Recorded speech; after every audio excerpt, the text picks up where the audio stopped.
small fortune. You crossed my path! Gotcha!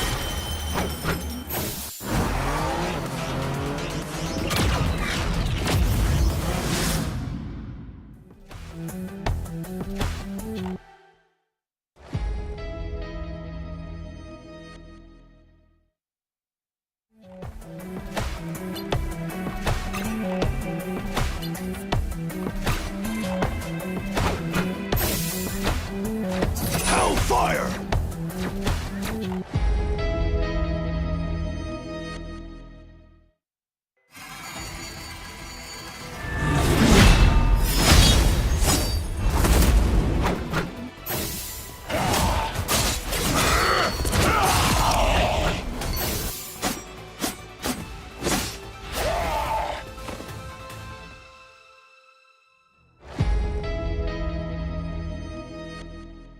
Hey guys, my name is Ryan Central, and what's the meta? I don't know. Ask Cozy or Moxie or any of the various co-streamers that are watching this tournament. Ask them what's the meta, because in all honesty, I don't really know. It's been a few weeks since preseason ended, and we've had two new characters added in, Black Cat and Devil Dinosaur, that are going to shake up the meta, as well as various balance changes over the last season. So I want to use this episode almost this week to use it as a chance to recap what happened in preseason, counting down the most impactful heroes across the draft phase, the bans and protects that we've seen in the esports scene across all 4 major regions and all 504 maps that were played for preseason in Ignite. Let's just go over the top 5, and 4 out of 5 of them as strategists, which is kind of crazy, but one of them is Loki. Understandable he's up here, right? Regeneration Domain is still one of the best abilities in the game, bar none, and no matter what, he always has to be respected in a pick ban phase, even if you don't intend on playing him, because of the fact that he can copy ultimates. Certainly looking at stuff like Gambit, some of the NA teams in Americas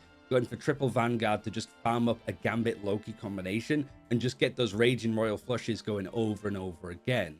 It really is a case of like if Gambit or Invisible Woman manage to make it through the draft, getting rid of Loki or protecting him if you want to play around him is good. Invisible Woman actually makes the 4th spot. For like EMEA in America, she wasn't as popular when it came to like pick or bans, but it was like the Pacific and Chinese teams that wanted to make sure that they got a hold of her. But Invisible Woman in her own right, strong healing output, force physics to punish diving targets, to be able to pull them back as they're trying to get away, the barrier that she can give to her duelists to give some healing, mitigation, and basically just set them up to succeed. And then obviously you've got the invisible boundary to play in these tricky fights, put it on your team to protect them, but also as a way to catch enemies trying to disengage, because you can slow them as they go through the radius of the invisible boundary. You can use it offensively, and some teams did try to do that.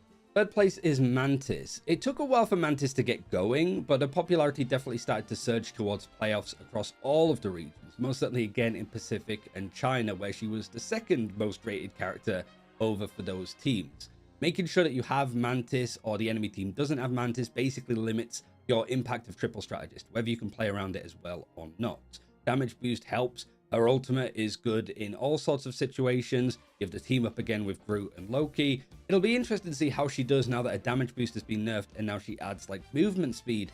I still think she's going to find impact, but is she going to be the linchpin of triple strategists going forward, or is somebody like Ultron going to potentially take that slot away from her? Hard to get a gauge, but Mantis is definitely up here as a strong choice. The 2nd spot goes to Elsa. The queen of the preseason finishes in 2nd place from how much she was picked and also banned. She was like the leading woman. In EMEA and America, she was the most potent character. It's just that Pacific and China, again, would have preferred to put Mantis and another character in that sort of first ban, first protect phase. The percentage damage that she was doing was strong. The fact that Instinct put Helix Advance down to a 2-second cooldown is really strong, and the great CC from her ultimate. Lots of these elements have been toned down. I would be shocked though if she doesn't stay in the top 10 for like the impact here when it comes to stage 1. Definitely expect her to drop, but I think some other duelists might contest her a little bit more. But yeah, here it was just put your best duelist on this character, feed resources into her, and she is going to absolutely feast for you. But there is one character that was a lot more impactful, and that was Gambit. To really highlight how impactful Gambit was, there was basically 1,008 chances to be involved in a draft, and Gambit missed out on 8 of those. There are 8 opportunities that he could have been picked in, and he wasn't. And almost 800 of those were bans. Teams did not want to play him, certainly in Pacific and China, where he was almost consistently in every single game the first ban. Raging Royal Flush providing ultimate charge boost, explosive damage, movement speed means that it was synergy with various ultimates was incredibly strong. And a key thing here is, unlike a lot of the other characters that I mentioned, he wasn't nerfed in Season 7.5 or Season 8.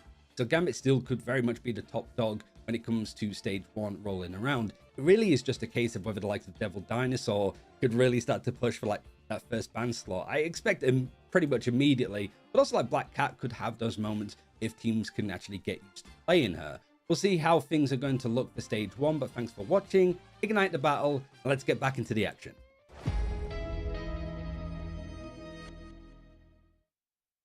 How's it going, everybody? Welcome to Meet the Rivals. Okay, today our first guest is a legend in the scene. We got Donald Vanguard from the Chiefs representing in Pacific OCE. How you doing, Donald? Hey, I'm good, like, how are you, bro? Good, thanks too, brother. All right, let's get into it. I want to know, the people want to know, how did you start your esports journey and how did you end up on the Chiefs? Look, my esports journey's been nearly a decade long, mate. Obviously had like modest success, nothing crazy. I've played, I started with just some, friendly, like I used to play split screen, FPS competitive stuff with my mates, and then went into a hero shooter, played that one for too long, and then played a MOBA, and then back to that hero shooter, and now we're here. Respect. We love a game out here, but outside of gaming, outside of competing, what's your profession? So I work in public health. I'm a manager at a private cardiology practice. So it's pretty full on as well. Trying to juggle that with scrims is painful. My day is kind of work 8 hours, go to the gym, scrim, go to bed. So I don't know how I've successfully maintained a relationship this long, but it's full on. Now I'm gonna hit you with some quick fire questions, okay? Straight away off the bat. What's your favorite MCU movie or show? So yeah, I'm watching the Daredevil series at the moment, but I think my favorite overall has got to be the second Deadpool movie. So I watched the first and second one, 2 days, and then 1 day before Deadpool and Wolverine came out. So it was kind of a trilogy in 3 days, and I enjoyed that a lot, actually. Yeah. Now in Marvel Rivals, what's your favorite hero to play? Straight away. Yeah, I mean Magneto's kind of like, I don't know. If you look at my profile, obviously scrim time isn't recorded. So I'm not a one trick, but it's pretty bad. It looks like I am, yeah. Okay, well, we call him LeBron for a reason, everybody. Come on now. Now, what's your least favorite hero to play against? I don't know. Long-time LeBron fans will know that I hated Wolverine and the first MRI, and it's still pretty irritating. The dinosaur existing now sort of remedied that a little bit. It's probably still Wolverine, or maybe I don't know, half the strategist roster. Which hero do you wish you were good at? There's a couple of heroes I haven't had a chance to play recently that I used to. So at the moment, my Hulk and Cap have fallen off a bit, and people be like, "Yo, is that the Hulk guy?" Like that doesn't happen anymore. And it's just because whether it's because the meta changed or I don't know, the game caught up to me. Yeah, I'd probably want to say Cap and Hulk. What Marvel character would you like to see added to Marvel Rivals? Okay, so there's a couple mutants that I'm a big fan of, but I want them to be vanguards, so it makes it hard to pick somebody. I prefer ranged vanguards, obviously, and ones that can headshot are cool too. So,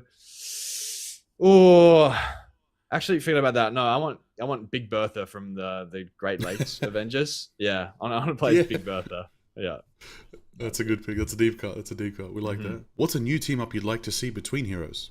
Yeah, so a team up I want to see, it's maybe not necessarily due to lore or anything, but more so their abilities. So I would like there to be a Black Widow and a Magneto team up where, Black Widow's the anchor and then Mag gets the ability to headshot. Yeah. What is that? Look, I'm a simple man. I just want to play Mag every game. Come on. Hey, he's going to make Black Widow meta now. This is crazy. What hero would you nerf all the way to bottom tier? To the depths. Worse than Blade. Worse than Black Widow. Blade is you might be surprised, man. The FMCL Blade might come out again. It's okay into Dinosaur, especially with a bit of rocket. I've been asking.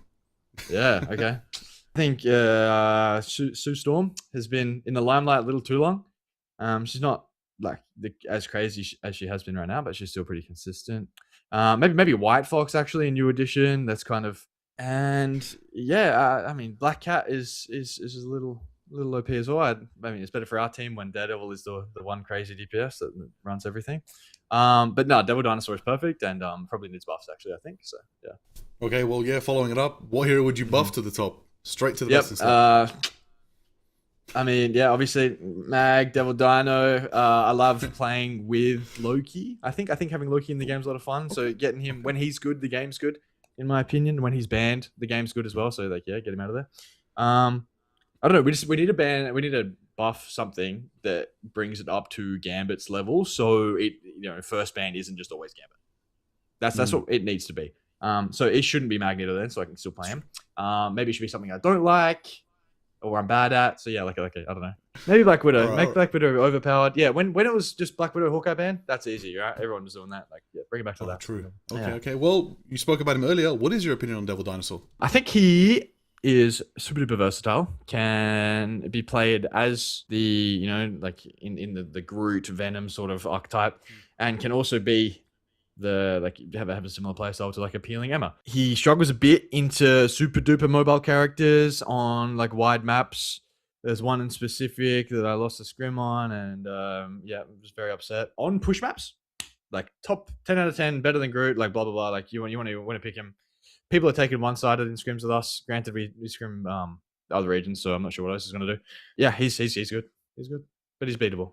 His hitbox is massive, so just shoot him in the head. Okay, well, somebody else is coming down the line. Cyclops. Do you have any predictions what role he'll be? Oh, Cyclops is he's always been like a. I've liked him as a character a lot, right? But You know your I don't X-Men. You know your X-Men. I know you do. Yeah, I know. It's I don't know the love triangle between him, Jean, like Wolverine. I absolutely despise that. Like this guy is he deserves the world, and he deserves to be played by somebody like me. But he's like it was Devil Dino's a Vanguard, so Cyclops is probably going to be a duelist. If he's a strategist, I'm going to lose my mind. But yeah, I mean, hopefully he's just like a hit scan sort of. I can't imagine them giving him like crazy movement or anything. I don't know how they'll keep it close to like comic book accurate, but yeah, I mean as long as he shoots straight and does a lot of damage, like that's all I can ask for. Now you've been scrimming, you've been preparing for Ignite. Now we want to know, what is your opinion about the current meta? So the current meta is probably the most flexible it's been in a hot minute. A lot of things are good, a lot of things aren't. So it's map dependent comps. So like I think that's the biggest. And I mean, yeah, you just switch characters, get a better matchup. Can't just pick one comp and roll stuff because people will pick stuff that's good into it. It's really flexible, and I really don't like that. Our team is definitely a bit of a just play the same stuff, smash our head into a brick wall until it works kind of team.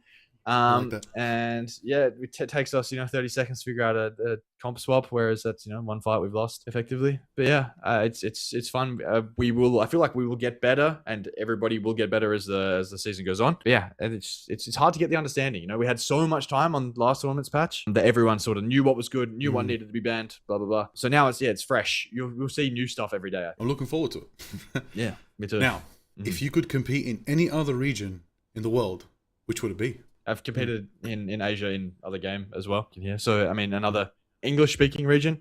I think NA is obviously like what is considered the best at the moment, and I'd love to drop my stuff over there. I can imagine I'd come in as like a weaker tank there, but the tier, like the quality of practice and whatever else, right? There's so much more. Oh yeah, even EU would be great too. Actually, and China would be fun too, because I feel like that's probably I've got a lot of friends that play in China, and we scrim a lot of China, so.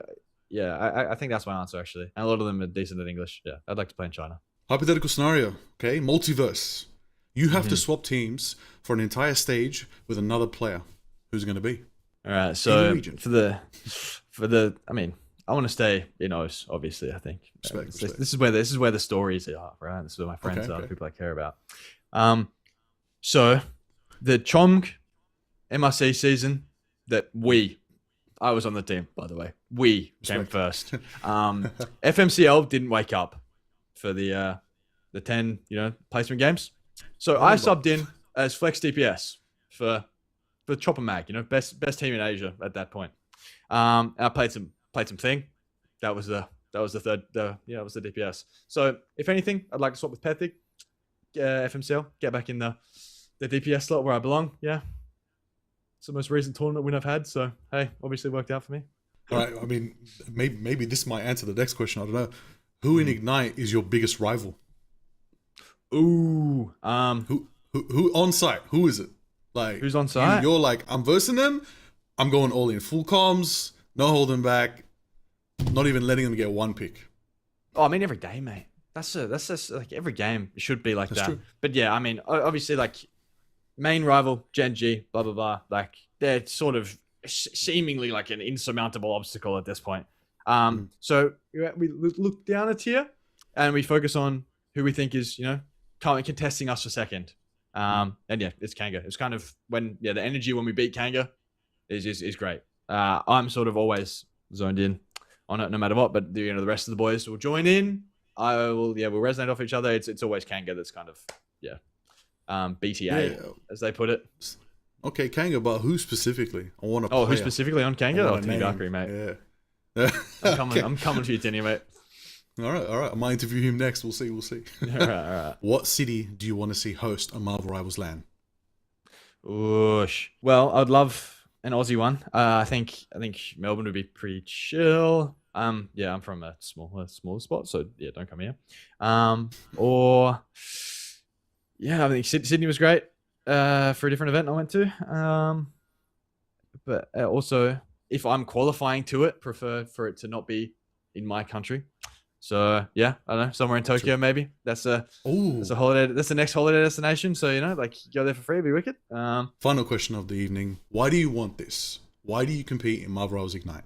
Look, we've actually had this conversation as a team, and I know like, so gaming is like the one thing that keeps me like, it is my passion. Outside of the woman I love, right? This is like my favorite thing ever. And I mean, one day, like making it the entirety of making it my career, or at least, I've spent so much time on it. I want, to not necessarily build a legacy, but like when I have kids and grandkids, they'll be like, yeah, like your grandpa Seth went to like X country playing games. Like that is pretty cool. And yeah, I don't know, man. I'm getting old, getting up there. I just want to, leave a legacy, do something relatively cool. Yeah, it's I don't know, it's for the love of the game mainly, but also like, yeah, it's a rare opportunity. Being the best at anything is really, really difficult and really impressive to me. So yeah, being good at games is the same thing as being a good football player in my mind. It takes like a lot of effort, a lot of a lot of talent, a lot of skill. But yeah, man, it's just my favorite thing to do. Yeah. Well, thank you very much for your time, Donald. Wish you all the best in the next stage, and everybody who've officially met another rival. Have a good night.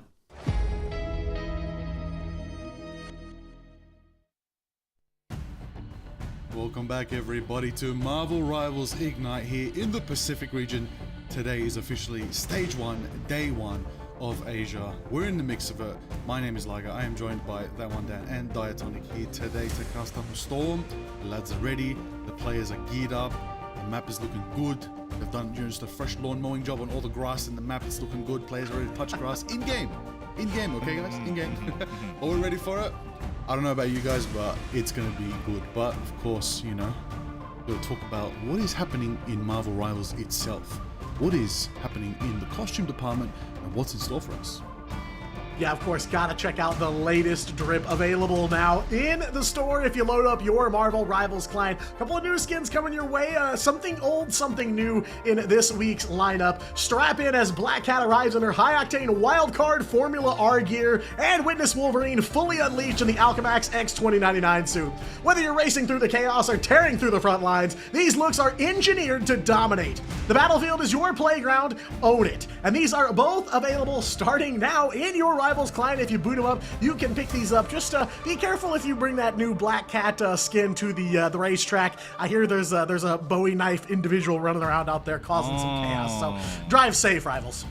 Hey, I mean, you can wreak some havoc here in Alchemax headquarters, our newest map in the entirety of Marvel Rivals. You can step into the heart of corporate ambition and temporal chaos. Once the epicenter of Miguel O'Hara's groundbreaking Genetic research. Alchemax HQ now stands as a high-stakes battlefield where the past, present, and the future collide. From the sterile, high-tech intensity of the main gene lab to the serene, deceptive beauty of the Babylon Garden, this corporate containment site for the raw, pulsing energy of Cyclops' optic blasts has been brought to the present by Moon Girl. Whether you're maneuvering through sleek nano-ceramic halls or taking in the view from the Infinity Edge pool overlooking the Manhattan skyline, remember, you're not just fighting for territory, you're fighting with the epicenter of a timeline-shattering rescue mission. And my goodness, they really did cook with this new Doom Match map. So take a look at it, experience all the scenery, and make sure check out Alchemax headquarters. Of course. I'm looking forward to Moon Girl, but also Season 8, everybody. It's here. The Twitch drops are active, of course, with a fresh wave of drops for everybody. Brand new drops arriving during Stage 1. You already know. Tune into the participating channels, as well as your favorite streamers doing the co-stream in action to earn exclusive rewards, including the spray, nameplate, you know, it's looking good. Emote looking good. I know that rogue emote, Child's Play, it's looking good. I've got that one myself. It's a good strength one. Maybe a little bit of BM. But, of course, the exclusive costume as well for Rogue, the Will of Galacta. Locked in as well, looking good in purple. Honestly, equipped it immediately once I got this drop. It's going to be available until June 12th, but of course we have the Ignite exclusive Stage 1 Twitch drops. You got the Chrono tokens for 30 minutes, Galacta's Glare for an hour, the Wolverine Will of Galacta nameplate for 2 hours, and then if you watch 4 hours, you get that beautiful Ignite moment right there. Wolverine absolutely destroying Deadpool on the other side of the good old portal there from Strange. Strongman, no. The portal pool, oopsie.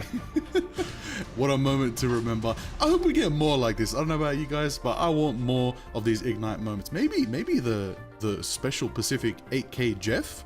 We had that happen in Asia last time. Yeah, we did. Maybe that's the next one. We don't talk about the quad. We're not going to talk about the closet incident, right? Not the -2 Jeff ult. We're not going to talk about that one, right? Maybe not. The fact that those happened the same day was absolutely insane. But no, Alone Fails with the 8-man Jeff ult. I don't think anyone expected that, but it worked. It worked. Yeah, somehow, some way. It did for sure. I mean, literally, that's what we're looking forward to. I don't know about you lads. I'm kind of excited to get back to Asia. They'll be cheeky here. They get to be, you know, just intricate with the meta. They extract out so much potential from heroes we least expect, and they do it differently. This is the meta. The region known for actually doing dive really well. However, in Marvel Rivals, they play very differently. The dive may not be what we see here today. You know, Diatonic, you were telling me we need to find out who's on Team Devil Dinosaur, who's on Team Black Cat.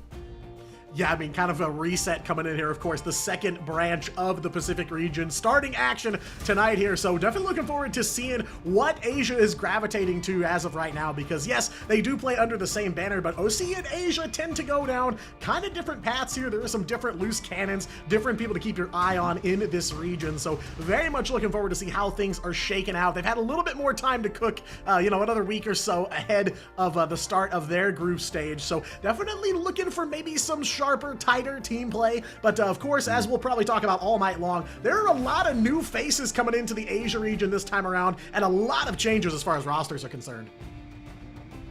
Ooh, 100%. I mean, we already know everybody's schedule. Again, to remind you, from 29th of May to June 7th is the group stage for Asia at the same time. That does mean lock in that glorious week of June 25th to June 28th will be the playoffs, as we know, for the entirety of the Pacific. That is it. Everybody, we're not doing a little bit of a tournament bracket like we did in OCE. We're doing a very down to the wire points matter group stage for Asia. Now that is pretty crazy. I don't know about you, Dan, but after mathematics behind the scenes we've been calculating, every match counts more than ever. There's no elimination stage. You don't know if you could be gone. I mean, we saw it in OCE, right? We saw the three-way tie. Everyone remembers that when preseason Pacific OCE did that whole shenanigans. And then when they went for the tiebreakers, we almost did another round. But now you can see how crazy the group stage can be, because towards the tail end, all those games are going to start to matter. But something else that does matter a ton is this ban draft. We saw a lot of different adaptations through the draft, right? Some teams are prioritizing certain picks, some teams are prioritizing others, right? I mean, we talked about what being that Gambit first ban has been so far been more consistent, but I'm looking at Americas that have committed the cardinal sin of giving it away one-sided. Yeah, Gambit still is definitely public enemy #1 in this Ignite ban system, but we have seen some teams, like you said, going out on a limb, trying to focus down some other things. A lot of Devil Dinosaur first bans from AMER so far, but at least for the OCE side of Pacific, it was mostly Gambit. I think we were talking about it before the show started. I think there was one map where Gambit was not first banned by both teams, so, you know, expect to see a lot of that, but that's kind of the question we've already asked, we're going to allude to all night long is, you know, is Asia leaning more into the Black Cat? Are they leaning more into that Devil Dinosaur? Who's going to show up in this ban draft? It is a whole new ball game here, and it's only just week 2, so, you know, we could see some changes in who appears in the draft most often throughout the rest of stage 1. But yeah, so far, it has still been Gambit, because if you let Gambit through, I mean, he's a problem in of itself, but of course, the heroes he synergizes with, some characters like Star-Lord, Rogue, absolutely deadly if you let him through. So yeah, no shocker to see him being that #1 priority target. Oh, I mean, it has to be. You gotta shut the Gambit out. You gotta. Oh, well, listen. I was about to say Devil Dinosaur, but I want to see Devil Dinosaur. I want to see what Asia is capable of. But what I know for a fact, everybody, don't worry about the map pool. Don't worry about Convoy. Just look at Museum of Contemplation. We're going there. Yeah. All day. Yeah. Literally block out every single other map. We're only. Yeah, every single game we're going to be on Museum of Contemplation. That's been the pattern here in Asia for the entirety of preseason. I mean, what? At this point, we don't even know what points 2 and 3 look like. Asia. It's done. There's no contemplating anymore. It's Museum of Asia. All right. Not much this region owns this map. Hey, but at least not much. The big question though is how much of a priority will teams put an emphasis on Lower Manhattan, right? The newest map. Looking at Reject right now, they really love Symbiotic Surface. For better or for worse, but you never know. Maybe Lower Manhattan might be their new playground, but who knows? Maybe it's Reject choosing that for the most part. Maybe it's another team, or maybe it's every team.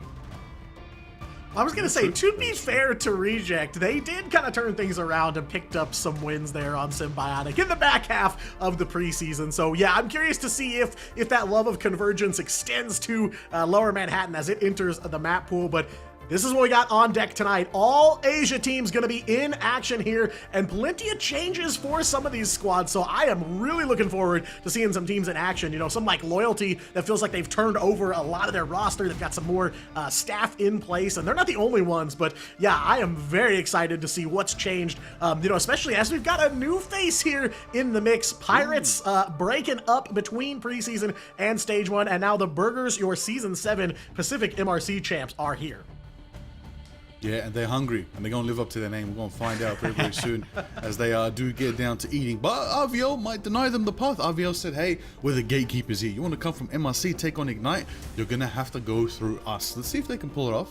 RVL, they've made a couple switches as well. They've got a new coach now, Lumi, moving from player role to the coaching role, installing Netra into that Vanguard position. That's going to be interesting to see how that unfolds for themselves going into this stage, going into the matches coming up. Got to say though, lads, got to say, we have a question that the world wants to get answered. Has Reject shown up? Last time we saw Reject in the group stage, it destroyed, let's be honest, it destroyed everyone's predictions. A complete wipe of everyone's predictions. We did not expect Reject to show up to that form, but nonetheless, today, the first team on the horizon is Loyalty out here. Of course, NXT Escape, and of course, this team is doing good. Bumyong as well. I believe Gambo as well. Jay-Z, looking for Beyonce, Necro, Joe, we've got a couple new players here. The names caught me off guard because we've got a couple new names here, which I like. I feel like these teams, you know, something special now. Maybe Loyalty have something to say. It's unfortunate they weren't bottom 2 last time. They did miss out on Asia playoffs. They did fall out in the group stage. Maybe they got something here. Maybe they've added some new spice, some new ingredients to their recipe. What do you think, Dan? Not only did they miss out on the playoffs, but they also missed out on winning a map. They unfortunately bombed out of group stage in preseason Asia, again, by not winning a single map. A little bit unfortunate of a result, but now they're looking to get a little bit more serious as they look to overhaul their entire roster, bringing in a coach as well to help with the team. So far, for what I've seen on social media, the team environment looks great. Joey seems to be the main leader of that team, so we'll see if that ever does translate into, hopefully, at least a map victory. Okay, indeed. Now, of course, second team on the horizon, Triple AD. You got Quasid, No Smite, Tuba, Rocco, Mandu, and Snake out here. They're doing good. They're looking sharp. Only 6 people here on my screen. I wonder, do they maybe have a coach installed as well? Maybe that might be the brain power that they want to, you know, install into this matchup. Look, they've had a good run so far. People probably seeing them as the favorite going into this one against Loyalty. What about that, Diatonic? Do you think AAA are going to come out in strong form? Have you seen them before? Maybe they want the gold. Maybe they're going to aim higher. Yeah, I mean, AAAD was my breakout team in preseason. Super fun to watch and made themselves look like a serious threat to almost every team in the Asia lineup. So they're definitely one to watch out for, and, you know, bringing in some new blood here in Mondu and Snake. Curious to see how that will change things up, but, you know, they took some big wins, took some names in the preseason, and put themselves pretty high up in the ladder coming out of group stage. So, yeah, I'm kind of looking for them to come out swinging here and maybe prove that they definitely belong at the top of the ladder. And, you know, like we said, without Pirates in the mix now, that 3rd place slot in Asia is kind of wide open. We know Reject and Zero Tenacity have been kind of battling for the top 2, so now there's kind of this power vacuum, and I'm interested to see who is going to move to fill that in. Ooh, I mean, XOXO is looking good. Dan, you've been telling me a lot about them. Maybe they're the ones who take 3rd. A lot of people are gunning for that bronze medal. It's interesting to see.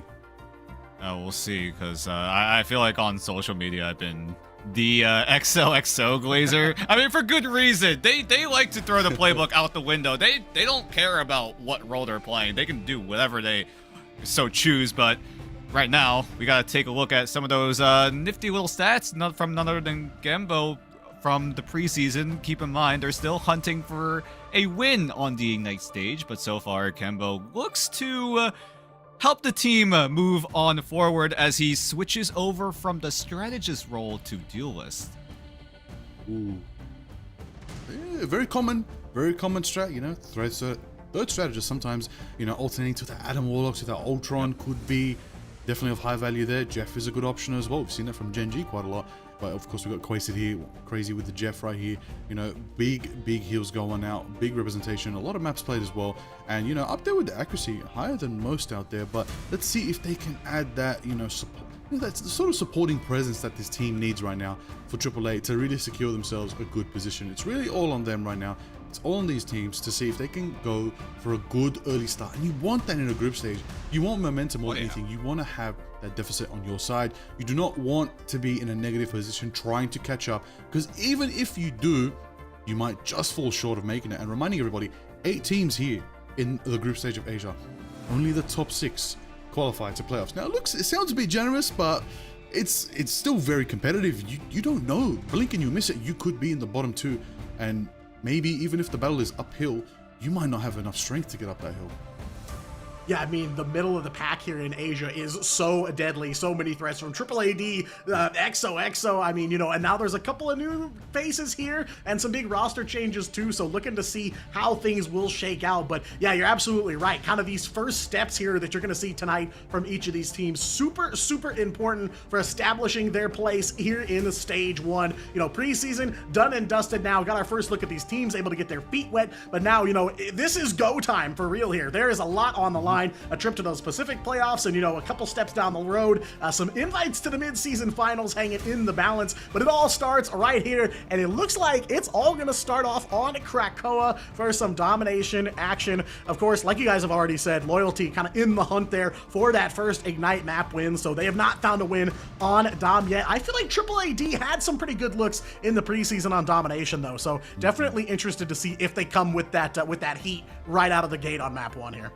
We'll see what kind of picks and bans they do throw in the mix as well, right? We saw a little bit of a deviation for every single region. Like for example, EMEA doesn't like to put a lot of emphasis on the Phoenix. And OCE really love Rocket. China, they love banning out White Fox for whatever reason. But still, coming in, we're going to have to see if Asia has their own little bit of adaptations, because right now, all the different regions are doing ever so slightly different things, but they have made huge impacts in their own respective regions in terms of their own matches. Does Asia try to model something from those regions, or is it going to be something of their own, or you get a combination of every single thing that all the other regions have been doing? Well, you already know, everybody, get your swimmers on. We're jumping into the Pacific. as we go into Asia waters, and we're gonna find out very, very soon how they swim, how they float, how they flow, and if they're gonna sink. We're gonna find out if they can sink too. We don't know. We don't know who it's gonna be. But you got 8 teams, and our first 2 today, of course, are Loyalty versus Triple AD. This is a great matchup. It's gonna be fun. It's gonna be competitive, I hope, as well, and a good showing. I don't know about you guys, but I don't know. I have a feeling. Someone might survive this ban draft and it'll shock us all. Yeah, at this point, it's a matter of when, not if we see something new here out of the Asia region. Of course, our first looks here at picks and bans as we are ready to get underway. Loyalty going to take on Triple AD to kick off this Asia group stage here. I see the Gambit hovers already. No big shocker there, folks. Gambit taken out of the equation, off the table here for Krakoa. And it's a Devil Dino save from Triple AD, so they definitely want to get that dinosaur feet planted on the battlefield early on here. Yeah, that's been the recurring pattern in every region. Gambit taken away first. One team will get their hands on the Devil Dino at the very least. Loyalty going for a little bit of a different approach here. Taking away the Black Cat. Usually that second or third ban slot usually is taken up by either the Mantis or the Luna Snow, but Loyalty might have an inkling that Triple AD do have a very strong Black Cat player. Keep in mind as well, over in OCE as well, there has been a lot of emphasis on Black Cat. No other region has banned or saved Black Cat as much as OCE, but Loyalty now getting their first save with the Luna Snow over the Devil Dino. Yeah, and it's going to be a one-sided dino for Triple AD as well. Curious if Loyalty is going to try to make it a one-sided Black Cat if they've got somebody that particularly fancies her. It's Mantis bans from both sides of the board, though, on that mid-round simultaneous ban. And a White Fox save here, too. Dan, we were talking about this. You were just talking about this, but we talked about it before the show as well. A lot of White Fox showing up in China, whether it's banned or something they like to go for here. It looks like, though, maybe no Felicia Hardy in this first matchup. Though I do want to say that Luna save, very interesting. She does have some potential this season for sure. A solid strategist choice, and the damage potential is kind of wild. She can really take you by surprise. It's also such a great anti-dive measure, right? You got the Luna Fox and Luna Fox team up. Yeah, Luna Snow and White Fox. There you go. That's the combination of a team up, right? Extra CC, extra peel potential on the side of Loyalty. It means that if Triple AD do want to run a more dive-oriented composition, it's going to be a little bit tougher to get a hand on the backline as Triple AD finalized their save with the Phoenix. So it's going to be a lot of that hit scan potential coming in for Triple AD. Do they go for a more poke slash front to back style of play? Or do they still feel like, hey, we can still run dive here because Daredevil is available for both sides? Yeah, there's some big openings here, so it doesn't quite answer the question of what they're going to bring to the table, though Triple AD with that Phoenix save may be leaning a little bit more hit scan. Obviously, they've done their homework, though. Phoenix has emerged as a very, very powerful hero this stage and this season in general. We've seen a lot of her so far, so yeah, I imagine at some point, Rocco hovering the Phoenix right now, maybe going to see a little bit of that shine through here, but yeah, interesting ban phase to start things off. Nothing too crazy. The White Fox save, definitely one of the more interesting parts of that draft, but overall a lot of what we've seen from the other regions as well here, though Triple AD definitely locking down some of the newer heroes for Loyalty. No Black Cat, no Double Dinosaur available for them, so gonna see how they respond here when the game's 2 newest heroes are out of the equation. But again, it is a rundown here on Krakoa for map 1. Loyalty, no maps 1 in the preseason, so you have to imagine they are hungry to try and get this one. Oh, Loyalty are getting a little silly with it right now. They're setting up a penny trap, setting up the penny mines, trying to get a kidnap. It looks like it, because Joey is on the Doctor Strange. So Loyalty are going to start things off with the portal, but not to jump through, but to maybe fish for an elimination on the likes of Triple AD, pull them into those penny mines with the Invisible Woman, and Joey's close. Is he going to land it, though? That's the big question. Are they going to strike first here?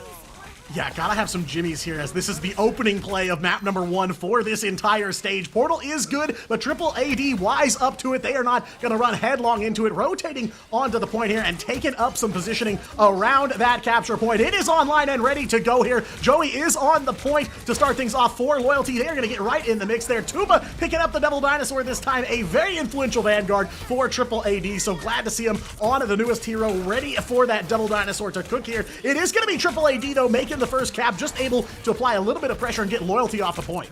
Yeah, it's a little surprising. Loyalty had the entirety of the map space besides the mission area. They were completely surrounding Triple AD, but Triple AD take that opportunity to get control of the mission area as Bambyung and Joey team up to find 2 already.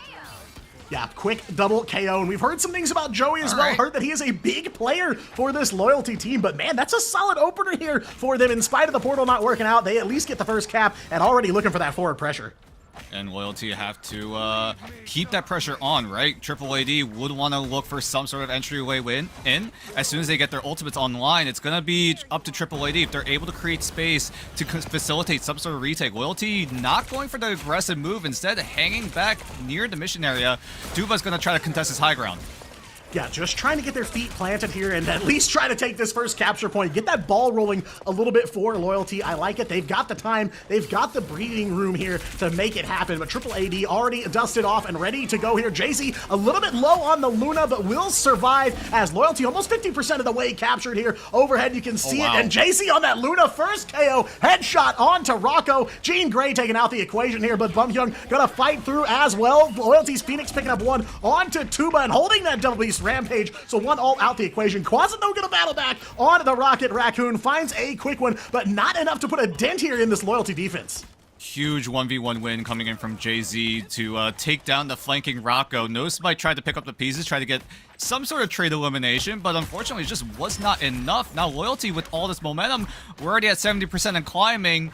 Loyalty, however, do have a few ultimates to work with, most notably the Luna Snow and the White Fox, both having their ultimates online. Snake is going to try to force one out, but Jay-Z gets exploded.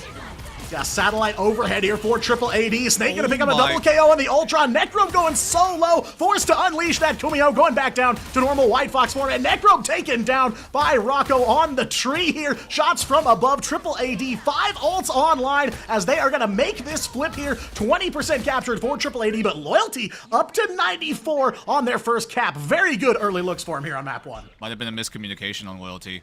They saw the Ultron ultimate coming off, but Jay-Z held onto the Fatal Both Worlds. It was all up to Necrobe at that point, because Jay-Z already going down meant that Necrobe had to be the sole strategist to keep everyone on Loyalty sustained, and Triple AD, huge fight win. They only use Snake on the Rage of Ultron. They can extend this aggression with No Smite on the ult.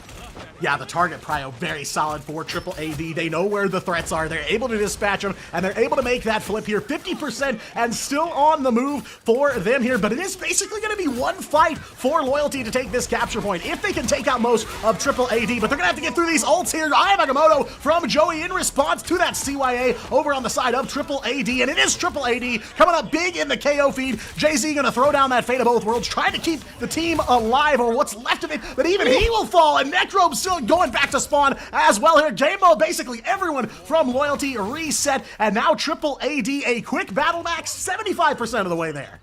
Ooh, ice cold coming from No Smite, landing that elimination. Tuba and Mandu still have their ultimates, so Tuba can easily use the Banhammer on one of the backline members of Triple AD. Mandu can extend fights with that Kumio Unleashed. Loyalty, however, don't have a safety net. They don't have a strategist ult to rely on. They're going to be all up to Loyalty to create space with this Galactic Legend, and then an Axis tries to go in with the Feast, but Gambo's already taken dangerously low, and he's already gone. Yeah, goes for the Galactic Legend, and it just does not pay off. Cannot find the KOs, and with no Umbrella, no Strat ults online, there's no way for Loyalty to get back in the door. So Triple AD turn things around, but dang, a very close fight on point number 1. Loyalty, maybe the best we have seen out of them so far. Yeah, but we have to rebound to where it all went wrong for Loyalty in that first round, right? Jay-Z getting exploded by the Rage of Ultron.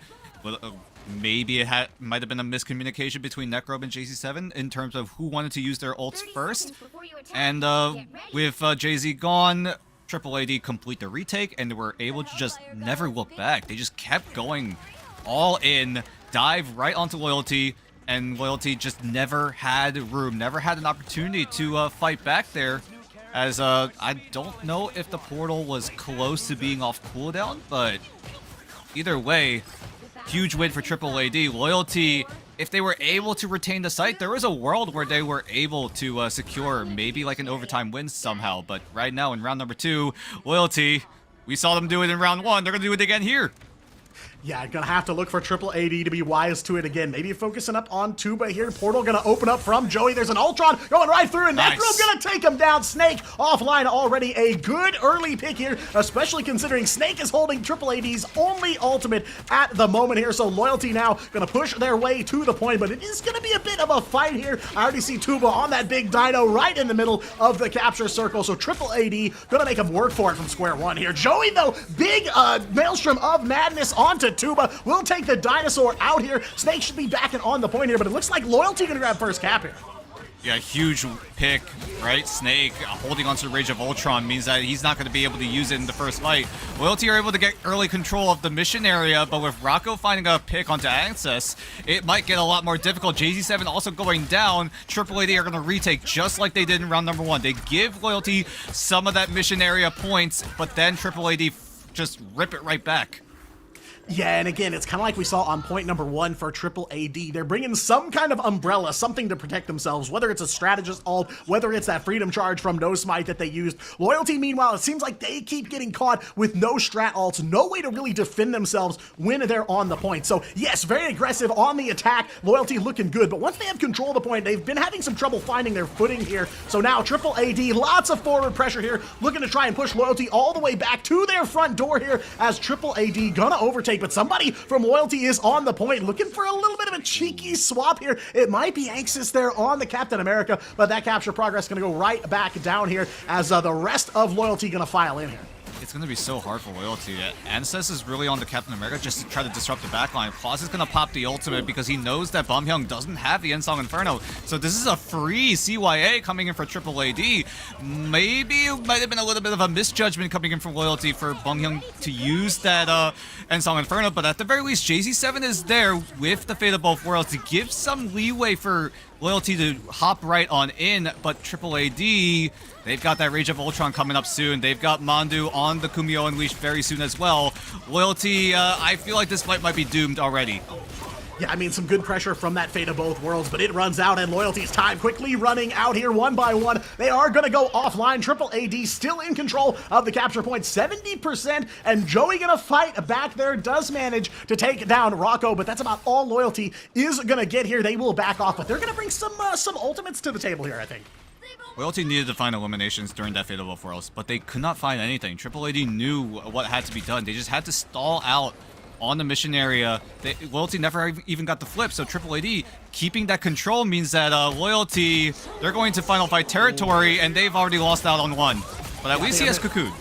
Yeah, missing one member here. That Adam gonna get right back up. But Tuba, though, taking down the other strategist for Loyalty here. Necro will get back up and running. Don't know how close they are to a Karmic Revival, but feels like miles away here as Triple AD coming up big in the KO feed. Huge. Yet again here, Rocco's Phoenix absolutely deadly in the most critical moment here. Ensong Inferno will crash down, grab the double KO, as well as that Freedom Charge for Triple AD. Plenty of safe space to fight here, thanks to Rocco. Triple KO there for the Jean Grey player, and almost all of Loyalty going offline, and Triple AD close it out. A comeback there on point number 2, and they'll lock in Krakoa. Yep, Triple AD just knew what Loyalty were doing, and they executed it perfectly. Every time Loyalty went for an aggressive move, Triple AD, they knew what had to be done. They just had to hang on back, wait for their own win conditions, and then run right through Loyalty. There were a few times where Loyalty had moments to take over the map, but it just felt like the execution kind of is where it faltered a little bit, right? JZ7 using the Fate of Both Worlds to go in, while Triple AD were still getting their win condition online. They never had it when JZ7 went for the Fate of Both Worlds to let Loyalty entry into the mission area, and then Triple AD were able to just hang on back for just a little bit more, wait for Snake to use the Rage of Ultron, because huge props to Snake. He has gotten an insane amount of value with that Rage of Ultron, not just in space, but also in eliminations. You don't have to always get eliminations, as long as you give space, right? The map control is the most important part here in professional Marvel Rivals. If you're able to utilize most of that map surface area, you have a big chance of winning out on those fights. Yeah, I mean, it's like you said, it's not always about cashing in KOs with those ultimates. Sometimes it is about the pressure that comes from that ult just being activated. You have to give respect to something like Rage of Ultron. Gotta find somewhere to hide from it because it can take you down faster than you expect. I like what we are seeing from Loyalty here, though. You know, there's some clear go signals for this team. They're working together, but the problem is they're taking engagements with no protection. They've got no strategist ults to keep them up and running. You know, you saw there on one of those last fights there at the end of point number 2, they went in with the Fate of Both Worlds, but they couldn't find anything else. Everybody else just having to play neutral. So, you know, not able to convert to KOs there, and then it's all just downhill from there. Triple AD walking away with it pretty consistently and pretty comfortably, but definitely better looks for Loyalty than we saw in the preseason. Yeah, at least Loyalty put up a really solid fight. Like, there were times where Loyalty did the right moves, but unfortunately, they just could not keep making those right moves, you know, right? Loyalty made 1 or 2 small mistakes, and that really spelled their demise here on Krakoa. But now with their opportunity to choose a map here in map number 2, which one do they go for? Do they go for Convoy? Do they go for Convergence? We'll figure that out right after a short break, so we'll find out soon after this break.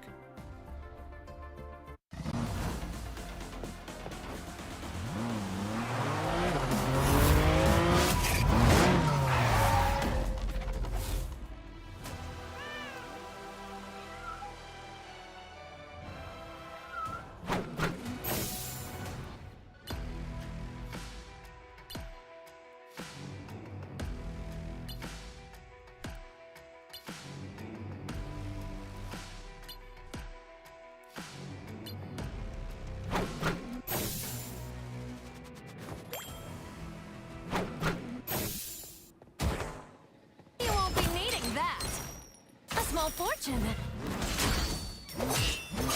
You crossed my path! Gotcha!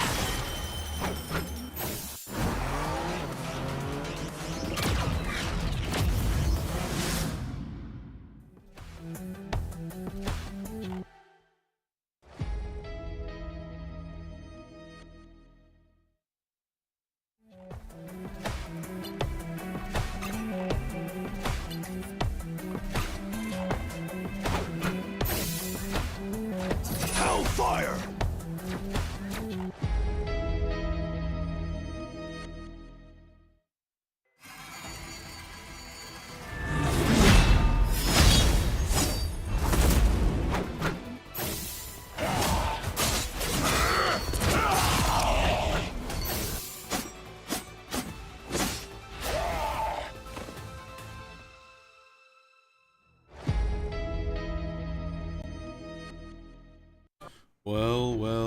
Well, okay, a strong start for Triple AD. However, Loyalty looking a lot sharper than the last time we saw them, so something's brewing here, something might be exciting going to this next one. They do get map selection here. Dan, how do you think they've been going so far? I mean, Loyalty looked really good, at least in the first fight, right? They were able to get the first cap, but unfortunately, Triple AD were just able to complete the retake time and time again.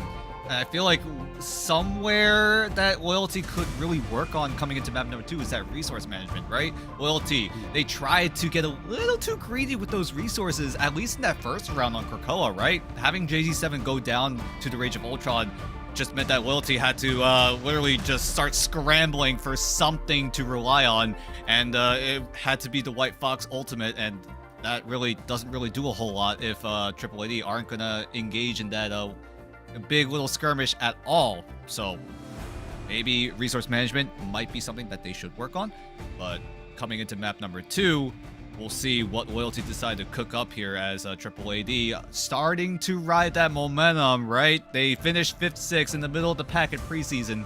Now coming into stage 1, they really want to lock things in. Maybe at gun for that 3rd place spot at the very least. Who knows? Ooh, Heart of Heaven. Okay, Kunlun, Heart of Heaven. Nice, exciting. Want to see it? Different map, not too commonly played, but really dictates its own kind of meta. Yeah, I was gonna say, this does surprise me. We haven't seen a lot of love for Heart of Heaven so far in a stage 1. I don't know off the top of my head how many times it's picked, but I probably have enough fingers to maybe count that out. So yeah, definitely interesting map pick coming in from Loyalty. But yeah, like you were saying, Dan, really, really good looks for this Loyalty team. It looks like they are communicating though. You can see that they're moving together, some good rotations here and there. Not getting spawn held either. Triple AD tried. Yes. They tried to put that forward pressure on and they just couldn't do it. But now coming into Heart of Heaven, right? How does Loyalty decide to operate this here? Because they chose the defensive side. Triple AD now on the attack. Do they want to get a little aggressive with this Black Cat? I'm sure they're thinking about running it, but we'll see if Triple AD do want to get the first save on the Black Cat. Maybe? No, it's going to be the Devil Dinosaur, as Triple AD will look to try and secure it one-sided, unless Loyalty do want to take it for themselves. Yeah, I mean, feels right to me. Krakoa has kind of proved positive that Triple AD don't necessarily need the Black Cat to take the win, though especially on point number 1, very, very close.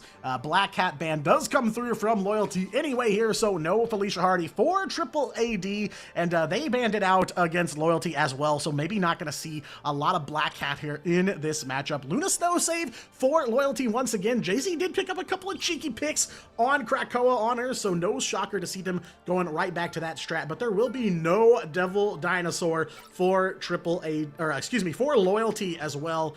Yet again here, simultaneous ban's gonna come through, and you know, I feel like Loyalty, they just got caught in a couple of weird positions on that first map. It's either they went into a fight with no strategist ults, no way to protect themselves as they were fighting, or they went in with just like a Fate of Both Worlds, or just the White Fox. So, you know, kind of need to sync up those ults for sure. Gonna be looking for that to change here, but what's not changing is that Mantis ban across the board. No Mantis here for map 2. So far, it's been the exact same, but yeah, well, you talked about it, right? It's going to come down to the resource management. How much ultimates are you willing to invest in these fights? How much do you realize that, hey, if we're using too much, maybe we should try to limit on what we use so that we can extend these fights for even longer, maybe try to get a second rotation, maybe try to stall out Triple AD's ultimates, but so far, I think this ban draft has been literally the exact same. Triple AD used their final ban on the Black Cat. Maybe they're just like, all right, we just want to diff you guys again. We're just gonna go through the same exact ban draft, and hopefully that the mechanics will take over yet again. Yeah, I'm going to go right back to that Phoenix as well. Influential, not just on map 1 here in this matchup, but all throughout stage 1 so far. Top pick for sure here. So Triple AD want to make sure they can bring her to the table as Loyalty have the final say in this draft phase here. They are going to take defense first as we load up into Heart of Heaven. Triple AD going to be on the attack. It is a White Fox ban against Triple AD to round things out. So no Kumiho available for Triple AD, but yeah, Dan, I feel like a lot of this basically played out the exact same way, and, you know, considering map 1 was close, at least on the first half there, not too shocking to see Loyalty maybe wanted to go down the same path in terms of picks and bans, but we'll have to see if they change things up in the comp they bring to the table here, because, again, they are going to be on defense first, so they're going to look to set the pace here and determine just how far they're going to have to go if they want to take that first Ignite map win. We'll see if Loyalty are also relying on this Heart of Heaven map choice, right? This was a very unpopular map at the current moment, not just in preseason, but just here in Stage 1 as a whole in every single region. Not a whole lot of Heart of Heaven has been really picked out for many of these teams, so maybe Loyalty have been cooking something up here?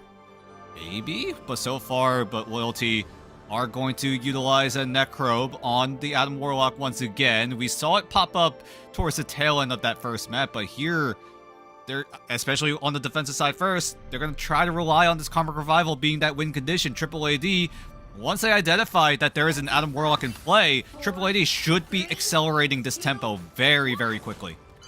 Yeah, it feels like there's a lot of tricky parts here for the offensive team. You know, like when you're getting closer to checkpoint 2, there's a lot of places defense can pop out of, give you some jump scares. So maybe gonna look to throw Triple AD off kilter here. The doors are open. We are underway here. Triple AD take map number 1. Now 1 away from locking in this first match win here in the group stage. Tuba picking up the Devil Dinosaur yet again here and leading the charge for the rest of the team as Triple AD gonna look to find a way to get in the front door. And so far, Loyalty doing a good job at keeping Triple AD at bay, making sure that they show presence in this little area of the map while also trying to contest this high ground. Joey is the one leading the charge, but he gets isolated somehow. None of the strategists were looking at him because they were too busy trying to survive the aggression coming in from the rest of the Triple AD squad. And while everyone on Loyalty are bunkered down in here, at the very least, Tuba gets traded, but he'll be right back.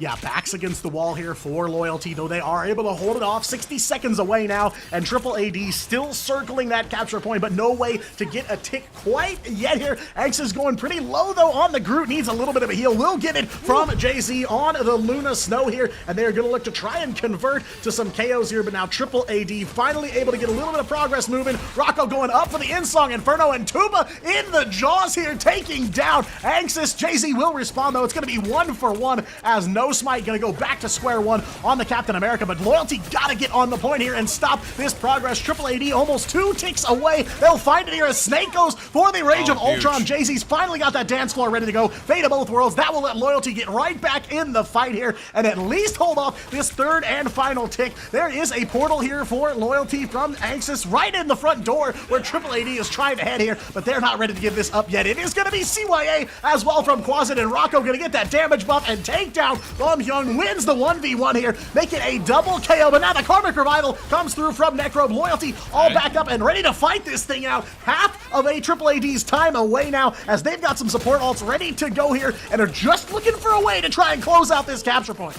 Oh, but Loyalty really held down the fort very well, using this small room that Duba is in right now to bunker down on what Triple AD wanted to go for. If Triple AD do dive into that small room, it gets very difficult to get out. But at the very least, Triple AD looking all but likely to secure this first checkpoint. It got a little bit difficult for Triple AD, but at the very least are able to secure it in the end. Great hold coming in for Loyalty, being able to survive long enough so that they have their win condition online with Necrobe on the Adam Warlock ultimate.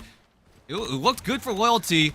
And now with 2.5 minutes added to Triple AD's time bank, Loyalty just need to get those ultimates stacked up once more. Necrobe is staying on the Adam Warlock, which is a little bit surprising here.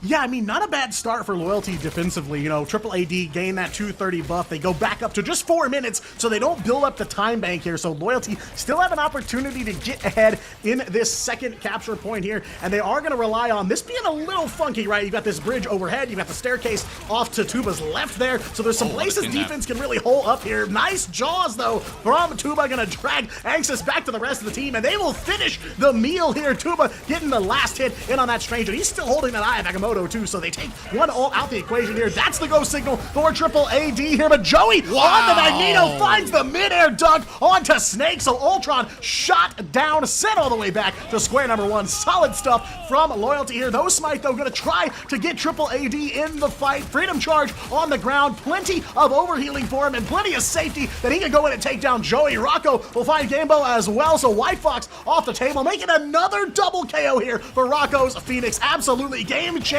No Smite as well, going deep for that double KO, taking out Loyalty's backline, and Triple AD on the move here looking for checkpoint 2.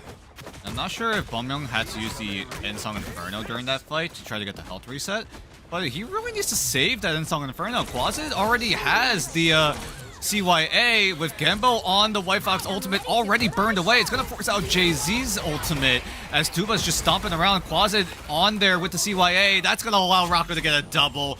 Loyalty have no other option but to tuck tail and run. That Fate of Both Worlds dance floor needs to be shut down and quite literally out of business. Yeah, the club unfortunately closed there for Loyalty. They're going to have to take the fight all the way to checkpoint number 3. But that last little scrap there on point 2, just a matter of kind of eating away at Triple AD's time. Not able to get back up to 4 minutes, so they have at least put a dent in the time bank here, but still 3 minutes on the clock for Triple AD to try and lock this down. Fate of Both Worlds is ready to go for Mondu, but that's all they're going to bring to the table on offense here. Meanwhile, Necro over onto the Ultron, going to try to get some of that rage going for Loyalty as well. I mean, once Necrobe uses the ultimate, right, on the Ultron, it's going to be easily countered by Mondu, and then No Smite or Snake could easily come up huge by giving Triple AD more of that momentum because Joey not very close to that Meteor M. That was the reason why Snake's ultimate got shut down, but with a quick pick onto Tuba, this might be the go button for Loyalty's retake. Yeah, battling back, Joey there on the Magneto, escapes the jaws of Devil Dinosaur and gets the KO, but Tuba right back up off of that Rocket BRV. So everyone from Triple AD still here and still bearing witness to this Rage of Ultron. Shut down though by Jay-Z on the Luna, sniped right out of the sky, doing a good job clocking down Snake in these last couple fights. Bombgun goes for the Insong Inferno, able to get a little bit of pressure back Triple AD off of the cart for now, but they'll fight right back. Quasin picking up one on the Rocket Raccoon, and it's a freedom charge from No Smite to get them right back onto the mission vehicle, and now 2 minutes just a few meters away from closing out this map. I mean, that freedom charge needed to come on right then and there for loyalty, but with an excess going down, he's going to have to use it now in order to create some space for loyalty. Joey threatening with the Meteor M, but none of those key ultimates on Triple AD are going to be up anytime soon. Access almost gets the BRB down. Tuba's now going to create space for Triple AD as they are going to try to force away loyalty, and with so many of those health bars going down, most notably on Joey, because he needs to be careful. He's not going to get much value with this Meteor. I'm a little worried if Joey needs to swap out, but I feel like right now it is way too late as Quasit is getting closer and closer to that CYA. Jay-Z needs to easily match it, but with Triple AD with that Wombo combo, with the end song into the CYA, is it going to be enough damage? And it is! Fate of Both Worlds is gone! More than enough to overwhelm the one strategist all Loyalty had, propping themselves up here. KO feed painted orange one more time as Triple AD looked to close it out in the last 60 seconds. Overhead though, it's Necro with that Rage of Ultron, but most of the team is down here, no backup as the meters tick away for Triple AD, and they will close it out with still 58 seconds left on the clock. Some good defensive looks all throughout that run for Loyalty, but they just weren't able to find a way to really dig their heels in and grind that thing to a halt. While we did talk about Loyalty playing pretty good as a team, Triple AD are just playing better. That's just been the main takeaway, right? Triple AD being able to withstand what Loyalty are doing, because when you look at Loyalty play during that entire defensive side, it just never looked together, right? It felt like parts of the team were doing their own thing, especially on the defensive side, right? There was like Joey up in the high ground getting picked off because Loyalty didn't really pay much attention to that high ground because they were too busy staying alive in that little small room. Triple AD, however, you saw how well they were able to shut down JZZ7 on the Fate of Both Worlds. Being able to burst the healing per second potential of that Fate of Both Worlds is very, very difficult to do. But with Triple AD having access to the CYA and the Ensong Inferno combo, that burst damage and then a little bit extra from Triple AD's team play was enough to shut it down. But like, Loyalty, they need to play a little bit more together. They need to be a little more aware of the potential ultimates that Triple AD could be throwing at them, because Quasid got way too many free CYAs, mainly because Loyalty's Ensong Inferno just never was used to shut it down.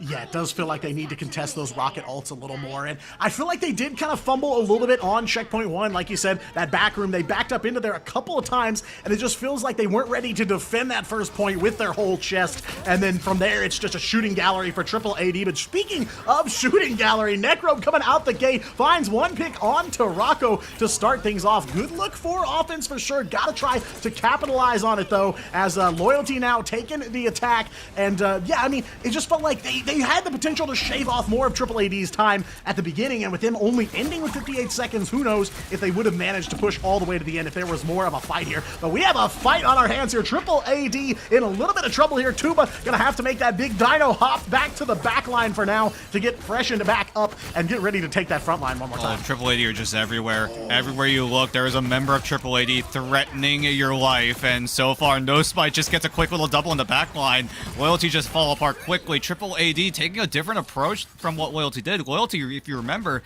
they all bunkered down in that small room, try to lure someone from Triple AD into there so that they can get a cheeky little elimination if the dive gets a little bit too overheated. But Triple AD, on their defense, look how spread out they are. They're taking control of that high ground in the middle. They're taking control of those side rooms as well. And again, everywhere you look, there's a member of Triple AD looking right at you. Yeah, I mean, divide and conquer here seems to be the strategy for Triple AD on defense, and working out in their favor, especially with quarterback Rogers there. No smite on the cap. Plenty of work put in on this map from him this time around, but Annexus going to try to copy a little bit there, goes for the Captain America, and gets into the 1v1 here, but plenty of shields to hold him off, as Loyalty now ticking down to 2 minutes, and yet again here, KO feed going Triple AD's way. No smite, taking down Jay-Z, one strategist offline here, as that Rage of Ultron from Necro gonna be the life support that Loyalty needed, but not enough to stop the rampage here from No Smite. Double KO on the cap, and still on the move. It's Rocco as well. Those two in the KO feed so many times. Almost every fight here on Heart of Heaven, it feels like it's run by those two. Yeah, at the very least, Loyalty are able to reset, maybe figure out a different composition, or did they just hit them with the let it ride, right? Just keep the same composition. Maybe it was where the rotations went all wrong. Maybe it was where the resource management went all wrong. Who knows?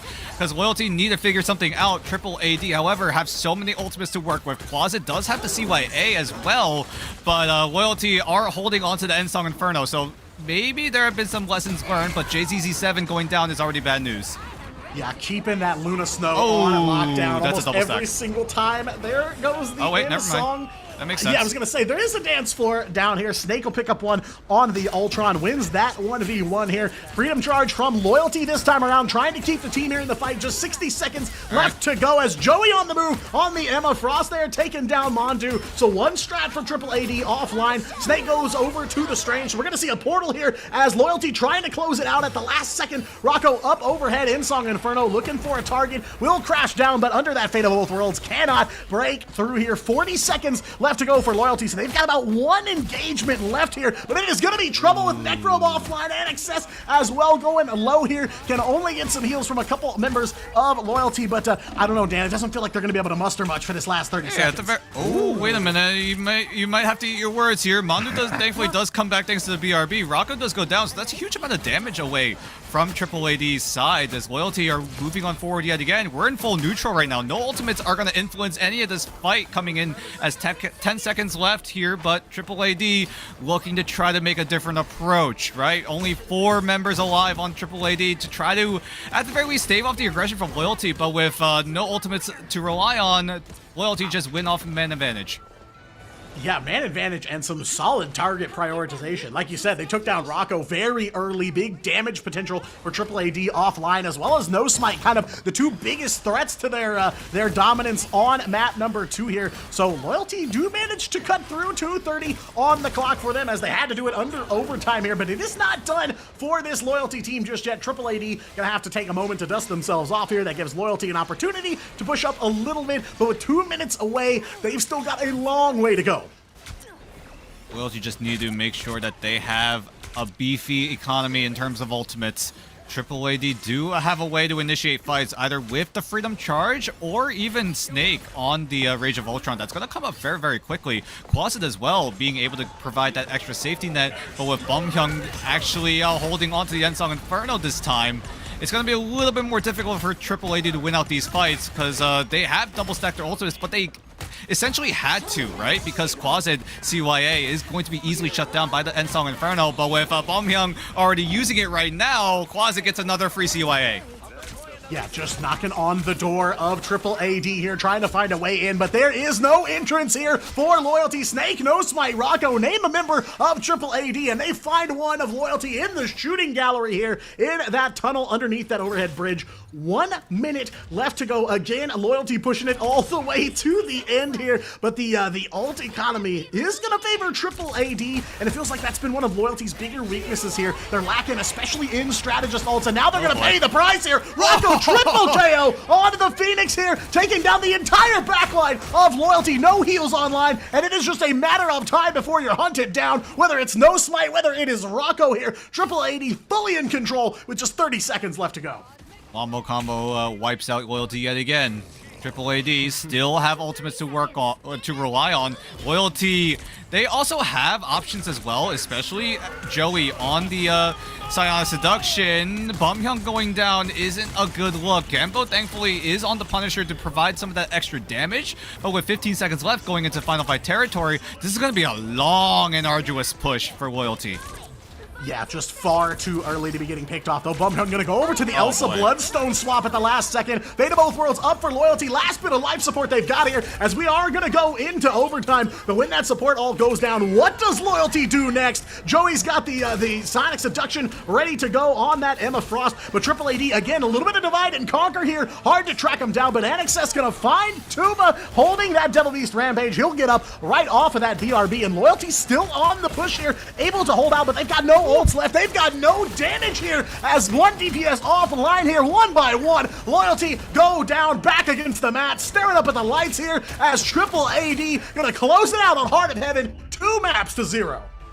Yeah, although Triple AD did win out here in a 2-0 fashion, loyalty, I gotta give props to them, right? They had moments of brilliance. They had chances to come back in these fights, but whether it be retaining the lead or finding a way to claw back, there were just like 1 or 2 moments where loyalty just could not get themselves over the edge, and Triple AD were essentially able to exploit those mistakes perfectly, right? Every time Bumhyung on the Phoenix used the Ensarm Inferno, Triple AD knew that they had a way to clap back. It was like, hey, CYA, do 40% more damage, Rocco, and then he just dive bombs right in and wipes out the entire strategist line of loyalty. Yeah, and then you end up with numbers like this, 43-4 for Rocco, 18 final hits off of 34k damage, absolutely deadly on the Phoenix. So those saves really, really give Triple AD a ton of value here. I had my eyes on Rocco a lot of the preseason too, and I'm seeing basically the same kind of operation here at the start of stage 1. But, you know, it's really, for Triple AD, it's really this rapid fire strategist alt comp that they've got going, because between Rocket and Ultron, it feels like you've got a strategist all around every turn. And meanwhile, loyalty left kind of hanging out to dry, right? You know, they've got the Kumiho Unleashed, they've got Fate of Both Worlds. Those take a little bit longer to charge up, and it just puts Triple AD in a little bit of an upper hand position almost every time these teams go toe to toe there. And, you know, I'm with you, Dan. Really, really good looks here for this kind of refreshed, revived loyalty roster here. Definitely a better start, but again, still in the hunt, still hungry for that first map win, though definitely coming closer than they have, I think, so far throughout this season of Ignite. So solid looks for them, but it is Triple AD that walk away with it. Some nice alt economy management from them, and just looking clean like they did in preseason. Absolutely. Big win right there from Triple AD right now, taking out loyalty for now, but loyalty still have more matches to come, so does AAA. But AAA, nicely, they can have themselves a good positive start to their run here in group stage, but it's a good performance right there. I like the Heart of Kunlun pick coming out from loyalty. They changed it up a little bit, but I will say Devil Dinosaur, ooh, too much formidability. So much presence coming out right there. AAA, just that differential, just having that pressure to shut down any flyers, any just space being taken, just constantly rampaging out. I think that was what was really something to be checked there. Look, they did have Black Cat, but we didn't see much Black Cat coming out from loyalty that could have changed the tide of that. So yeah, you got to be careful when he gets a little bit primal with the dinosaurs. So nonetheless, that's how they do claim that victory for themselves. I do believe we will have a chat with someone from Triple AD in a moment as well, so we're looking forward to that. I mean, it's just the Devil Dinosaur being so influential, right? Being able to secure it one-sided just nullifies a lot of different options that Loyalty wanted to go for, right? That you saw Loyalty try to make the mag work, but Devil Dinosaur just kidnaps you and then just melees you down, and there's really not much you can do about it. Joey on the Magneto really was just defending his own team from the Rage of Ultron. That was really the only value he ever got. The bubbles can only do so much in terms of the sheer amount of damage, but yeah, it's just the Devil Dinosaur just literally denying any sort of a way that Loyalty wanted to come back. Joey does go to the Emma Frost to try to shut down this Devil Dino, but at that point it was just too little too late. Yeah, and especially considering it ended up being one-sided on both maps against Loyalty. They didn't even have the option to go for the mirror, and Tuba picking up Devil Dinosaur, running with him straight out of the gate here in stage 1, has adapted very well to that new hero. So a big player for Triple AD in this win, no doubt. But, you know, again, I just love the, you know, non-stop back-to-back ultimates. Rocket's ultimate's been sped up this season, so you see that coming out more often. And of course, Rage of Ultron, one of the fastest ult charges. Everywhere you turn, it is tough to break into this Triple AD squad. Yeah, definitely. I mean, you said it best. Rage of Ultron. Ultron right now getting some more playtime, getting some more picks by. It's got that range, it's got that pressure, especially since the change to his ultimate Rage of Ultron, of course. You know, the tighter spread is gone. It's got a bit more area to cover with that bombardment. Allows him to get more heals to his team, of course, more damage to the opposing force. So you gotta be careful with that one. Try to handle something. You want to take a flyer maybe to counter that, but you got the dino factor again. That beam, it's just denying any chance of flyers getting any free space in this current meta that we're in. So that's definitely the answer they went for, T2. But with the big Devil Dinosaur right there getting that value, so we saw that. We got to bring that back and see how AAA perform again in their next matchup. But of course, woo! Oh, we still got bangers today. We still got a lot more matches, you know.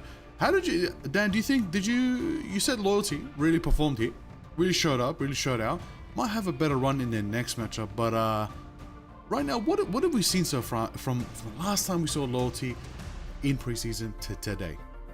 I mean, at the very least, they were able to make some of those maps a little bit more competitive, right? It felt like every single time we saw Loyalty play, they either got held in spawn or just got hit by one big Eye of Agamotto. Shout out to Soko for landing the first ever 6-man Eye of Agamotto I have ever seen in Ignite.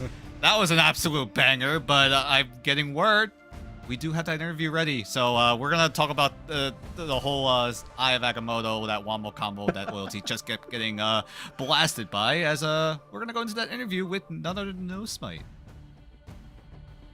Hello. Hello, No Smite. Welcome in. Hello. Hello.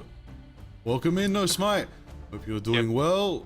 How are you and the team feeling after that victory? We're feeling so good. Oh, match start matching, winning for winning. Yeah, Yeah. we're happy. Quick question, right? Do you guys like Devil Dinosaur and Black Cat? Like, do you guys like it in the current meta? Yeah, we are maybe I think good at Dino and Black Cat. So our teammates like it this meta. Yeah, and Captain America too. Clearly, really good Captain America for sure. Who do you think is kind of the standout teammate in this match? Who's your carry this game? I think Tuba carry, Dino carry, maybe. Yeah, Dino carry, yes. Dino's a good pick. Now, is there another team out there that you guys really want to beat?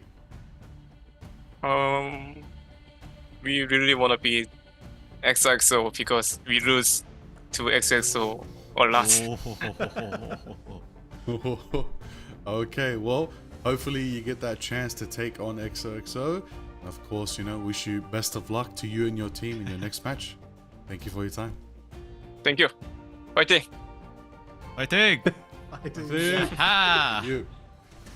Oh, it's always so fun to interview No Smite. He's an absolute treat in the Asia scene. I remember interviewing him all the way back in Stage 2 last year, and oh my god, every single time, banger of an interview. He just brings on so much joy. Yeah, literally, he's looking good. They're feeling sharp. They like this meta. They're like, the squad's ready. They've adapted to it. They're playing to the Dino. They're trying to make sure they get that Dino Protect as well, so that they can have some fun on Devil Dinosaur and get that value, get primal with it, and do what they can. I like that. But I'm still waiting. We saw some Phoenix movement. We saw the crazy Agamottos, but I'm still waiting to cash in on the Black Cat. I mean, both sides weren't given access to the Black Cat, so hopefully we get to see a little bit more, but I'm afraid that if the Black Cat keeps getting banned more and more, it's just going to influence all the other regions, right? If everyone's going to ban out the Black Cat, then no one's going to have the Black Cat, so hopefully OC isn't the only region that has been crazy with it. Let's hope not. For sure, Asia's definitely got Black Cat in store for us, but we'll find out very, very soon if we do see that after this short break. Won't be long. If there's anything we can do to make your flight more enjoyable, please don't hesitate to ask. Please sit back, relax, and enjoy the flight.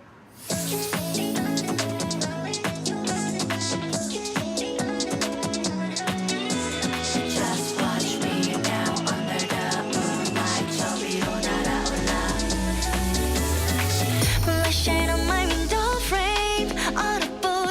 flame, blinding, shining lights. Oh, oh, I feel it's skipping way out of control. Lock it, oh yeah. We won't stop it. Flying high is our destiny, lighting up flaming stars. We're reaching out towards victory. 눈부신 꿈으로 차가운 심장을 쉬고 더 높이 날아가. They can't catch my vibe and my life. We're dancing under moonlight. 손을 묶어버려. Turning up the heat. Get it, oh. We're switching up the lip gloss, mixing up the crystals. All they want to know how we do it. Now it's time we switch to flight mode. Yeah, 차올라 내 눈빛 봐. 불부터 나 ready now. 떨림이 번져가 입안 위로 올라타. 거침없이 난다. 겁없이 뛰어가 flight mode. Be breath-free, shining, flying higher. Feel the spark of flight mode. 우리 하늘 위로 더 rise up. 사라져 fade away moonlight. Gonna burn the night out. Every time my heart's flight, we go higher, eyes wide, right through the starlights. 차가운 공기속을 realize 지금이야 take flight. We're dancing on the moonlight. 손 묶어버려. Turning up the heat. Gonna get it, oh. We're switching up the lip gloss, mixing up the crystals. All they want to know how we do it. Now it's time we switch to flight mode. Wake up, wake up, wake up, wake up. Feel it, feel it, feel it, feel it. This time switching to flight mode. Fly, fly, fly, burn up, burn up, burn up, burn up. 올라가. This time switching to flight mode. 올라가 계속 높이 높이 fly away. 어둠 깨트려 이 무대는 우리의 게임. 자꾸만 넘어져도 울지마 괜찮아 일어나. 그 끝을 몰아서 run even 위로 flight mode. We're dancing under moonlight. 손을 묶어버려. Turning up the heat. Gonna get it, oh. We're switching up the lip gloss, mixing up the crystals. All they want to know how we do it. Now it's time we switch to flight mode. This time switching to flight mode. Burn up, burn up, burn up, burn up. This time switching to flight mode.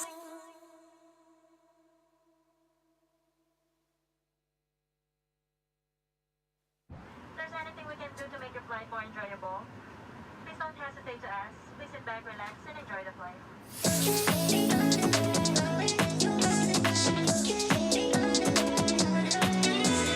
Just watch me now under the moonlight.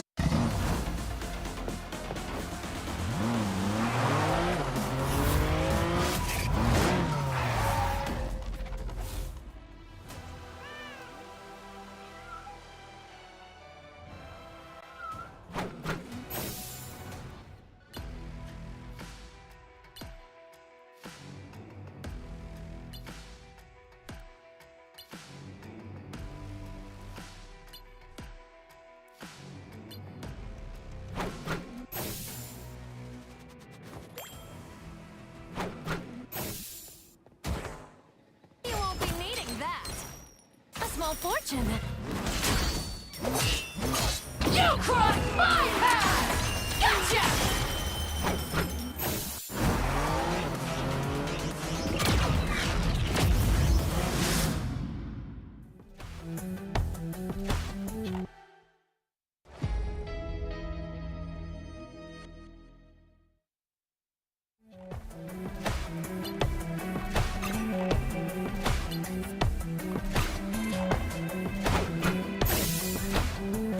Hellfire!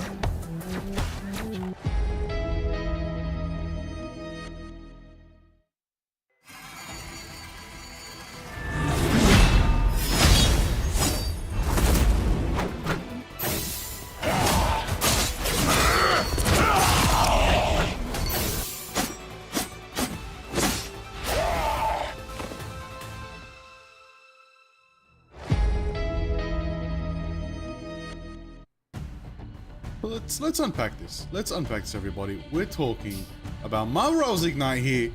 That's what you're tuning into. That's what you're here for, watching on any platform that you're watching, whether you're on your couch, at your desk, with your family, with your friends, watch from space, watch from underground. It doesn't matter where you're watching Ignite, and you're here watching the best in Pacific Asia here today.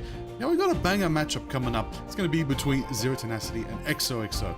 This is a big one because we're talking about a podium finishing matchup here. We're talking about what could be a marquee matchup as well, with two big teams that got big problems with each other and they want to take each other down big time. And I'm going to say it big one more time because we're going to see a big dinosaur for sure. On top of all that, we got #1 XOXO Glazer here today. Dan, how do you feel? How do you feel XO is going to do against Z10? Come on now, give me the breakdown. I mean, there's a reason why I love XOXO so much. This is a very, very aggressive and a very unique team in terms of how they want to utilize their team compositions and their playstyle, right? Just dive, and let me think. Dive some more. Yes. XO. This is the I'm saying it right now. This is the OG YWL.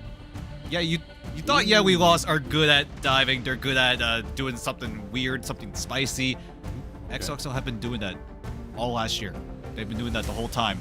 Maybe YWL have been doing the similar thing, but they weren't in the limelight of Ignite at that time. But no, it's XOXO. They're the OG YWL. So now, Tonic, you were telling me, you were breaking it down. You're kind of in the Z10 camp. You believe Z10 might be cooking over here. Maybe even taking first overall in the group stage.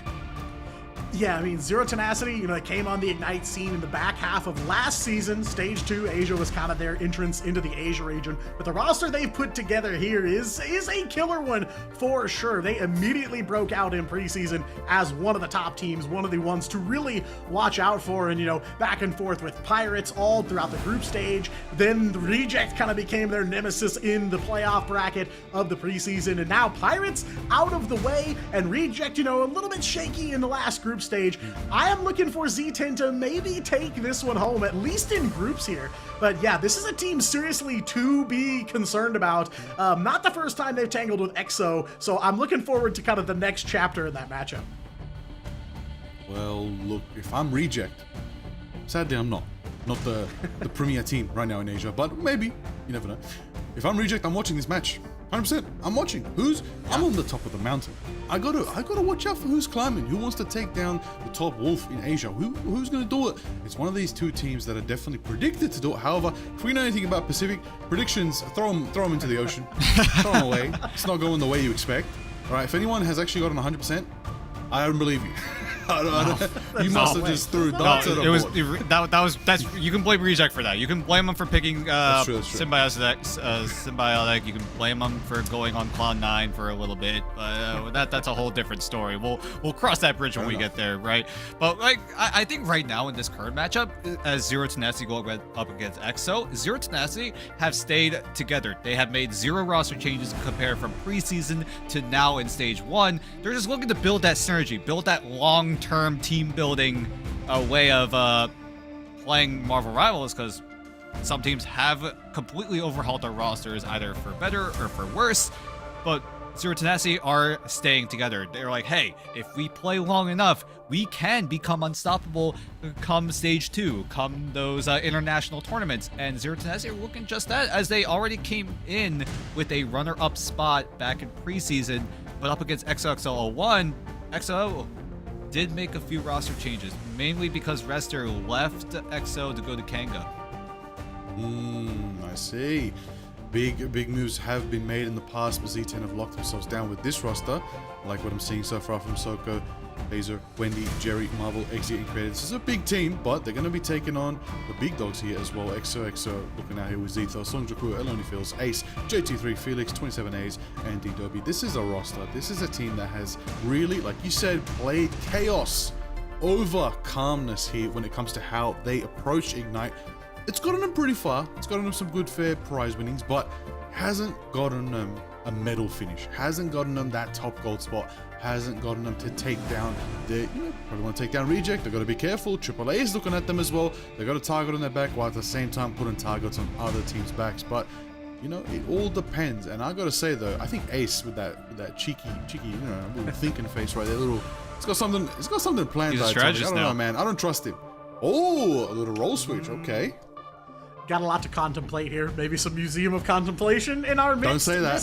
Hey, whoa, hey.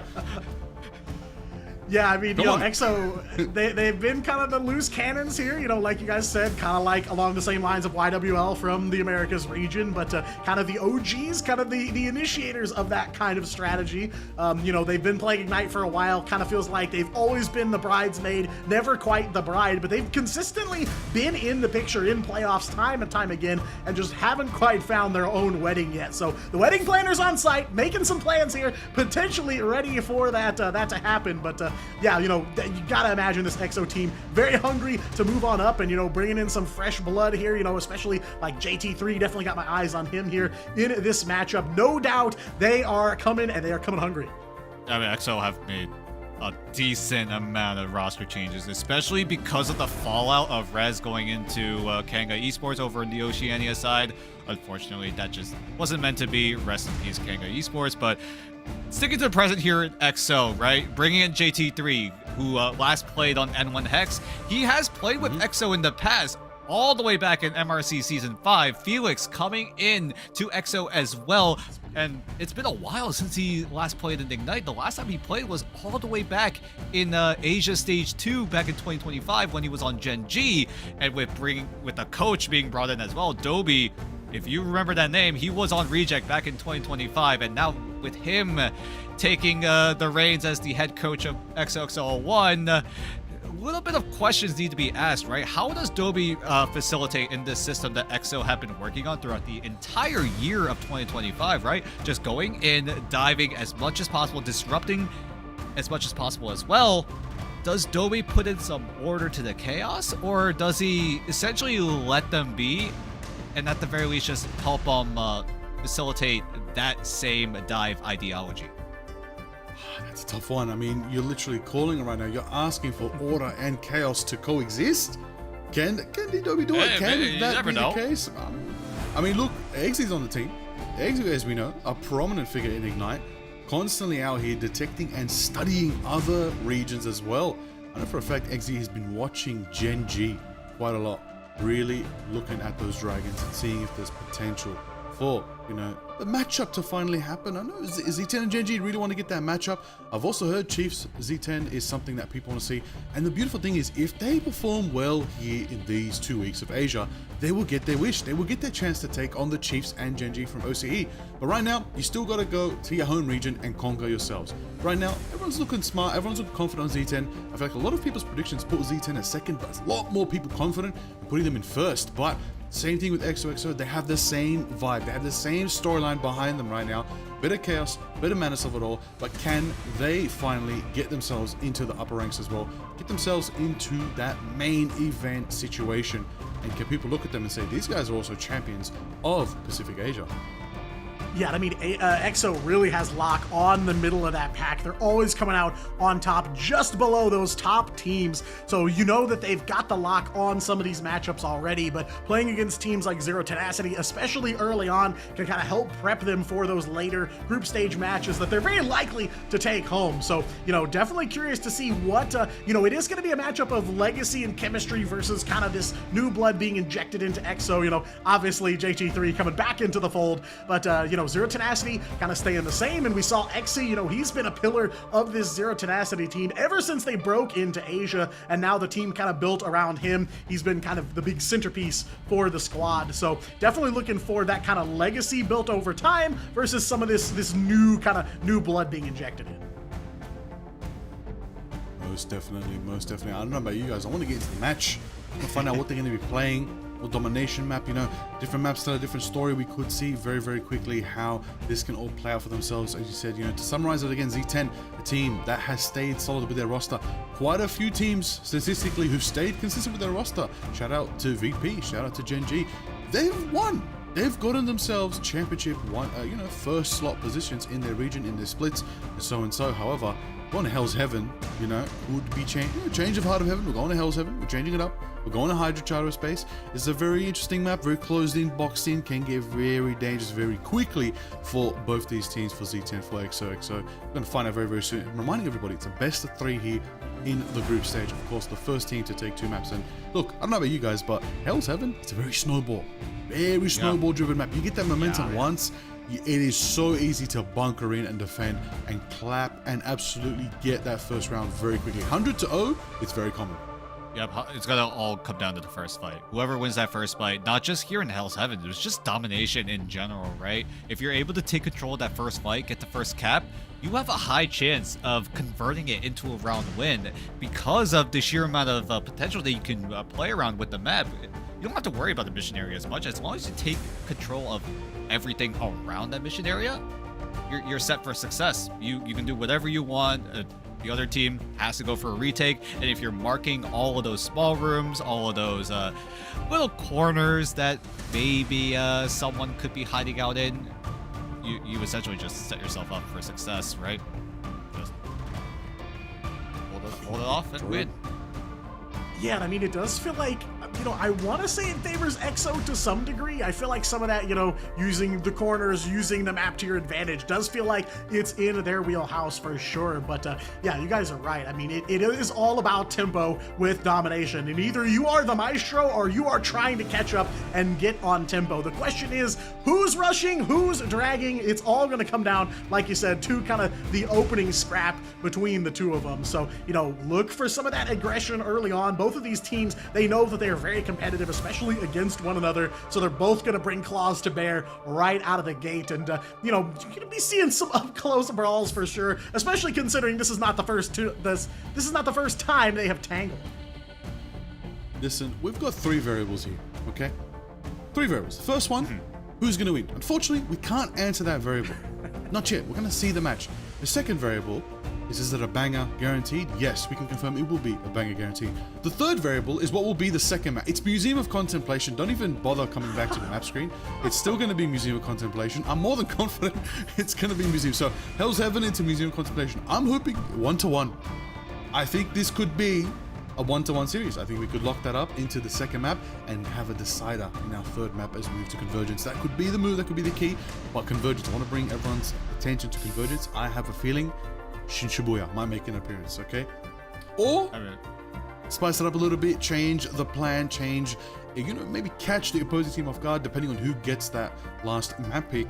Could go to downtown Manhattan, could change it up again. It's a very divisive map, very decisive map. If you're not running those scrims, if you're not running those reps on downtown Manhattan, this map will catch you off guard, and it's happened in other regions as well. I mean, it's only picked like what, I think 3 times total, twice in OCE and once in I think Americas, if my memory serves me correctly. It was either Americas or EMEA, but still, Lower Manhattan has not been a very popular map. I'd say because it's just very difficult, right? If you're on the defending side to at the very least get a foothold in the defense, it's so hard, right? Especially on that first point, having that courtyard at that open space before you get into the building, that is near impossible to defend because you have no cover. And then you go over to the second checkpoint, right? After you control the mission area, you get the shield mobile up and ready to go, right? You got that big high ground in the middle of between first and second in terms of checkpoints. And if you're able to control that high ground, you essentially just set yourself up for a huge amount of success, because once you have control of that, you see literally every single little nook and cranny besides the floor below you. So that's just so much of that control. Now, something. Go for it, Daytona. Go for it. I was just gonna say, yeah, I'm on the same page. It's that building kind of that oversees the whole curve there on checkpoint number 2. That's so important for both teams, really. You're gonna see a lot of fighting on that rooftop. I've somehow ended up on Lower Manhattan so many times in ranked games this season that I've seen that rooftop. I can see it when I close my eyes. I hear the sound of the lockdown, the scanner showing you the all charge, showing where everybody is. So yeah, I'm if we go there, I'm definitely interested to see how these teams are going to react to it and where they're going to fight it out. Oh, definitely. I just realized something. Dan, correct me if I'm wrong. Somebody on XOXO plays a certain hero, beautiful, absolutely bellissimo for this map. Certain Emissary from Hell, certain web warrior. Oh, we're Can going we this way now. potentially- All right. No, we may not delve deeper into it, but maybe we save it for later. But hey, listen, it might be Emissary from Hell, it might be Friendly Neighborhood. Could we see a little bit of Song Joong-woo on the Spider-Man? Could we see? wouldn't doubt it. It's Hell's Heaven. It's Hell's Heaven. If we get Super Soldier Factory, I'm sure Sung Joong-woo's gonna try to whip it out. Maybe on a frozen airfield if they're able to draw the fight away from the mission area. You know, that little area.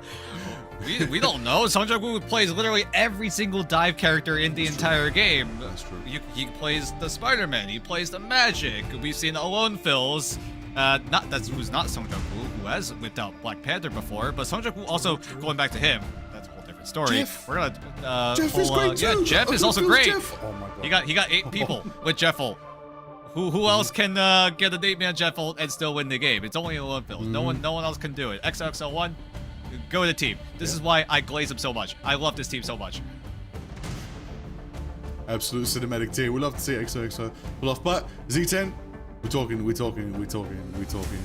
A team that is actually rivaling for first place right now for a consistent amount of time against Reject, have put Reject on the back foot quite a lot, and a very, very surmountable 4-step. Let's see if XOXO can conquer them. It is up to them to find out if they can.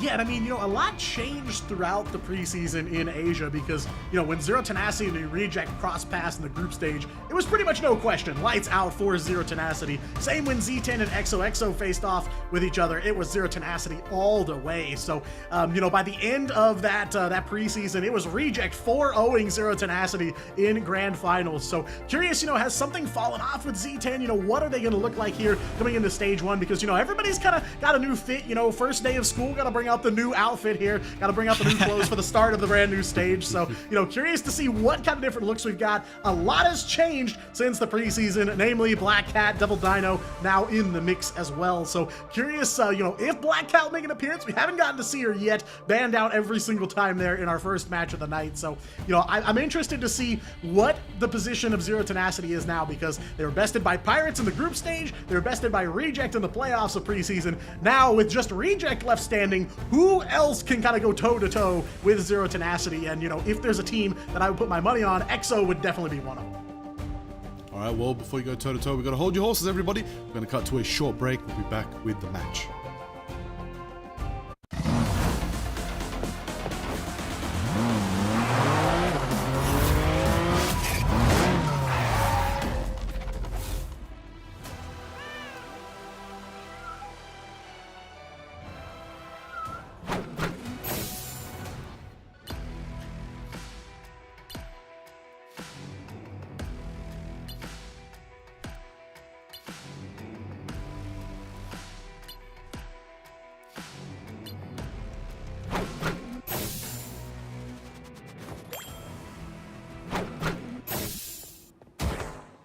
You won't be needing that.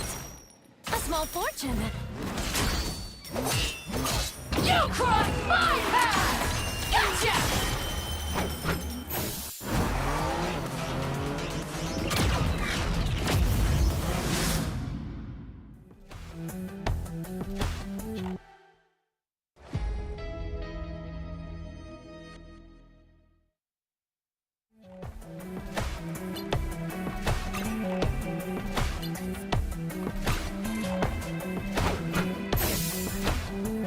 Hellfire!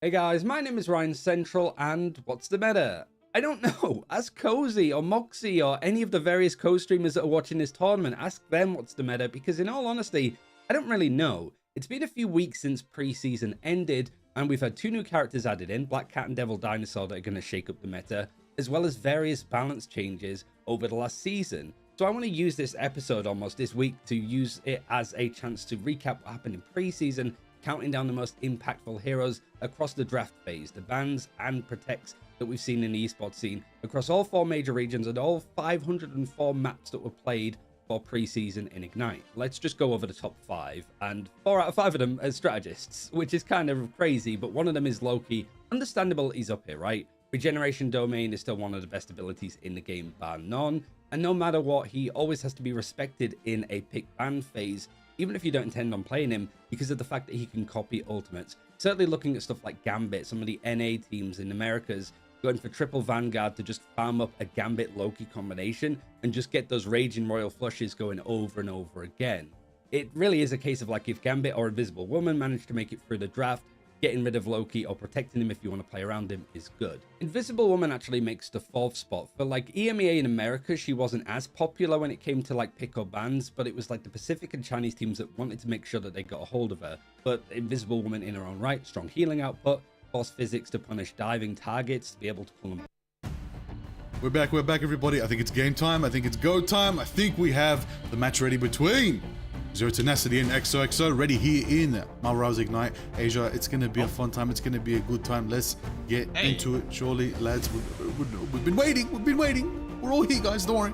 The match is happening, okay? Nobody was nibbling on cables. They're all good to go. All right. They're ready to roll. They're so yummy. I love it. I love the cables. Playing too much Devil Dinosaur, Dan. You gotta stop eating the cables, man. All right, plug them in. All right, plug them in. All right, man. Gotta lock in. We got a game on our hands. Let's get into it. Yeah, no forbidden spaghetti here, but yeah, both teams seem to be ready for this matchup here. It is another round between these two, and of course, Zero Tenacity, kind of the number 2 team here in Asia, came in second to Pirates in the group stage of the preseason, came in second to Reject in the bracket in those playoffs. Gotta imagine they are ready to try and claim number 1, and that all starts right here with this matchup against XOXO01, who won very much of the same, right? Top 4 across the board for them throughout their history of Ignite, so no doubt they're ready to climb. Whoa. We need to cut to this right now. XOXO1 did not ban the Gambit. I repeat, XOXO1 did not ban the Gambit. This might be the first time Zero Tenacity might get a one-sided Gambit here, and oh my goodness. So XO, I'm under the assumption, right, they took away the Dino because XOXO1 really want to run this dive ideology and just turn it up to 11, because if Devil Dino's into play, he's easily able to shut down one of those dive characters, whether it be the dive Vanguard or the dive Duelist. And Zero Tenacity will not have that option, but Zero Tenacity will get access to the Gambit, meaning that XOXO1, they're going to have to alter their ban draft completely, and you can see it already. Starward, instead of the Mantis or the Luna Snow that has been usually prioritized in those 2nd and 3rd bans, is going to be the option for XOXO1. I wouldn't be surprised if XOXO1 also take away the Rogue here, but Zero Tenacity, they know that XOXO1 really want to go for this dive composition. They quickly take away the Black Cat. Yeah, I mean, that's kind of the Ooh, they question make it you one-sided. ask. Ooh, yeah, that's gonna be nasty for sure. And that's kind of the question you ask when you leave the Gambit open is, okay, are we prepared to base our entire draft around stopping some of those synergies? They take out the Star-Lord, I like that. Taking care of the Phoenix as well, she's pretty strong too, and I think can benefit from that Raging Royal Flush as well. Captain America also banned out by EXO. They will save Luna at the very end here. Dan, I had a sneaking suspicion that if there's a team in Asia that's gonna let Gambit go through, it might be EXO. You never know what you're gonna get when this team comes to the battlefield, but this time, Zero Tenacity is gonna get the Gambit, and Base are gonna lock him in straight away. No questions asked here. Same with the Black Cat for now. Yeah, I wasn't prepared to say they're definitely gonna let Gambit through on map 1, but I had a feeling maybe in this set we might see some Gambit. Hey, you want another parallel between XOXO1 and YWL? YWL did this exact same thing over in the Americas region. It didn't work out when they played against Liquid Citadel, but then again, Liquid Citadel are in a whole different realm of power level over in the Americas region. That's a super team that we're going to talk about another day, as both teams going to start out here in the Super Soldier Factory, so maybe XOXO1 want to change it up a little bit, maybe go for the Spider-Man. Sungjuku's on the Rocket Raccoon, but only to put down the BRB to provide some extra 25 over health shield to the rest of the team. That's about it. We'll see when he decides to switch up his hero and go somewhere more dive-oriented. Because right now the big question is, what is he gonna play? Black Cat's not available. He does have options to Spider-Man. He does have options to go the Magic or the Daredevil, and it will be the Daredevil. It's no surprise, it feels like, right? And lots of information provided for the rest of XOXO01. Zero Tenacity not going to go that route, putting Eggsy on the Psylocke, so very, very aggressive for Zero Tenacity. But XOXO1, if they want any semblance of getting control of the mission area, they need to win this first fight right now.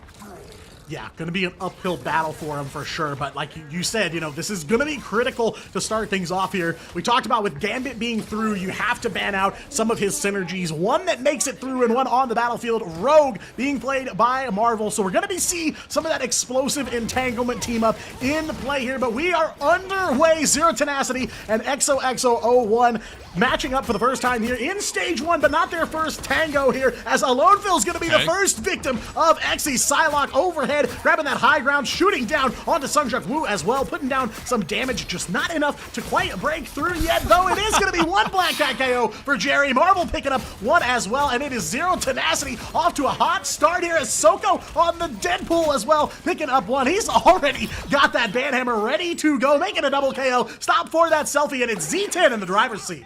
I mean, this is best case scenario for Z10 right now. If they needed to, Soko could have easily used the banhammer to try to shut down one of those members. Great look for Sungjuk Woo there, finding a pick onto Jerry, who did overextend a little bit. But Zero Tenacity saving the banhammer for the second fight is absolutely massive. XOXO1 are not going to be close to their ultimates. Zero Tenacity could easily disrupt it by putting that banhammer on one of the strategists of XO. Yeah, Marvel caught out in the open for a second, but turns it around, converts onto JT3. Zatha will even it up, and Jerry gonna get in the mix as well. One more KO for that Black Cat, and Exy back in the KO feed here. Zero Tenacity, man advantage yet again here. 40% of the way captured and still on the move. Very solid start for them. This is great tempo coming in from Zero Tenacity, putting XOXO01 at bay. Ultimates are now going to be coming up ready to go. As XO, they do have ways to defend the Royal Flush aggression coming in from Baser, but it's going to be up to Phoenix to get that dance floor in time.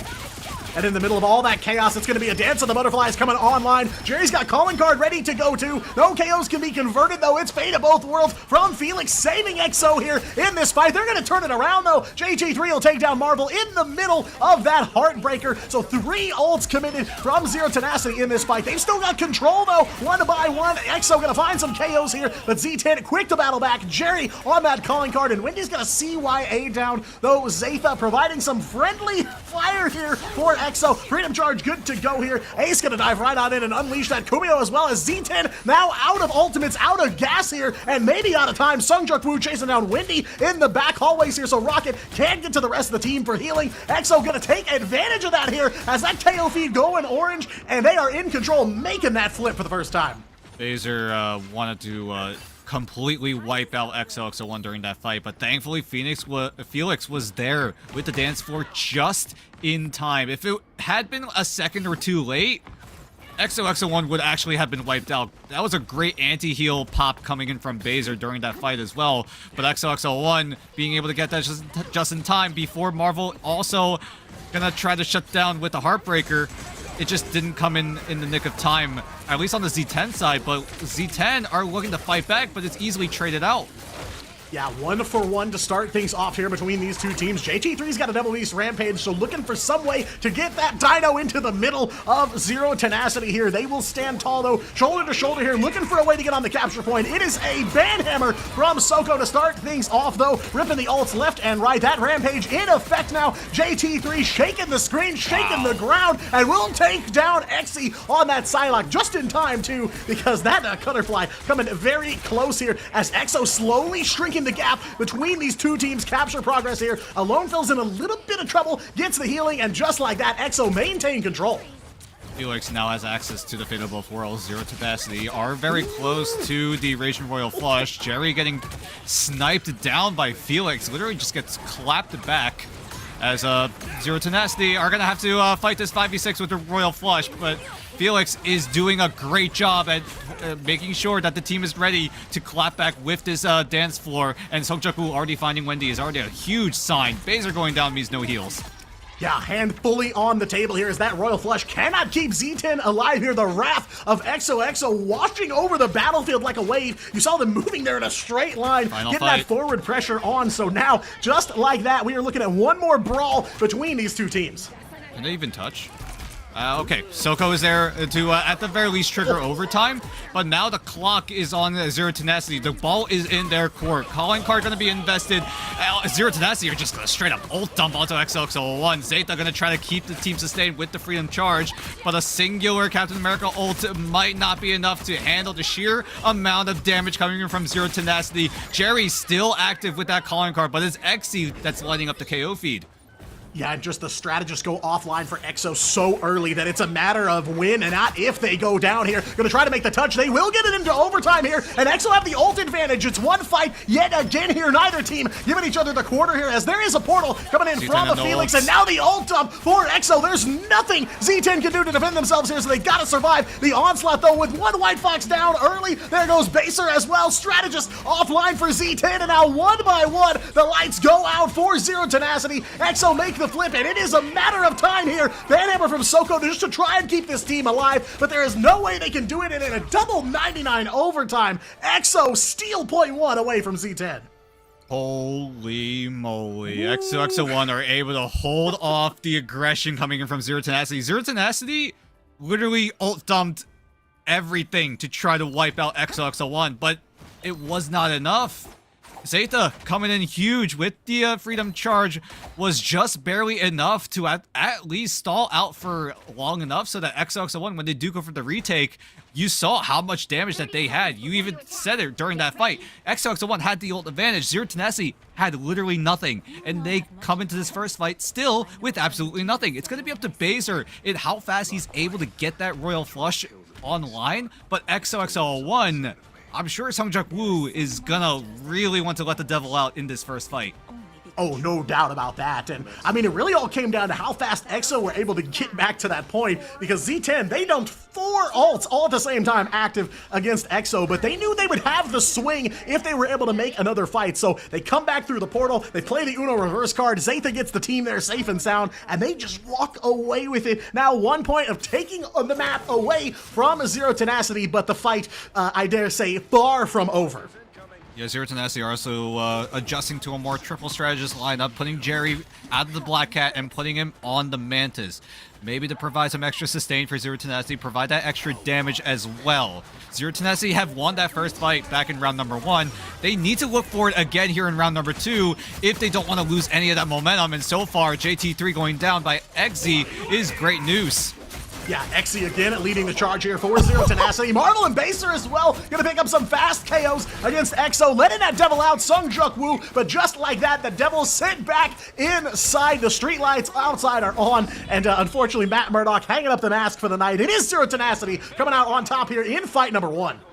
Zero Tenacity don't even use the Raging Royal Flush. Lots of adjustments coming from Zero Tenacity, and they're all very good options. Soko moving over to the Emma Frost to shut down JT3 on the Devil Dino. Marvel gonna take the reins as the Deadpool, the Vanguard Deadpool version, as he does get the Banhammer and just wipes out the backline. That's exactly what Zero Tenacity wanted to do, right? Go in swinging in this first fight. Use the Deadpool ultimate. That's for sure going to be used first. And now with this momentum, Baser's going to kick things off with the Royal Flush, and everyone's just going to get run over. Yeah, buffed up the team to do some damage here while the rest of the team builds those ult charges. Xe holding on to that dance of the butterflies here. Not a lot of progress from Z10, but they are holding steady here. It is a fate of both worlds from Felix, keeping EXO alive here, and Zeta as well gonna tag in, get that freedom charge going, hold off that Cutterfly from Xe's Psylocke for now. No KOs coming through, but all the while here, Z10 in control of the point, but not for much longer here. Name a member of this EXO squad. They just popped up in your KO feed. 53% for Zero Tenacity, but EXO make the flip. It might have been difficult for both sides to win that fight, but EXO find the easy way out, finding Jerry right before he was able to get that Soul Resurgence. And if Jerry was able to get the ult off, you at least had Ace with the Kumbio Unleashed to try to sustain the team for a little bit longer. But XO, if they're tracking these ultimates correctly, they know that Jerry has his ultimate online. Maybe it'll be used in tandem with Soko on the Psionic Seduction. We will see, as it's going to be up to Ace to, at the very least, keep XO sustained for this next fight. Alonfils does have the Dance of the Butterfly. Either he uses it defensively to try to avoid the sheer amount of damage coming in from Z10, or he just goes for the knockout blow to try to combine it with JT3 on the Stampede. Yeah, it is going to be Ace in the hot seat here. That Kumiho already unleashed, and that Devil Beast Rampage coming out as well. Meanwhile, it's Sonic Seduction for Soko here, trying to find some control against this EXO squad. Marvel and Windy going to make their appearances in the KO feed here. EXO very quickly closing the gap between them, but Z10 looking clean in this fight here. The back line, the front line, the duelists, everyone making an impact for Zero Tenacity, and they will take that capture point right back. Thank you very much. EXO tried to sustain it. Zero Tenacity used the combination of the Soul Resurgence and the Psionic Seduction. Give Soko some extra movement speed, some extra opportunities to try to charm up anyone on XO1 that are a little bit overextended. And now coming into this engagement, it's going to be a race between Felix and Baser. Raging Royal Flush versus the Fate of Both Worlds. Which one comes up first? Sungjaku is going to try to disrupt it here. Try to get something going, but okay, shut down goodbye. Just like that by the Psylocke. Exy finding one more. The Banhammer does come out from Marvel, but he's shut down too. Both teams battling for the body advantage here, but it's Z10 taking a 1-for-2 advantage, all the while building some of that ult charge. EXO, unfortunately, on the back foot, and I don't know if they can make it back in time here. Portal's being channeled by Sungjaku. Maybe they're trying to rely on it. Thankfully, JT3 is able to touch just in time. Sungjaku is able to channel the portal, but that's going to be the bailout opportunity for XO1 here. Sitting at 53%, they're going to have to try to survive this Raging Royal Flush, but thankfully Felix is there to completely nullify it with the Fate of Both Worlds, so everyone on XO have a bit of room to work with. Marvel's getting zoned out. XO1 are looking to get the flip, and they do so, as XO will avoid a very, very tense overtime scenario. Yeah, I mean, beautiful pressure For how on that long? Fate of Both Worlds, but Z10 ready to fight right back here. They just need one to grab this point. Exy on the move on that Dance of the Butterflies, but Zatha, again, the shields up here from Captain America, keeping the team alive, though, as it goes down. Ace falling No heals. immediately here. Nothing online for EXO to keep themselves on life support here. JG3 going for the Devil Beast Rampage, trying to get Zero Tenacity off of this point. Soko, Psionic Seduction goes down here, and one by one, EXO sent back to spawn here. Overtime in effect. It is going to start ticking down. Double KO for Jerry's Mantis as well, making a triple here. You cannot even relax around the strategists for this team. EXO taken down here on point number 2. It all comes down to Frozen Airfield. I don't think it would have mattered too much, but Soko came in with the Carbon Crush to lock down Sungjaku there. How in the world? When do you ever see an Everfrost choke slamming a Spider-Man? You don't see that very often. But Zero Tenacity made it flashy to win out here in round number 2. Now going into round number 3, taking a look at these ultimates, right?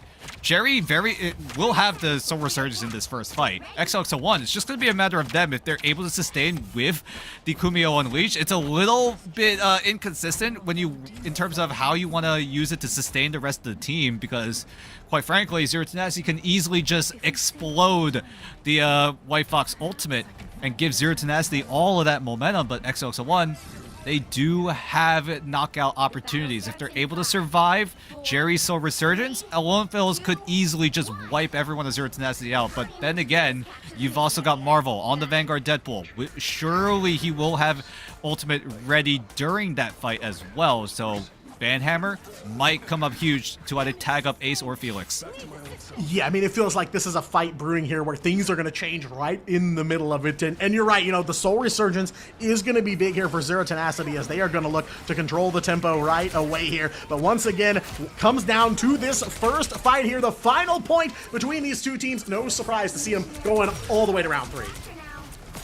But yeah, how long does it take for Zero Tenacity to initiate here? Alonfils is the one that initiates things with the Dance of the Butterfly. At the very least, force out Jerry's ultimate. Ace gonna try to sustain the team, but again, the target focus is just absolutely perfect for Zero Tenacity, and Ace is already gone. Yeah, the picks just coming in too early here for Zero Tenacity. EXO trying tooth and nail to hold on, but they just cannot do it. Z10 full momentum here for them, as every single member of EXO going all the way back to square one here, and Zero Tenacity gonna walk away with a first point capture, maybe the cleanest and quickest of the 3 so far.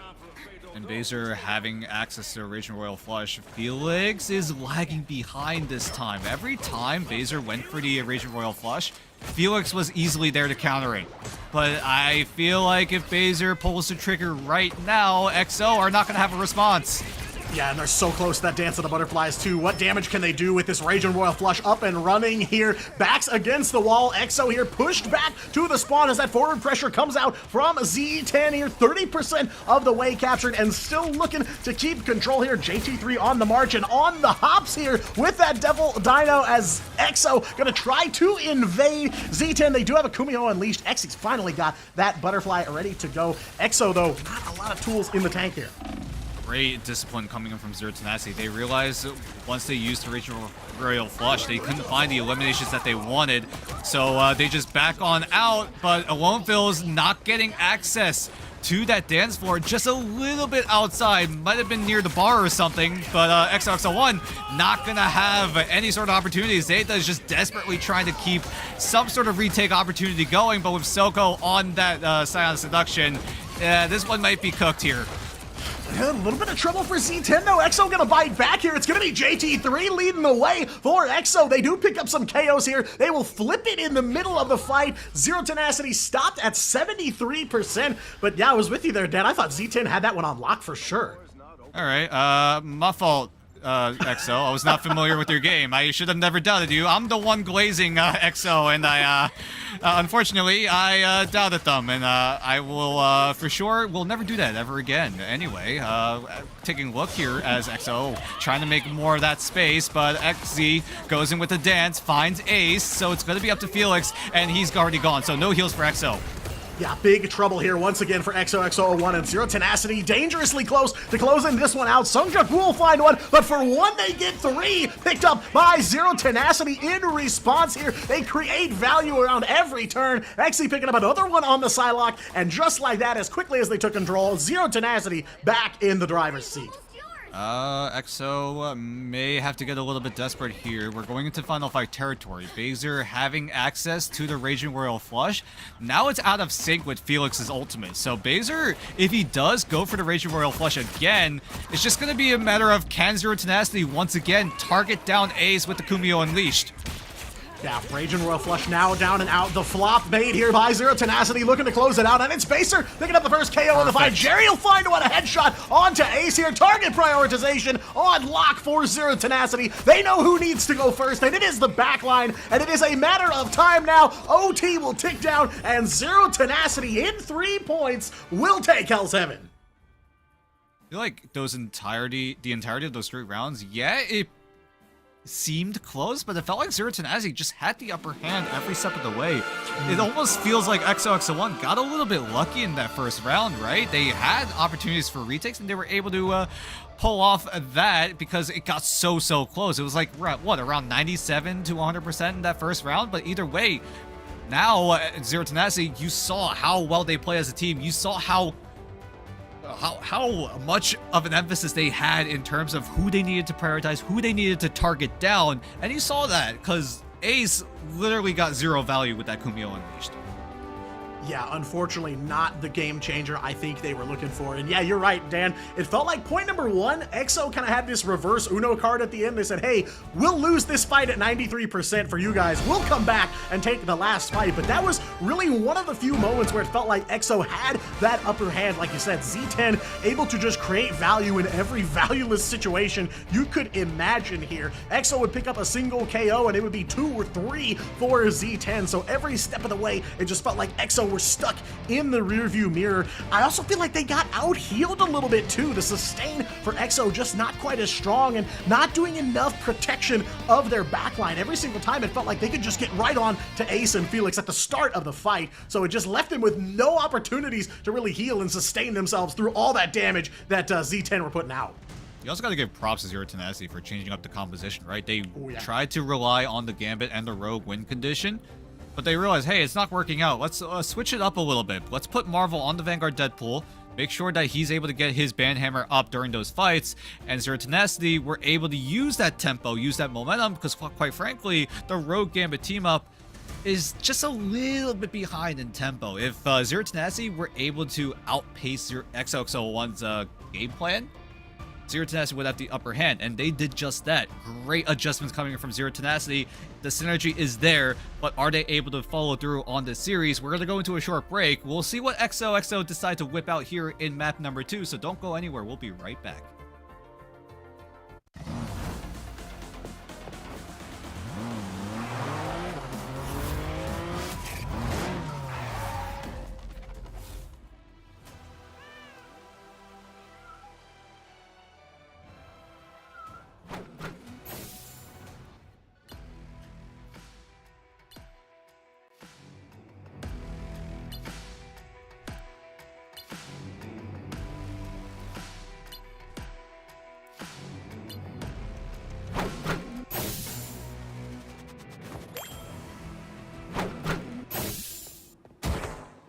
You won't be needing that.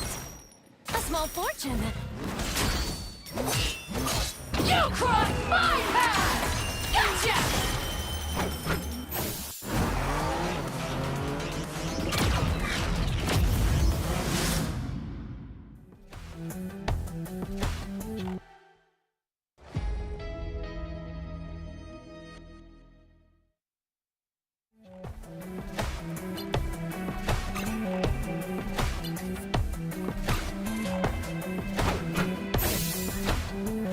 Hellfire!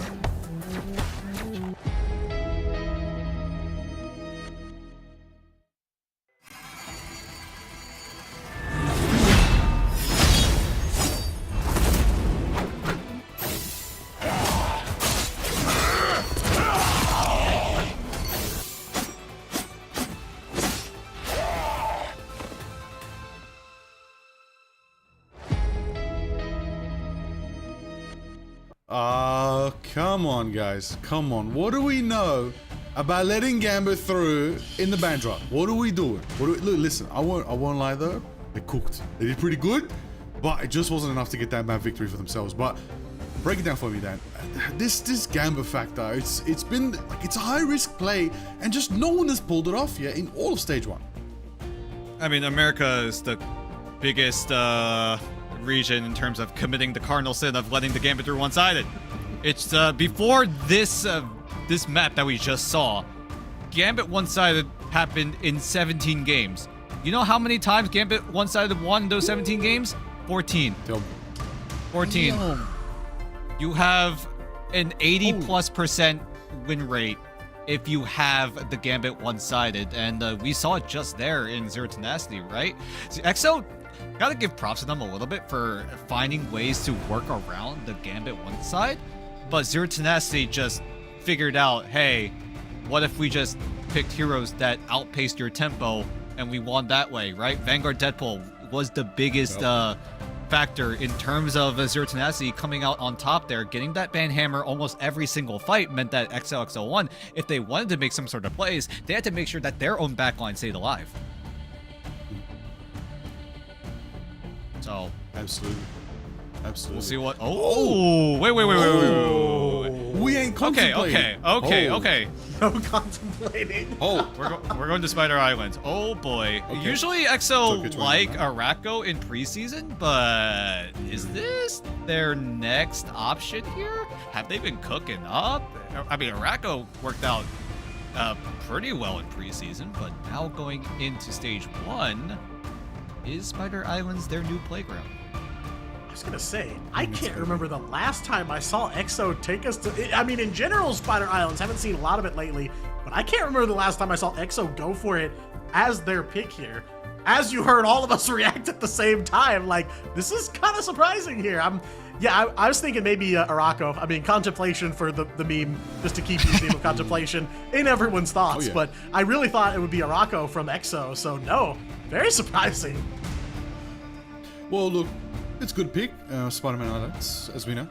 Tokyo 2099. We did get a mention of Miguel O'Hara and some lore drops from Alvarez recently, so maybe some more 2099 action is on the way. We're looking forward to. Maybe this is a teaser. Maybe XOXO have a plan. Maybe they have a shift in strategy here that they want to apply. All I know is if I'm XOXO, if I'm rooting for XOXO, I'm also rooting for them to ban Gambit. Don't do it again. There's other high risk, high reward plays you can make happen. Don't do that one again. It's not working. Okay. Okay, I Z10, feel- they've got it marked. They've got it marked. Yeah, it's going to be all eyes on EXO if they want to do it again, right? They try to run it back. I mean, they handled it pretty well over in round number 1, but Zero Tenacity, I mean, it was just tempo. EXO just had the slight edge in terms of tempo, was able to outpace the Raging Royal Flush timing. Because, yeah, the Raging Royal Flush is still a disgusting ultimate to work with, but with how high of an ult energy cost it has, EXO-1 were able to navigate around it perfectly, but thankfully, EXO are not committing that cardinal sin, but a Black Cat for a save over the Devil Dino. EXO-1 really want this Black Cat to work. Zero Tenacity now, what is on their cards here in terms of banning away? Because right now Zero Tenacity would want to ban things that enable this Black Cat. I was gonna say I like the what's in the cards because Gambit banned and Black Cat on the table, so you're gonna see some calling cards here from EXO-01. Zero Tenacity gonna ban out the Mantis. That Mantis so influential for Z10 on map number 1, and like you guys were talking about, they brought the Gambit Rogue team up to the table here, usually pretty powerful. Didn't work out in their favor, not as strong as they had hoped. They pivoted right away, and yeah, Raging Royal Flush just proved even on its own to be so powerful. So I like the adjustment here from EXO to go ahead and ban that Gambit away. Basically kind of a re-scrub of their strategy from the first draft phase. They're going to take that Black Cat Phoenix ban on to Z10 though. Captain America going to be banned out by Zero Tenacity as well. So yeah, I like the changes here we're seeing in draft. And EXO-1 just gotta ban away things that shut down this Black Cat. Manta is going to be one of those options, especially with the damage boost and the extra movement speed. You also don't want to deal with the CC potential with the sleep, as EXO-1 also taking away the Phoenix means that Rocket might be on the cards here for EXO-1. That CYA will for sure be getting at least a bit of value. EXO-1 also taking away the Star-Lord, but they've already taken away the Gambit. I assume it's just because of how well the Star-Lord is able to be slotted in to any sort of composition, because right now it really feels like if Zero Tenacity want to go for more front-to-back composition, they're going to have to rely on Elsa Bloodstone. Yeah, Star-Lord definitely kind of a wild card for a lot of compositions. You can pretty much put him in anything and he will work, with or without Gambit buffing him up, because that Galactic Legend just so powerful. EXO, though, their saves are going to be both of the brand new heroes here in Stage 1. They get Black Cat and Devil Dinosaur, so I think big wins there for sure. They won't get Luna Snow, though. That banned away by Z10 in the last round of the draft here, but there are your picks and bans. It's going to be a one-sided Fate of Both Worlds for Zero Tenacity here, as they'll save Luna as well. I like the Black Cat and I like the Devil Dino. We haven't gotten to see Black Cat from EXO yet. I assume maybe that's going to be a Sungjuk Woo play though. Whoa. I just noticed just now, Baser is out, Creative is in. Oh, I think this is Creative's Ignite debut. They're trying out something here. Creative, being that 7th man on the Z10 roster, has been on the substitute role for the entirety of preseason, but they never let him play on the Ignite stage, and now going into Spider Islands, does Zero Tenacity get a little bit of an edge here? Zero Tenacity do have anti-dive options, while EXO-1 choosing the attacking side as well means that if they're able to come out swinging in this first round, which I'm sure they're going to look to do because Felix is on that strategist Deadpool, so if he's able to get that ultimate ready as soon as possible, EXO-1 should have all this momentum right then and there.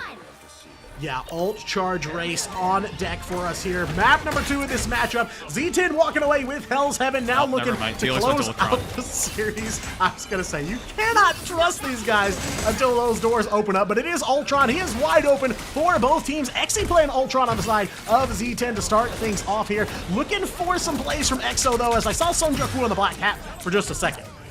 Yeah, but he's going to go on to the Rocket Raccoon for now.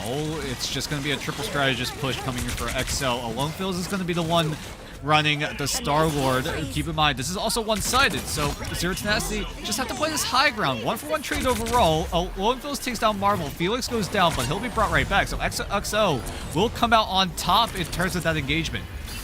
Yeah, kind of like a phantom 0 for 1 here as Felix will just walk right back onto the battlefield here. That mission vehicle on the move over halfway here. An ace on the move in this matchup as well. The White Fox finding the Black Cat on the side of Zero Tenacity, and Jerry gonna sit this one out. Soko in a little bit of trouble on the Devil Dino 2. Needs a bit of a hand from that back line on Z10, but Exo looking good here so far on offense. Wendy, though, on the attack, finding the snipe on the Zatha. Felix, though, gonna even the odds right back. Soko taken down on Z10.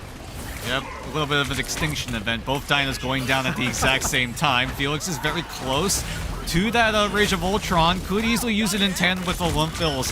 Very, very close to that Galactic Legend, but with Creative going down, it's going to be up to Exy and Wendy to sustain the rest of Zero Tenacity. Exy doesn't have that Rage of Ultron just yet. Wendy's also very close, but he's already gone. Yeah, it is all gas, no brakes for Exo here. Alone gonna make it a triple KO on that Star-Lord. Playlist popping here, and Exo in full control as they're gonna take checkpoint number 1. 4:40 on the clock for them. What a start here for Exo. Exo almost missed out on this chance of getting full held. Wendy was very close to that Fate of Both Worlds. That would have bought enough time for Zero Tenacity to get their ultimates online and then shut down what Exo wanted to go for. But Exo, thankfully, don't have to be in that reality. JT3 could easily force away Z10 with a good Psionic Seduction. And then Exo have so many ultimates coming up online very, very soon. Wendy and Creative need to be absolutely perfect in 1, the timing of their ultimates, and 2, in order to coordinate so that they don't double stack. Yeah, the coordination coming through here as Wendy throwing down that Fate of Both Worlds. So now Z10 ready for a bit of a brawl here. That Sonic Seduction from JT3 comes through, and alone will take down Soko in the middle of all that. CYA from Sungjuk Woo as well helps Exo take that upper hand, and now Zatha's got a Devil Beast Rampage ready to go here. And though they did stagger out those strategist ults just like that, Kumio Unleashed shut down by Exo. They'll take out Felix in the middle of all that. Now Zatha in a bit of trouble too on the Devil Dino. Will go down, but we'll get right back up off of that BRB, and yet again Phantom 0 for 1 here as Zatha is ready to go. Meanwhile, Jerry gonna be walking it back as Exo take another one here. Another Galactic Legend going to be used very, very aggressively. Soko is going to use the Rampage, but that doesn't protect you from the team. So everyone on Z10 just gets staggered out. Soko inevitably will fall. JT3 does fall down thanks to the kidnap of Soko. So still very great man advantage coming in for XOXO1. Rage of Ultron could easily secure the second checkpoint, but there's a chance Zero Tenacity don't even contest.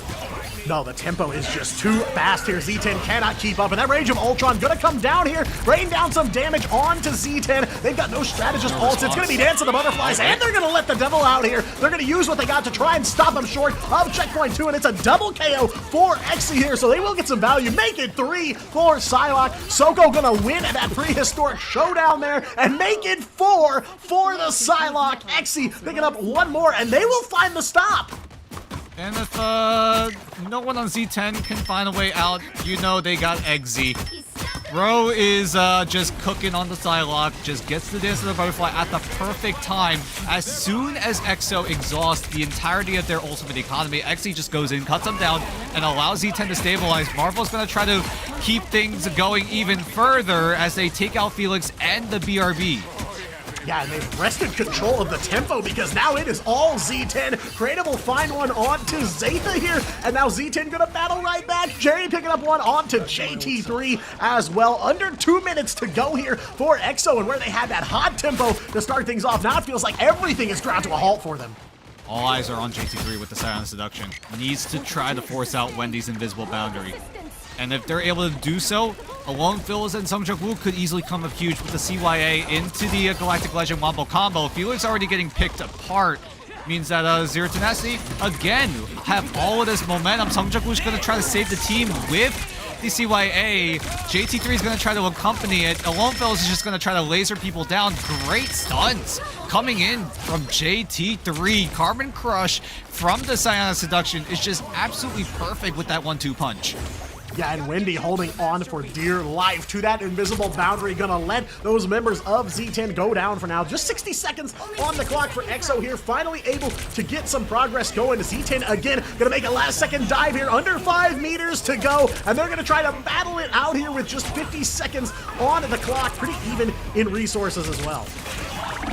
see how long XOXO1 are able to contain this momentum. Felix does go down, but it'll be brought right back. No! The BRB is going to get shut down by Eggsy.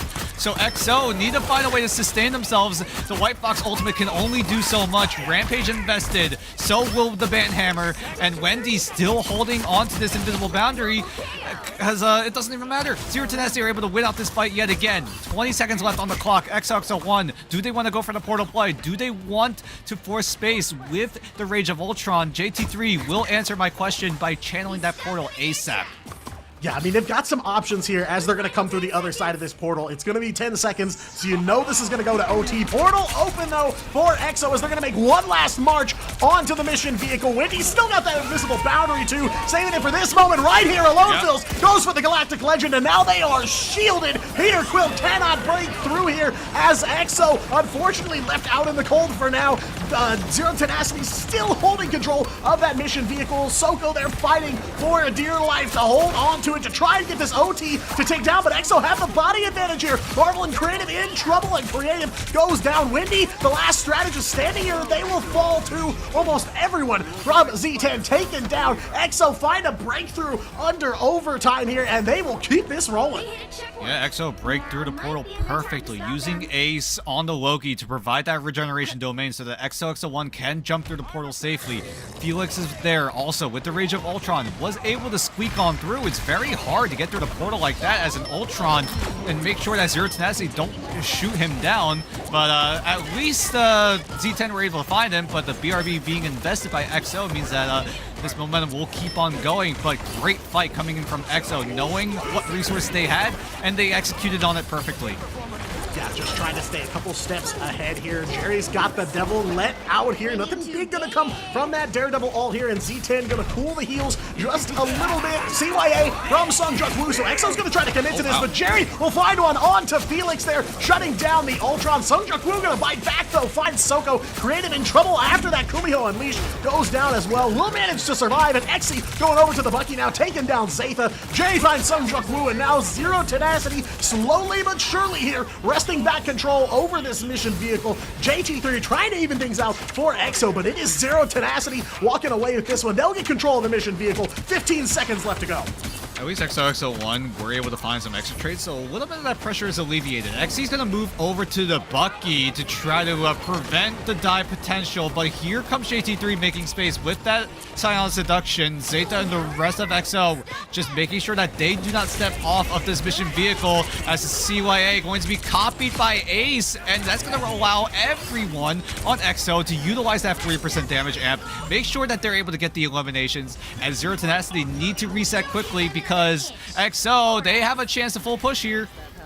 It's going to be tough, though. Wendy's got invisible boundary back up and ready to go here, so you know they're going to have to fight through that. Just a few meters left to go here as it breaks out. Alone Fills goes for the Galactic Legend, and there is that invisible boundary yet again here. Rage of Ultron from Felix, but it's Exy. Double KO there on the Bucky. Kraken Impact ready to go here. Going for three. Can't quite find the final hit here. Taking down the Loki clones there. It's a triple, and not satisfied with that just yet. Will push EXO off the point, and the Bucky swap at the last second coming in clutch. Exy is hot in this matchup.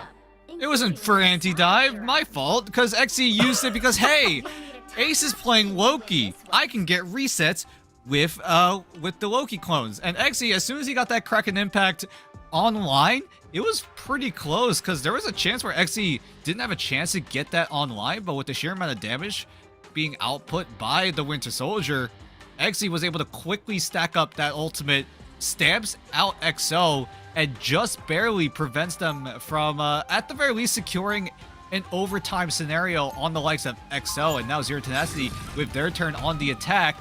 How do they want to facilitate this? Do they keep Exy on the Winter Soldier? Because so far he's been in one fight and he's already gotten maximum value.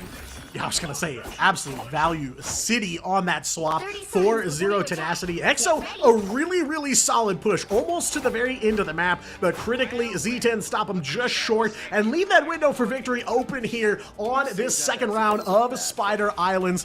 That's my question too, Dan. Is Exy going to stay on this Winter Soldier here? Of course, door's not open yet. Plenty of opportunity, and he's made some plays on Psylocke as well. Really been kind of the clutch for Zero Tenacity in this whole matchup, and definitely not the first or the last time we're going to be saying that about Exi on the Z10 squad. But we are ready here. Doors open for Zero Tenacity on the attack. Exo over onto defense, and some changes here and there. JT3 going to bring that Vanpool. Zatha on the Venom, and Alone Phil's going to go over to the Adam Warlock. So they're going to be looking for some reses here to buy some time. Yeah, but Zero Tenacity, once they identify Alone Fills is on the Adam Warlock, they know what they have to do. Play fast, eliminate Alone Fills as soon as possible so that they don't have to worry about that Karmic Revival nullifying any sort of ultimate usage that Zero Tenacity wanted to go for. So Wendy already keeping that tempo up by burning away the BRB of Ace. So Sungjaku needs to navigate some more of that space, look for another flank opportunity. But so far, Zero Tenacity, they have a lot of options to stave off this dive. Most notably, Wendy on the Luna Snow, teaming up with the White Fox of Creative. So lots of charms, lots of stuns. But the Banhammer coming in from JT3 is going to try to stall out the aggression. JT3, though, gets so dangerously low. But Zeta will find one as JT3 will come out alive somehow, some way. Zatha, unfortunately, gonna face the wrath of Soko on that Devil Dinosaur here, though. Soko in a bit of trouble as well, as Exo gonna try to fight back. But yeah, it's kind of a battle of the Banhammers here. Marvel and JT3 both letting them fly, and Soko, again, in a little bit of trouble. Health bar is going low here. These guys like to play on the edge here, but Exo not able to find the stop just yet. Felix going overhead for a Rage of Ultron here, just to try and scramble Z10, buy themselves some time. 2:20 on the clock still. Z10, though, pretty solid push so far, about 3/4 of the way to that first checkpoint. Soko barely missed out on the grab there.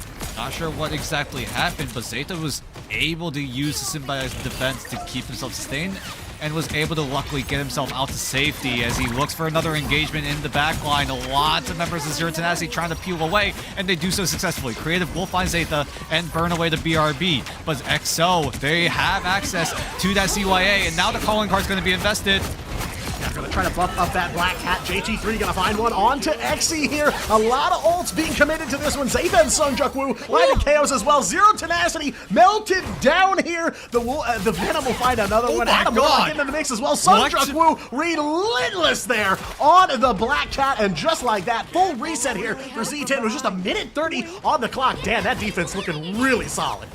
All right, how in the world is Sungjukwu able to get away with that elimination? Just cheekily just dashes from the stairs where that mission vehicle is all the way into the doors of Z10 spawn. Crazy range. Sungjukwu is able to cleanly get the elimination, get himself out of there. Banhammer going to be used on Wendy, so Wendy needs to be a little bit careful, but at the very least, he's able to find Sungjukwu. Yeah, did not stop firing at all underneath that Banhammer. Did go pretty low there, but Z10 gonna get right back in the driver's seat here. A minute left to go as they'll take down Ace on the Rocket Raccoon. That is Exi, and just like that, looking for checkpoint number 1 here. Well, they need to make a move on XO, need to find an opportunity, and they just barely touch. Alone Phils does have the Karmic Revival, so if they need to, he can use it, but with everyone on XO going down so damn quickly, XO just never found an angle. Not even a Karmic Revival would have saved them there. No, I mean, kind of a Hail Mary for them, and they walk right into the arms of Z10, waiting for that fight. 3 minutes on the clock now. Winter Soldier coming back onto the battlefield for Z10, but it's going to be Jerry picking him up this time, and damn, they're building some ult charge here. Yep, lots of ultimates already online for Zero Tenacity, so if they go for another ult dump here, as long as they put Alone Phils in the crosshairs in that ultimate barrage, XO will not have a chance to come back. Felix does have Rage of Ultron, so Ultron could easily make space for XO1 with that ultimate, but JT3 is going to be the one to kick things off. Yeah, it is all going to come down to whether or not they can stop the Exi. Karmic Revival, but Exi gonna look for the play. Will find it onto Alone Phils. Does have the Cocoon, I believe, so might be able to get up here. Z10 gonna have to be heads on a swivel here. They will fight right back, though. Felix finds Exi mid-air satellite there for XO on the ground. Wendy's got Fate of Both Worlds, and Jerry is on the move here. Cracking impact. Will take down Zatha right away here. Ready for the reset, but can't make the play here. It is gonna be a Karmic Revival from Alone now, so they are under that Adam Warlock umbrella here, and from the bridge will take down Jerry as well here. So XO managed to throw a wrench in Zero Tenacity's plans here. That's a crazy Karmic Revival angle from Alone Phils. All the way up top of the temple of all places. Hello? Soko was able to laser down JT3, burns away the BRB once again. Zeta's ultimate got canceled.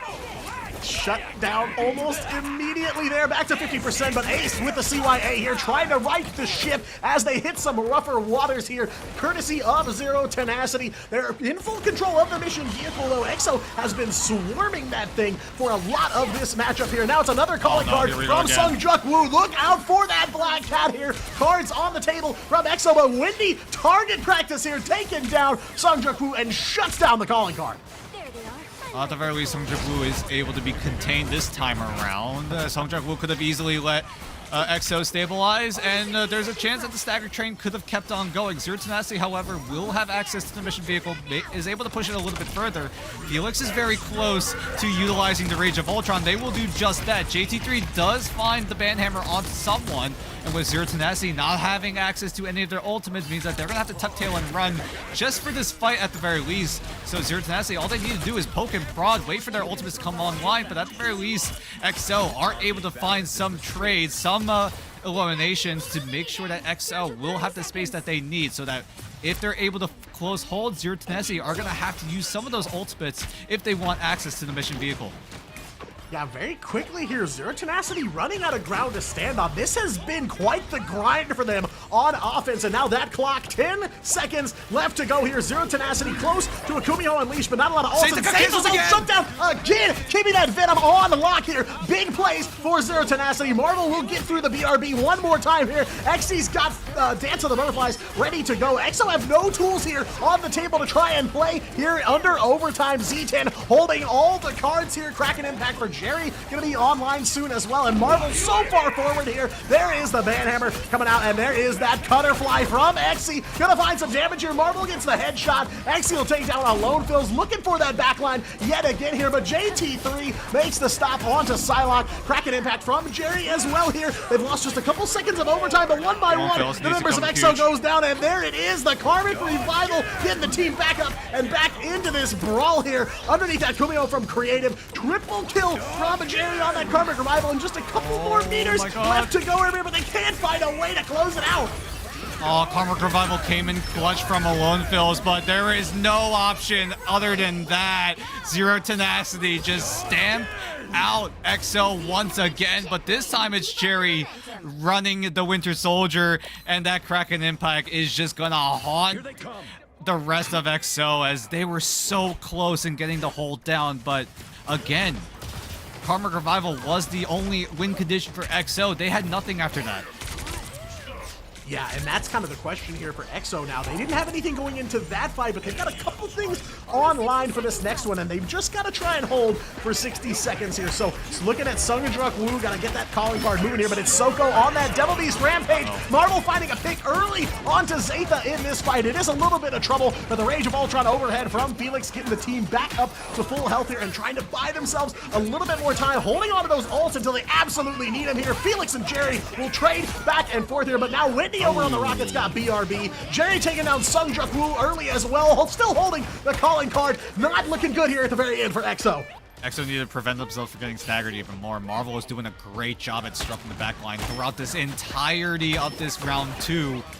And Sungjuk Woo with his calling card. Lone Fills is staying on the Adam Warlock. Not sure if that's the correct play here. JT3 is going to try to disrupt the backline with that Banhammer. Sungjuk Woo is going to do even more damage with the calling card, but he's getting taken down dangerously well. Huge Groot ultimate. Everyone at XL capitalize. Yeah, this could be it here. Strangling Prison is so massive for EXO. Creative goes down as well. Marvel the last one standing, and it's a matter of time before they are taken down. They're going to get the Strange Portal here. Soko going to try to open it up, but I think it's too late. EXO will close it out here. They find the stop, and we are going to map number 3. I cannot believe it at the last second. Zeta comes up insane with that Groot ultimate. The Strangling Prison just catches out, what was it? I think it was like 4 or 5 members of Zero Tenacity. Everyone on the XO just dogpile right on Zero Tenacity, and with everyone going down at the exact same time, there was no chance for anyone to swap to a Doctor Strange to get a portal going in time. And XO have to rely on the Zeta to get the clutch ultimate down, and just that one fight was all it took for Zero Tenacity to lose out in a 2-0. And now we go to map number 3. We touted this as one of the bangers tonight here in day 1 of Stage 1 Asia, and so far we have gotten just that. Yeah, I mean, undoubtedly a main event caliber match here happening so early on in the group stage, and they're gonna deliver on it, give you all 3 maps of that matchup. But the scoreboard does not lie here, and it tells you the story of just how close this matchup was. Zero Tenacity edging out EXO in the numbers game. You know, XC 17 finals, Jerry 16, more than Felix, more than Alone, more than anybody on EXO, but they find the way to close it out here. And like you said, Dan, it's on the back of a beautiful full wipe, no stagger, because a stagger would have given him the opportunity to throw down that strange portal and get back there. Props to Soko, I mean, moving as fast as he possibly can, just not enough time in the world for them to get back on that cart. And by the skin of their teeth, EXO improved from their preseason matchup against Z10. That was a 2-0 for Zero Tenacity, and now it is uncharted waters here as EXO puts Z10 on the back foot. Woo! Now we go into convergence. Zero Tenacity do have the choice here in terms of which convergence map we go to this time. Or Manhattan is one of those convergence maps, so surely that will be in consideration when it comes to that third and final map. But oh my god, Zero Tenacity, they look in form. They look really good. But XO just needed one fight. They won that one fight. Zero Tenacity kind of just ran out of steam. As soon as that Grid Ultimate went down, Zero Tenacity just didn't have enough of a response to try to shut it down. And now the ball is in Zero Tenacity's court. There is a chance that Zero Tenacity didn't expect EXO to come out with a map here in this series. Can they pick up the pieces in map number 3? Can they finish out at the very least in map number 3? We'll see if EXO could easily shut that down. We'll go into a break because, oh my god, we were set up for an absolute banger.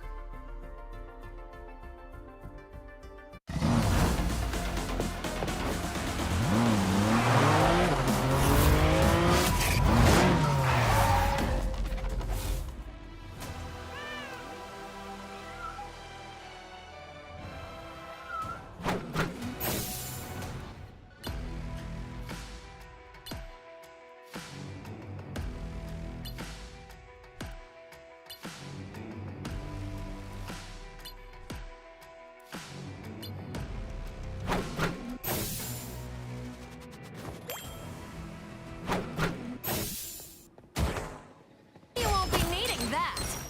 A small fortune. You crossed my path! Gotcha!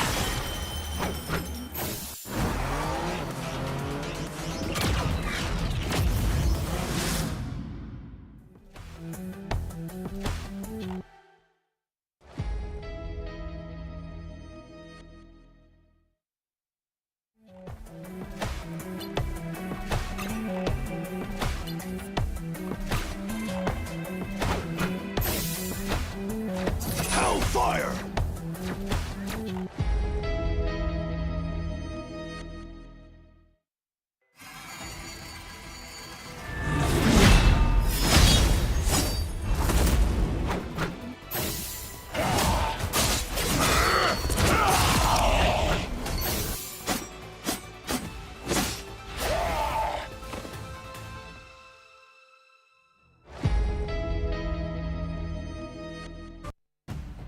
Well, okay.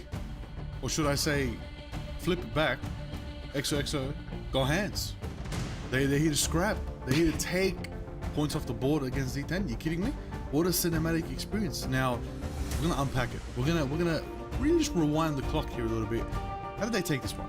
Okay, so one, map. Let's start with the map. The map, they changed the game. They took away comfort maps, museum contemplation. No. They don't want to go to Araco either. They said, let's go to a map that we feel like we might be able to change on. Then, when we talk about the band draft here, they immediately said, we're going to build to a triple strategist comp.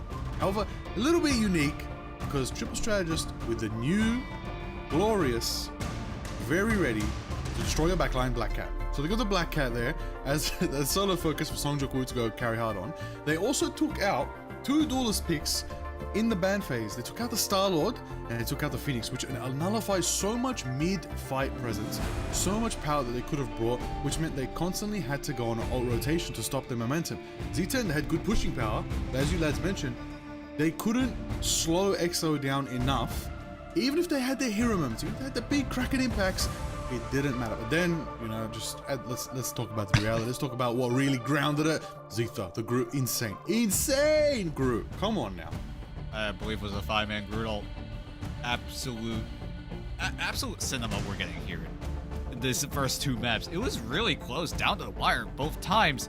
EXO literally just had that clutch factor in them. Zero Tenacity had 1 or 2 clutch moments, but EXO had the biggest clutch. Zeta, Groot. And it just felt like Zero Tenacity maybe didn't realize, hey, that's a Groot ultimate coming online soon. Maybe we should spread out a little bit, but as soon as they had that thought, it was too little too late. And Zero Tenacity also, keep in mind, swapped out Baser, put in creative. So I'm still wondering why they put creative in this time around. Maybe to try to throw EXO off guard a little bit. But EXO, you talked about it, Liger, right? Using those bans to take away the Phoenix and the Star-Lord meant that Zero Tenacity had to go a little bit more of that pseudo dive. That front to back was a little bit more weakened, and you saw that as Zero Tenacity had to think about it. Do we rely on the Bucky for more damage, or do we rely on the Elsa Bloodstone for more damage? And Zero Tenacity at one point just ran dive with the Psylocke and the Daredevil. Definitely. I mean, we're trying to unpack this, we're trying to figure it out. But the beautiful thing is here, we don't need to. Why? Because these teams are going to grace us with a 3rd map. We're going to get that glorious, you know, final map. Curious to see what it'll be. Curious to see if, you know, maybe we do the swap again. Maybe we bring Laser back. We don't know what Z10 want to do, or if XOXO want to switch it up a little bit. We'll see what they want to run with. But again, I want to unpack something. Diatonic, the triple strategist comp. That spiced things up. That really changed things up, because we thought, okay, maybe they don't have much firepower in the front line. Nah, Adam Ultron is insane firepower. It was consistent, it kept them alive, and let's just talk about it. Karmic Revival on lock right there. But literally, in a map like that, having it, knowing how intricate it is to get back from spawn, knowing where the map plays, knowing where the corridors are, the hide in all those dojos, like, it was literally built for them. It's as if finally we see a team pick a map, apply a game plan, execute, and profit. It's been a while since we've seen that. I like that XOXO have actual fully realized game plans that they can bring to play. Yeah, I mean, it feels like they did everything by their playbook here. You can see it kind of laid out before you. You know, it felt like all along they kind of knew, hey, we might be a little bit behind when we go over onto defense, right? Z10 is going to take some fight wins. They're going to get some room. But, you know, by the end of checkpoint 1, I was saying to myself, wow, that timer is a lot lower than I would have expected. And you mentioned the triple strategist, right? And EXO took some notes from map 1, because Z10 brought that triple strat to bear there on map number 1. Very helpful. A lot of sustain power from them, played through a lot of fights that I thought EXO might have had a chance in had they not had all that healing at their disposal. But, you know, like you said, the Adam Warlock, insane Karmic Revivals on the top of the temple right before checkpoint 2, an angle I've never seen for an Adam res before. But of course, can't overlook the rocket as well. I mean, they had to burn through that BRB every single fight. It was just one more way that EXO were buying themselves time. They said, hey, we didn't clear the map, but we're like 10-15 meters short of checkpoint 3. If we just eat away every single fight, find opportunities to waste away that time, we will walk away with it. And of course, closed out by Zeta on that insane ult at the end. A nice little bow on top of, like we said, that finally delivered gameplay on Spider Island. Oh, I'm so excited for map 3.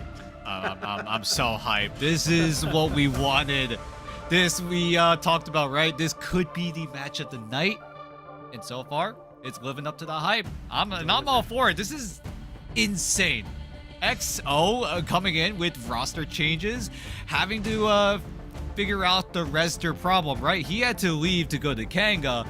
XO needed to find a way to help remedy that void left by Rester, and it was Ace going over from the Vanguard to the strategist position, a position that he's played before. Keep in mind, EXO really like to throw the roles out the window. It just feels like all of these players can play all different kinds of roles, different kinds of heroes. Most notably, Alone Phil's. He's been the most flexible of all of the EXO-1 players.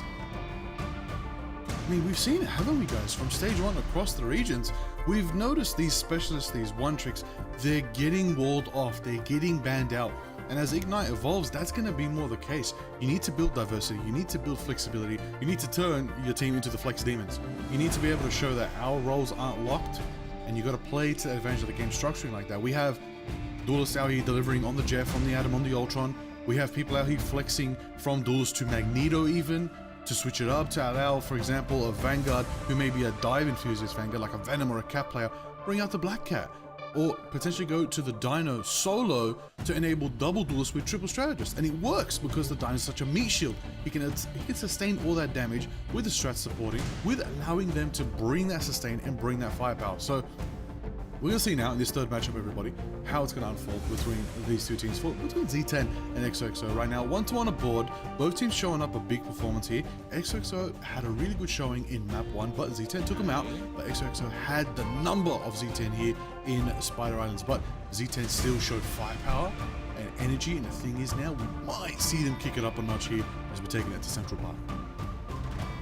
Yeah, love this one. We've seen some insanely close fights on Central Park, especially out of Oceania. A couple of very close calls there. So no doubt with how these teams are just trading back and forth here, we're going to see knockdown, drag out action here on Central Park. And, you know, Liger, I'm glad you brought it up, right? You were talking about how a lot of these players are specializing in those kind of intersectional heroes where they work well if you're a Vanguard or a duelist player or a duelist and a strategist player. You know, there's another team we saw a lot of that from here in stage 1, and that was Gen G, the #1 team in OCE, trading roles left and right. So EXO kind of imitating the top team out of Oceania. You love to see it, and if anyone's gonna do it, it would be a team like XOXO01. I mean, XOXO1, they love to dive, and they have tried to do it to the best of their ability, and Sungjuk Woo will get access to the Black Cat once again. Instead of taking away the Dino, EXO will realize that, hey, maybe banning Gambit might actually be the play. Z10, however, will first save the Phoenix.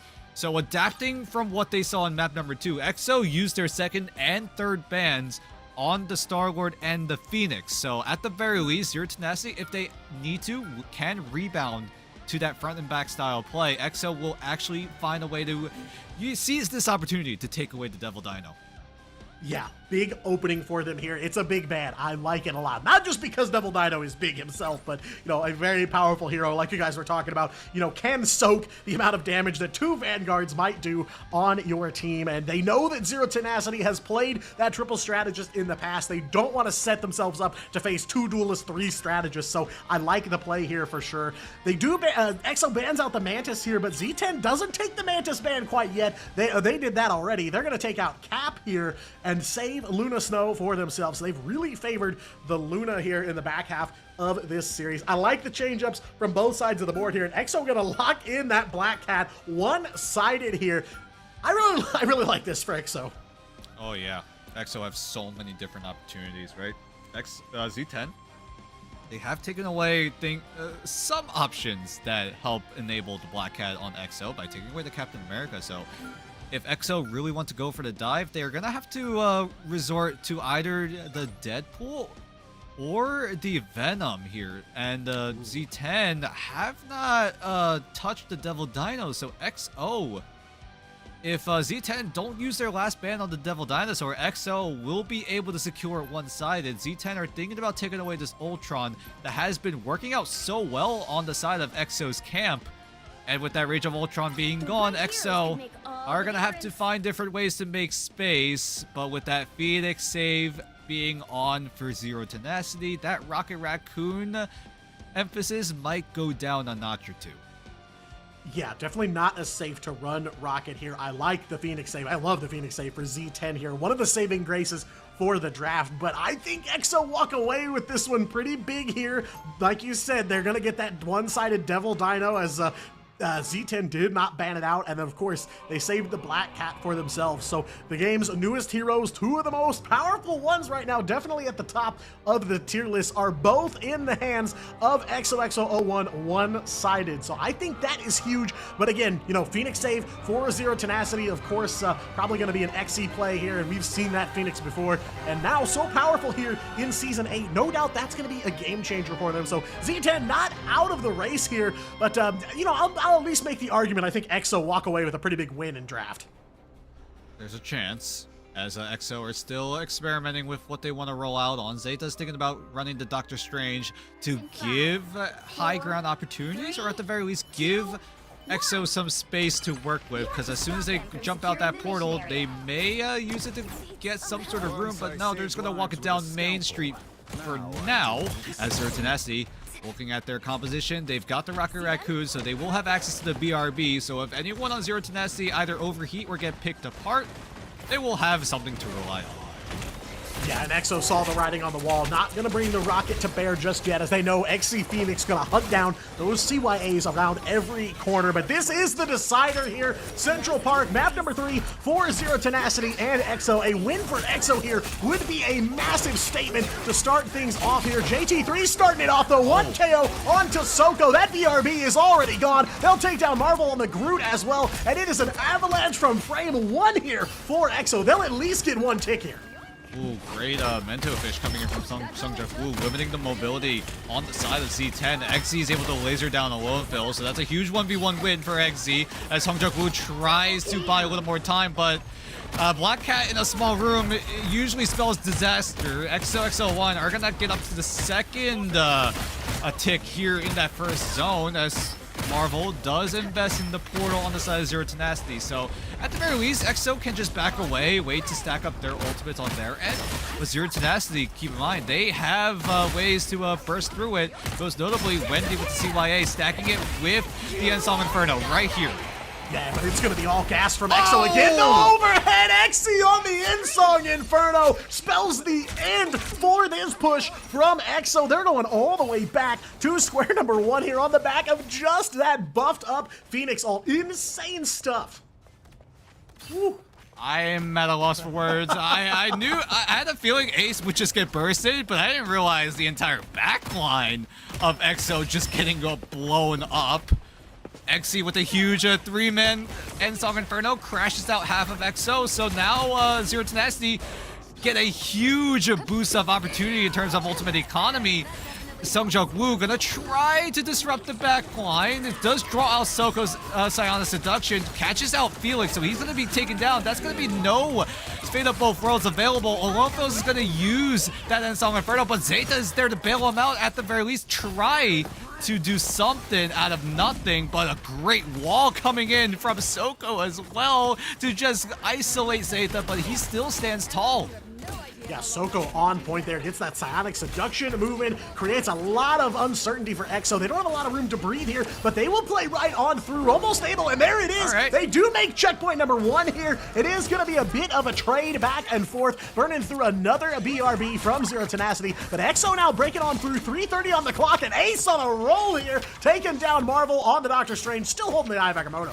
Yeah, I was a little scared for EXO. I thought they would not be able to secure the point. Felix going down to the hands of Soko because of that Psionic Seduction meant that EXO just didn't have any more strat ultimates to rely on. But Zero Tenacity will have to concede off of some clutch plays from Zeta, making sure that he's buying enough time for the rest of EXO to come back, and then alone fills from an off angle. Maybe it was an off angle, maybe it was just in main, but nonetheless, he was able to find that crucial pick. Calling card is active on Sungjuk Woo. Zero Tenacity have no response other than Wendy with that CYA, but at the very least, Sungjuk Woo is contained.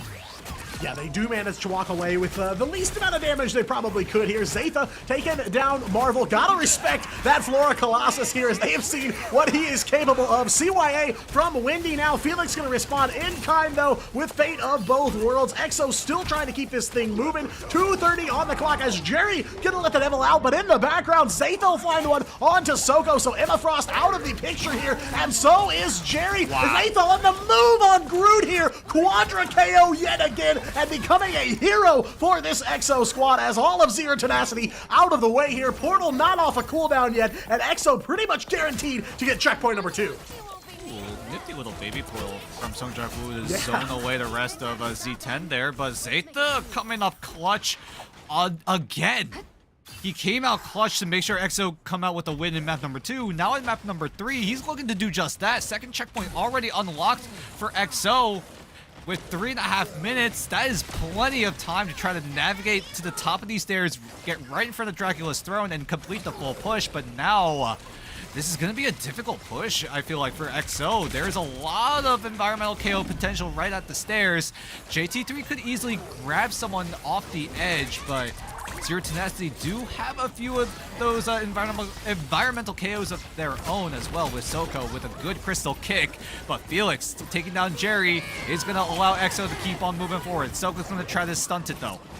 Yeah, gets the Sonic Seduction moving, but Marvel walking off the edge. Did he get Dino Dunked? I missed it there, but that's one more member of Z10 out the fight here as EXO are sprinting up the staircase of doom here. They've got the ult advantage on the move. JT3 leading the charge on the Dinosaur, and Alone looking for a bit of an angle there in the back rooms on that Phoenix. There's the Insong Inferno, though, to buy some time as he goes down super low here, gets some damage, but Soko on the move as well. Nice roundhouse kick from Emma Frost here with just 3 meters for EXO to go here. They are going to be stopped dead in their tracks as Exi will take down Sung Jae-woo as well. Hey, even if EXO aren't able to complete the full push, this is still a very, very great push for EXO. You don't have to go for the 3rd point. All that does is secure overtime. Maybe extra innings could bail you out in some situations, but Zero Tenacity, however, ooh, it's gonna get a little bit close here. EXO do have a lot of ultimates. Sung Jae-woo could easily draw out any sort of ultimates on the side of Zero Tenacity. Maybe the Insong Inferno, maybe creative on that White Fox ultimate, but Wendy lasers down Sung Jae-woo. Felix is gonna use the Fate of Both Worlds, but at the very least, Zero Tenacity will come out on top here with a 1-man advantage. Oh my god. Beautiful. Oh, there's another strangling prison again. You gotta watch the Flora Colossus here. Alone Phils will capitalize, taking down Exi in the Phoenix v Phoenix match. But you are right, good shots from Wendy to take down that calling card, but it only bought them a few seconds here. Sung Jae-woo back on the scene. JT3 as well, stomping through everyone on the side of Zero Tenacity. Exi the only one, and he can't even escape from Sung Jae-woo's Black Cat. 60 seconds left to go, and EXO gonna push this thing over the finish line. They will close it out all the way to Dracula's throne room and have at least made it, so they're gonna have to go to extra rounds. Otherwise, EXO standing on the verge of a series win. All right, what the hell did EXO feed their Vanguards? Because my god, both of them are clutching so hard. I mean, it didn't look like a clutch for JT3, but that multi-KO with the Devil Beast Rampage was absolutely perfect. No one on Zero Tenacity was able to match the aggression coming out of XOXL1. This is their playstyle. This is how they play on the daily. Go in, get in your face, try to draw out some of those cooldowns that you're trying to save up, and once you use them all, EXO strike once more, and they all go down. Zero Tenacity just could not match the aggression. We saw them match the tempo in the first maps, a little bit in the second map as well, making sure that if they want to stay alive in these maps, they just have to, at the very least, match the tempo of XOXO1. But right there, it just felt like as soon as EXO got control of that second checkpoint, EXO didn't look back. They just went right in Zero Tenacity's face. There was nothing Zero Tenacity could do. There were a few options. There were a few opportunities at times, especially with Soko on the Emma Frost, but it was just not enough. Yeah, I mean, it's like you're saying, you know, EXO is a team that you have to match tempo with. You have to play their game. And unfortunately, for a lot of teams that cross their path, they are the best at playing the way that they do. And Zero Tenacity is taking the full brunt of it here, as now a minute 4 in the time bank for EXO. Z10 are going to have to make this thing all the way to Dracula's lair if they want to stay alive in this series here. But both of these teams looking so good, so clean, delivering the cinema that we were hoping for. Sung Jae-woo doing a bit of work, stacking up that gold, making sure that he has some fat pockets to use whatever gadget he wants to use. Maybe the crown, maybe the flame orb. He's already used both to try to reposition around the map. And he's doing even more work, trying to find an opportunity to disrupt the backline of Zero Tenacity, because right now is probably the perfect time for Songjak-woo to go for some sort of backline access, while none of them have their ultimates ready to go. Alone Phils is on the off angle, lasering down players as Marvel is caught in the crossfire. Yeah, and you know Z10 are going to get close together here as they go through that choke here, and that's going to be prime spark territory for that Phoenix here. One by one, Z10 melted down here. Songjak-woo finding one on the Black Cat. Alone Phil's making sure nobody can escape without appearing in that KO feed. And just like that, a minute 15 off the clock for Z10, and EXO looking good here on defense. Adjustments coming in from Zero Tenacity. Wendy now on the Invisible Woman. Maybe to try to isolate someone on XOXO01. Maybe try to catch Songjak-woo trying to escape with the Force Physics pull. Creative on the White Fox as well to try to charm up anyone that gets a little too close to Z10's backline. Songjak-woo gets taken down low, but he's able to reposition. Everyone on XOXO01, they still have ultimates ready to go now, as both Ace and Felix do have access to their strat ultimates. Another great Strangling Prison, but this time there is counterplay with Wendy on the invisible boundary. Yeah, instant response from Wendy, getting the team an umbrella to stand under while that Strangling Prison does its thing. Alone Phil's going for the in-song Inferno, but no good. And now it's Marvel's turn here. Strangling Prison onto EXO, but Felix has the response. Oh, taken down right through the fate of both worlds here. Now it's up to the rest of EXO to try and battle back, and that they will. JT3, Double Beast Rampage, and it's a Kumio Unleashed as well for Ace here, putting in some work and clearing the way where EXO take a little bit of damage. Z10 fully on their back now, and just a minute and 30 left to go. What a response from EXO. That was probably Zero Tenacity's best chance of getting that first checkpoint. That was a great Strangling Prison from Marvel to try to burst through the Fate of Both Worlds, and he does so there. Zero Tenacity could have easily wiped out the rest of EXO, but Zeta again coming up huge, getting those eliminations, as Songjak-woo knows that Zero Tenacity have no options, have no way to come back, but at the very least, the calling card only gets one. Xy's there to trade. Yeah, trading one for one, though they do get the Luna Snow, so a nice pickup. Soko going for the Sonic Seduction, goes a little bit low, but Creative able to keep him alive here. Freeze on to Jerry, but he's going to be able to let the devil out and shut right back down by Ace onto that White Fox. Under 45 seconds left to go now for Z10, and they're losing bodies. Creative, though, in the mix, will take down Zeta, one of those massive threats, and Soko finding the other Vanguard for EXO here at the last minute, looking like a breakthrough for Z10. Yeah, I don't think EXO are going to be able to touch here. Not even a portal will save them. Zero Tenacity just barely are able to secure the first checkpoint with about 30 seconds left on the timer. But now with 2.5 minutes more, Zero Tenacity need to make a lot of work done quickly, because right now with 3 minutes on the clock is not enough time. Songjak-woo even switch over to the Spider-Man to try to touch onto site, but Zeta coming up huge again. And Felix on cleanup duty on the Luna Snow, getting a double KO. JT3 getting there as well, hunting down Soko. The laser beam finishing him off here. We'll go after Marvel as well over onto the cap before he can get that freedom charge off. Won't be able to make it, but EXO biting back right through the door of checkpoint number 2. Zero Tenacity just cannot catch a break from Zeta. These Groot ultimates have been banger after banger after banger. Songjak-woo even finding a way to upcut Jerry.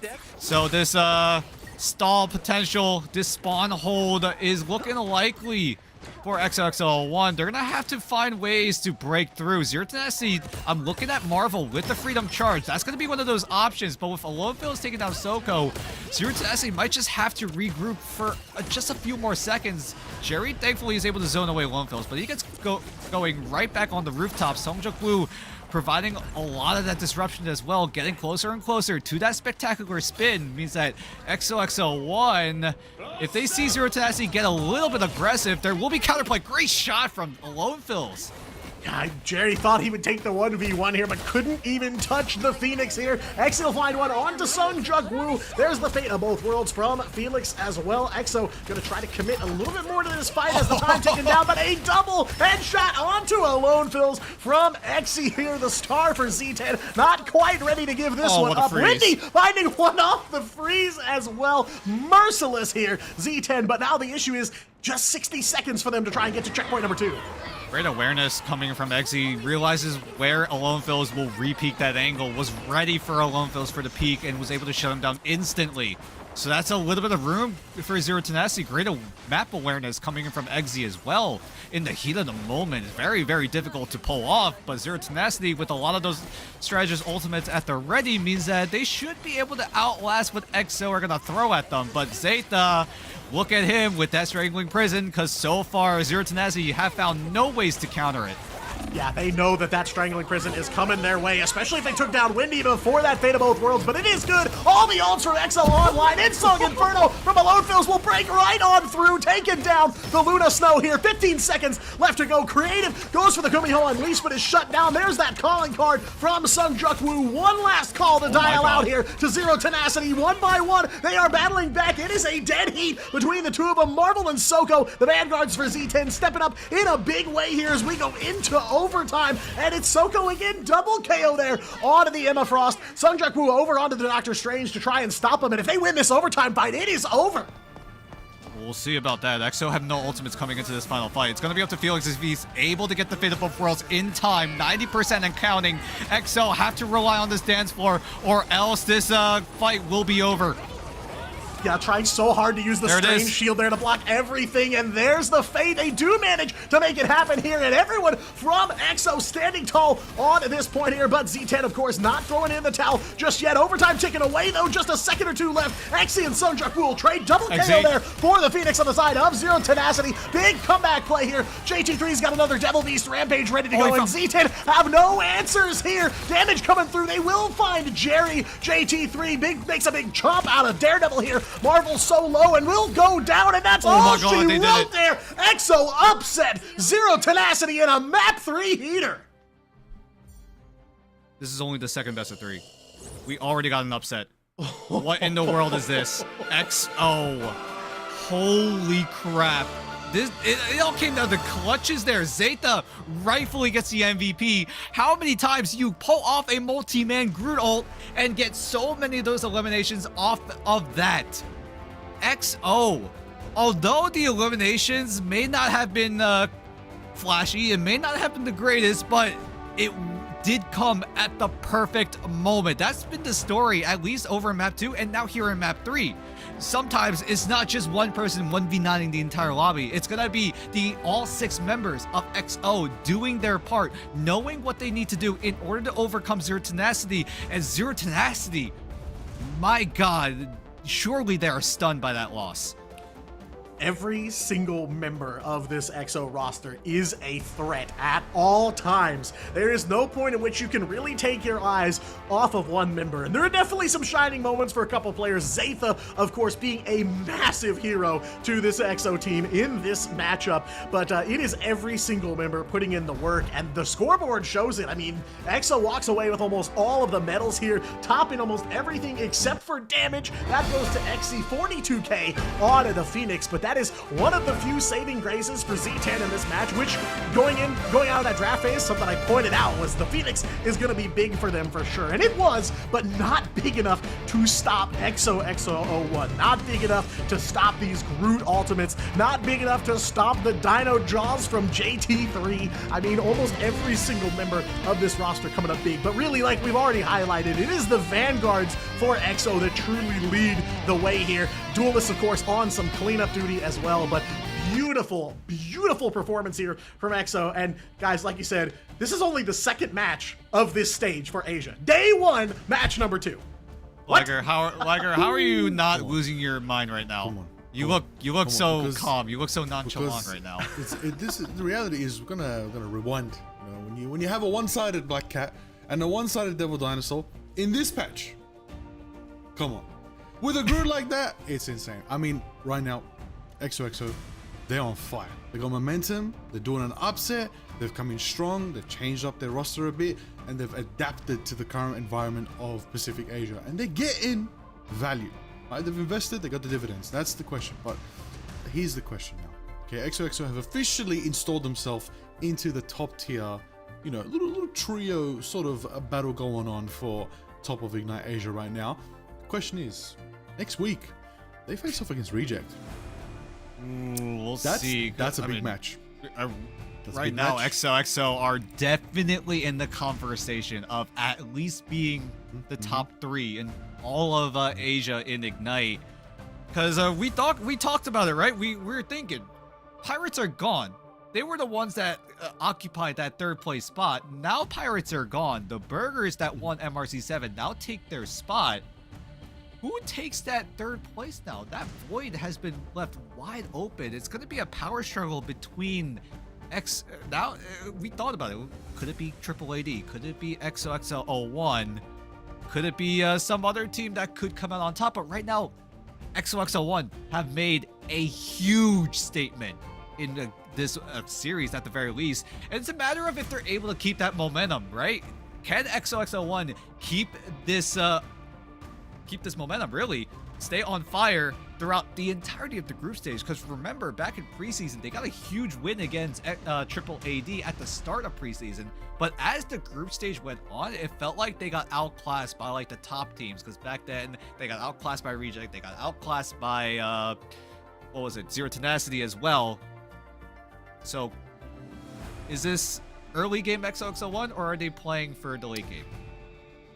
Well, let's ask. We're gonna have an interview now with Song Jok-woo, and we're gonna investigate. Let's investigate. Let's find out, shall we? Welcome in, Song Jok-woo. Hello. Bro is so happy. I feel like this is the most amount of emotion we've seen out of Song Jok-woo. We can start right there, right? How do you feel? Because Zero Tenacity, 2nd place in Ignite in preseason. Now you just beat them. So how are you guys feeling? Yeah, of course, feeling very good. Like, to be honest, I don't think we're gonna beat them. Like, of course, they're like on a top team, and we just like, I know we always under them, but right now we beat them. Yeah. Yeah, I mean, it's a really, I was going to say, it's a really tough opening matchup, you know, of the 2 possible ones, you get number 2 and take them down. So definitely making a case for yourselves to be in the mix at the top. You know, almost every single member of the team coming through, making clutch plays in some situation.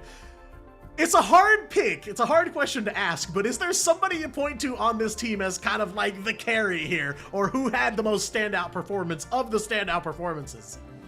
Yeah, for today, I think it's Seda, bro. Shout out to Seda. With his big good ult, like always save us from like losing the game. Yeah. Right out. Absolute legendary performance on the group, on the main Vanguard. That can Zeta. That is good to see. Now, how's the team feeling right now? How are you guys feeling after taking this team down? And at the same time, how are you guys feeling knowing that maybe the next big challenge for you guys might be Reject next week to see if you really are at the top of Asia now?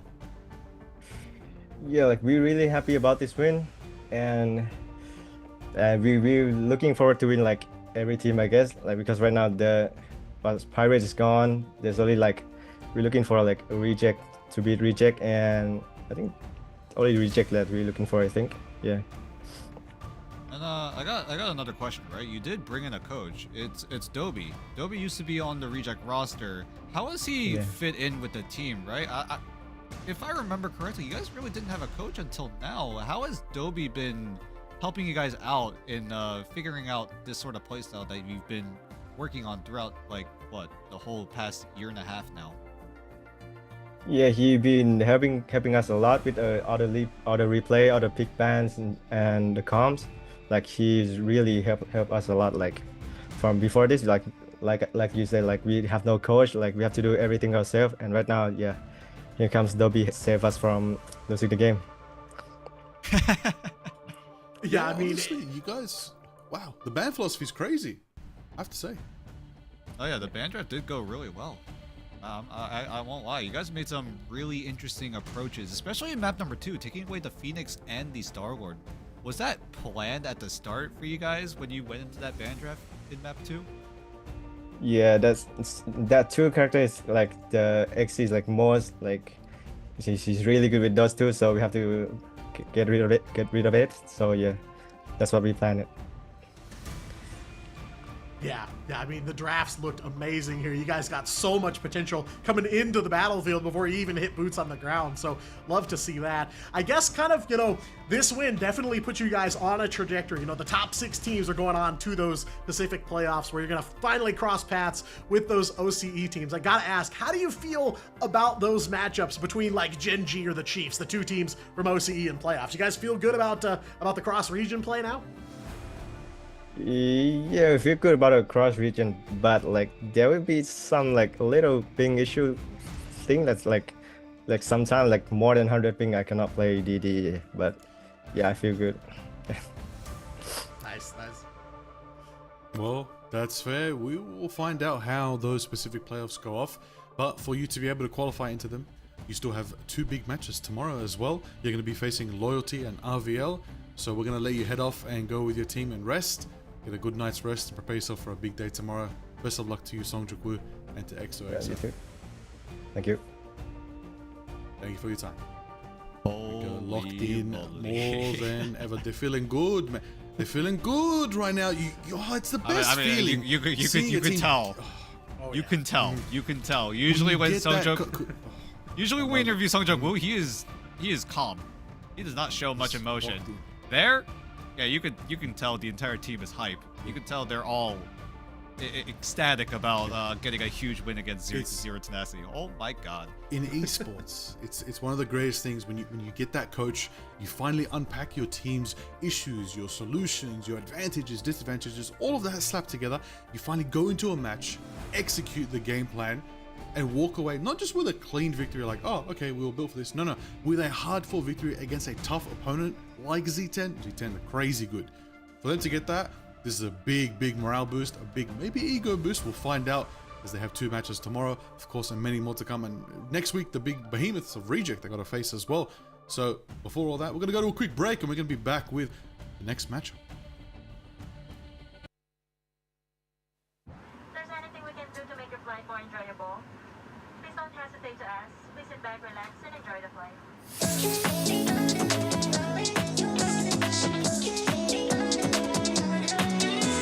Just watch me now under the moonlight. 저 위로 날아올라. Light shine on my window frame. Audible to my flame. Blinding shining lights. Oh, I feel it's skipping way out of control. Lock it. Oh yeah. We won't stop it.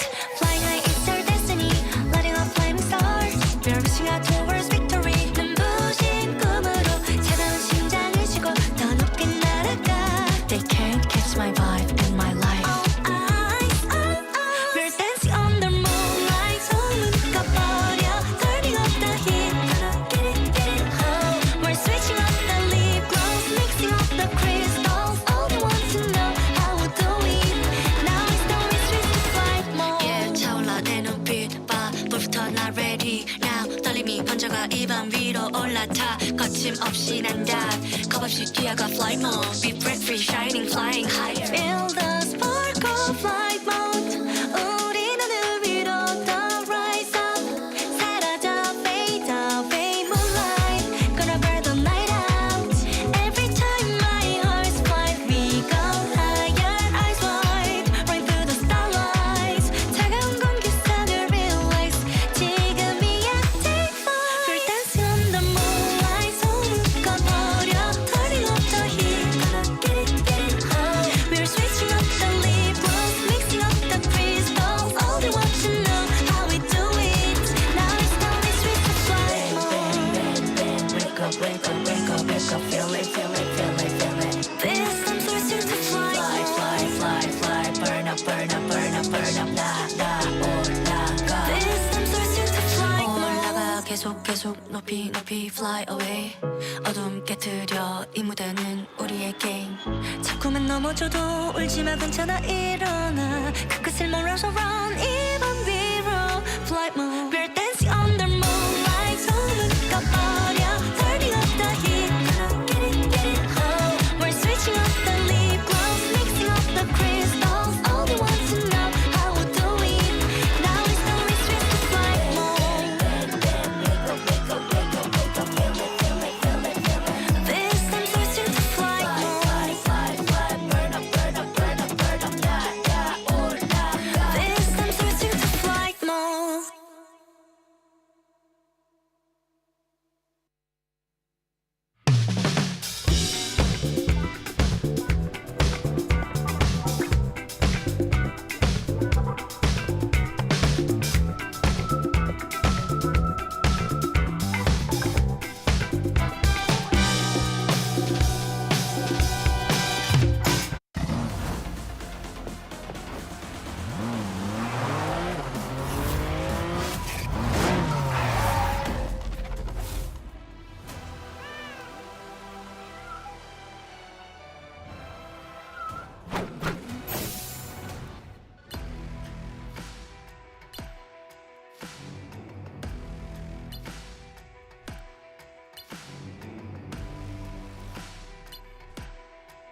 small fortune.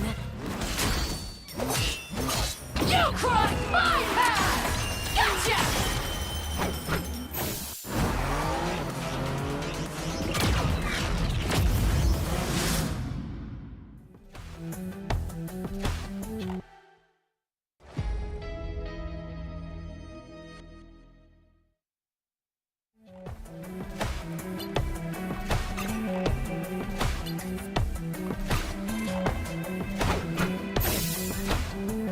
Hellfire!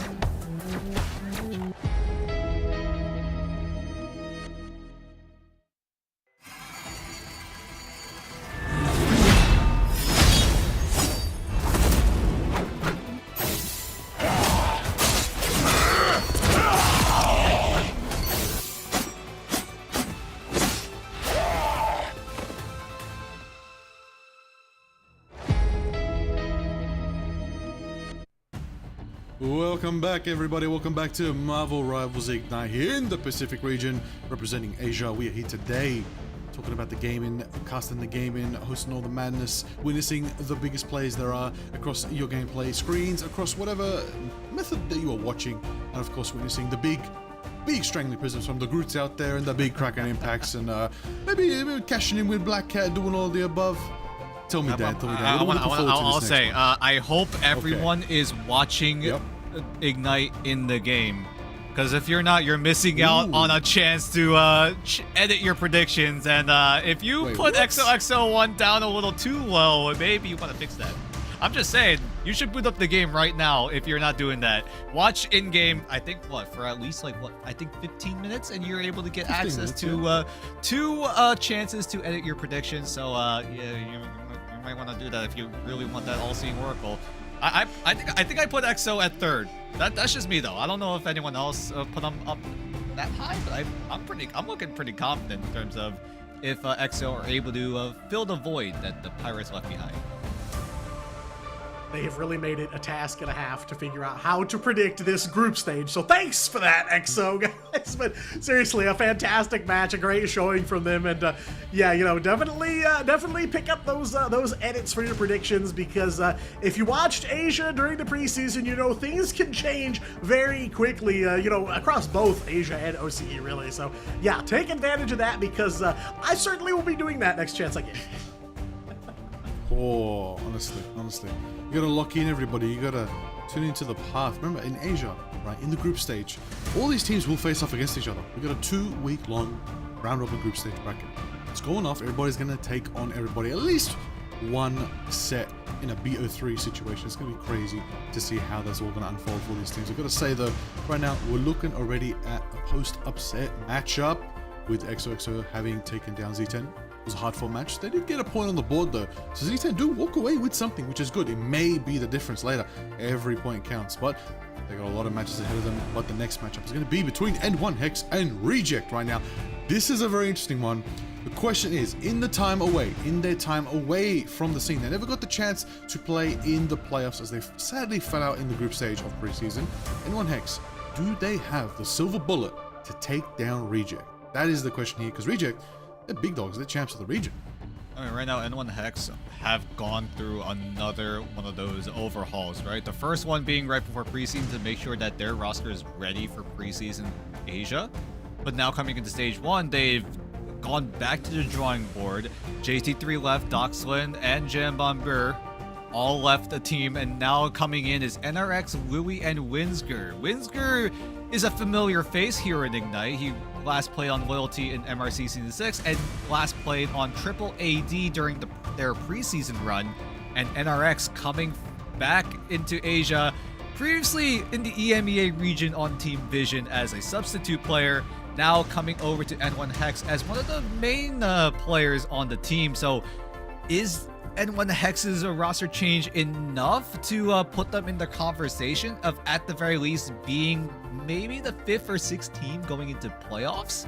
We'll see, because right now, I mean, just me personally, I really like these roster changes. Okay, you know what? I like that. Something different, something spicy to see what N1 Hex can bring out of their bag, but course, Reject here looking strong, looking sharp. As we know, these players, Diatonic, they've been coming through very consistent. I know you've broken them down before, analyzed how they get their success here. Well, you know, we've got Piggy, Gago, Brownie, Yaki, Lastro, Sunhyun, and Finale out here. Curious to see what their starting roster is going to be out the gate.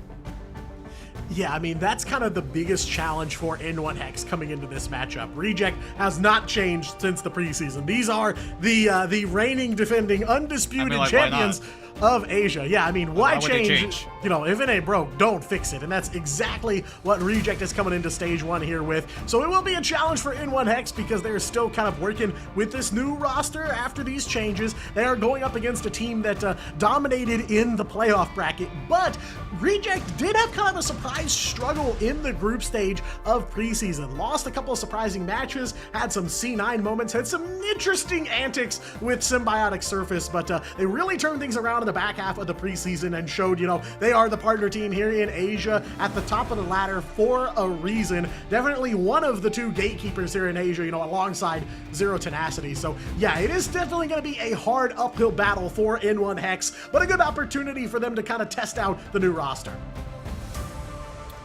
Most definitely, that's what you got to do. Just don't put them on Symbiotic Surface. That has haunted me so hard. If Museum was traumatizing enough, for Reject specifically, every time I watch him play, I see them pick Symbiotic Surface. I almost say Symbiotic Shenanigans. I mean, at that point, it's the same thing, right? Symbiotic Shenanigans on Symbiotic Surface. Say that 5 times fast. Reject should not pick that 5 times because, oh my god, every time they picked it, they went on Cloud 9. They've gone, hey, well, I don't know what happened. But we should not talk about Symbiotic Surface if we're talking about Reject. So at the very least, they were able to clean it up in playoffs. I mean, Diatonic, you and me were able to cast Reject's first ever Symbiotic Surface win. That was already a crazy game, but we're just gonna take a little spotlight here, right? N1 Hex being the David up against the Goliath of Reject here, as D Spooky has put up some decent numbers during that preseason run on N1 Hex.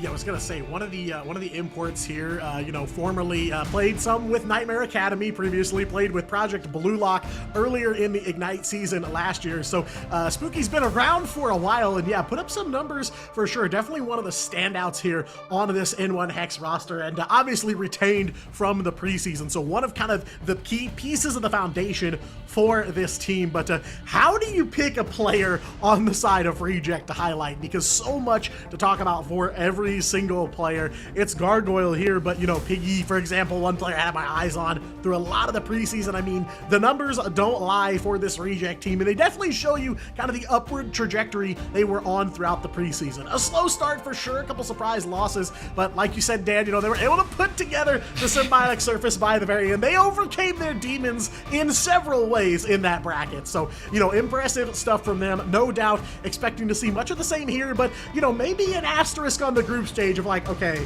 are we going to see another surprise kind of Reject finishing in the middle of the pack here, or are they just going to continue with that dominant streak for the playoffs?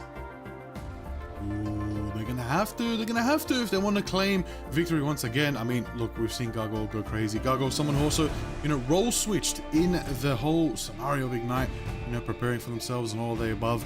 They're now on the Vanguard role out here, rolling side by side with Piggy, as you mentioned earlier. So let's see if they can bring it forward for themselves again. Again, it's a big question here, everybody. You know, I'm looking at the predictions in chat. I know what you guys are predicting, but you never know. You never know, guys. That's true. You never know. You could maybe put it on N1 Hex. You never know. They may have a comeback. They may take a map. They may take a round. You don't know.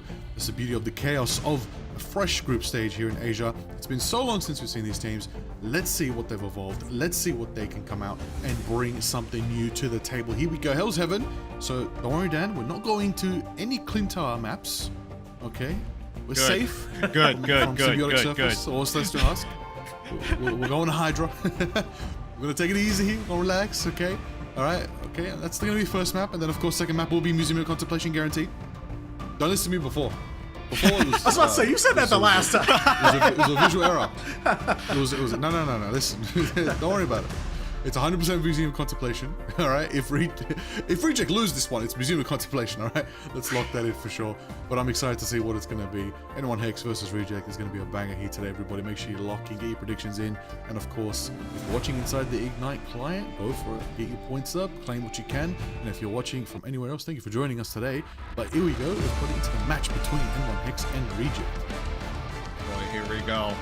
David versus Goliath. That's been the narrative coming into this series, right? N1 Hex, definitely the underdogs here going into the band draft. Whereas Reject, they have come off an insane high of winning the entirety of Asia preseason. So now the question becomes, do we see playoffs Reject or do we see group stage Reject? Because I really hope we see playoffs Reject here, or else I might crash out here on live.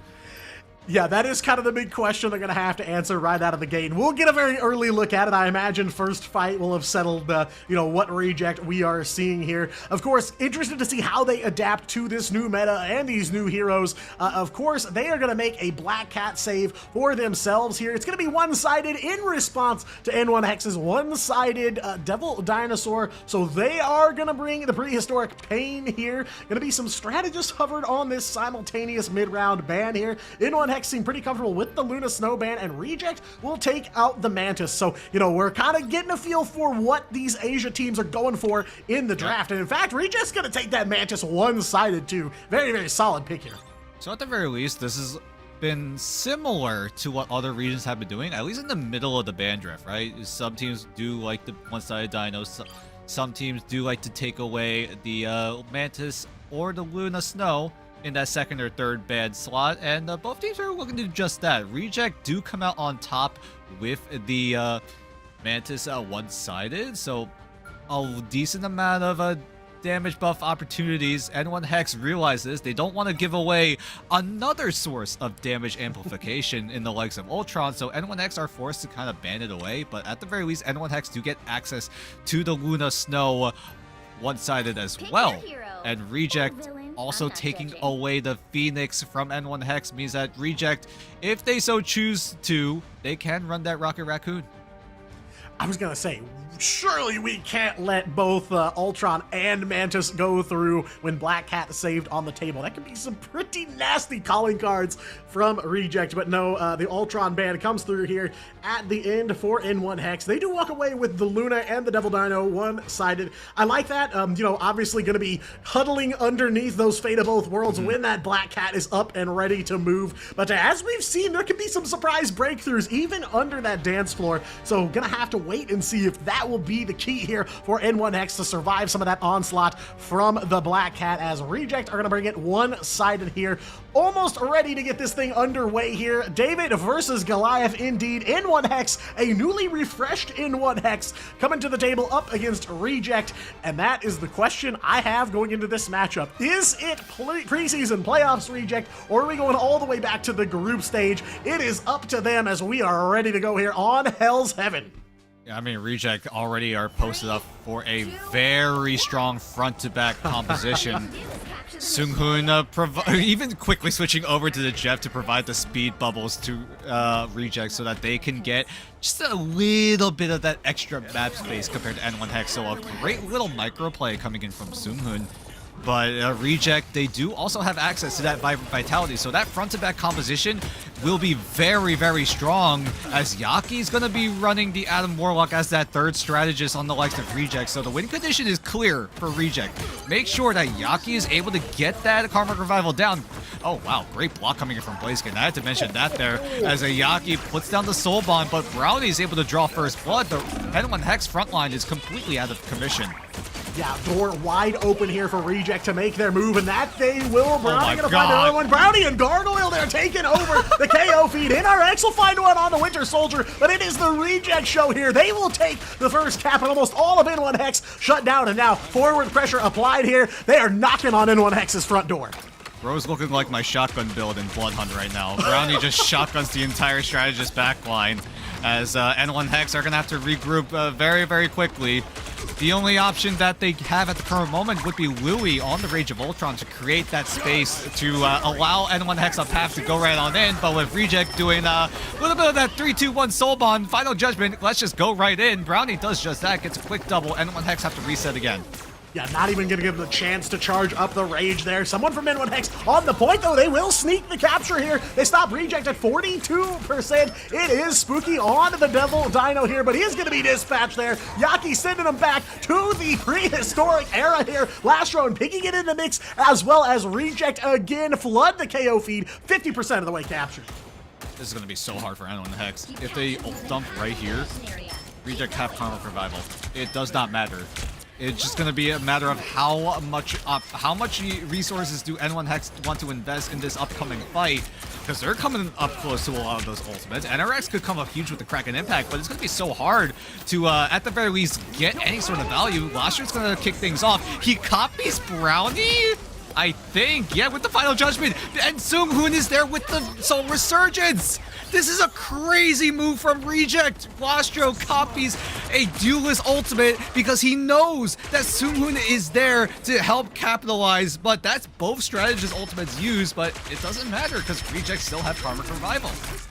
Might be the first time I have ever seen God of Mischief copy the Final Judgment here. So Reject, new page in the playbook here, and they're not done yet. Gonna try to finish off his chokehold here on point number 1. Louis does get the Rage of Ultron going, and XLL's also got the Fate of Both Worlds, so they've got back-to-back strategist ults. They're able to at least get back on the point and get some overtime, but it's a Psionic Seduction from Gargoyle that they're fighting underneath. And there's the Karmic Revival from Yaki. Perfect timing to get Brownie back up, and he's got something for him. A Final Judgment here, trying to close the door on him. We'll find Spooky before Winsgard can get that invisible boundary up. Blaziken as well has that freedom charge for the rest of the team. Got some nice overheal there, but not enough to get control of this point. All boots from Reject planted on the point here in overtime, starting to tick down now as Reject. All they gotta do is repel him one more time here. Big shotgun blast onto Blaziken from Brownie. It's a double KO for the Punisher, and it is a 1-2-3 here on checkpoint number 1 for Reject.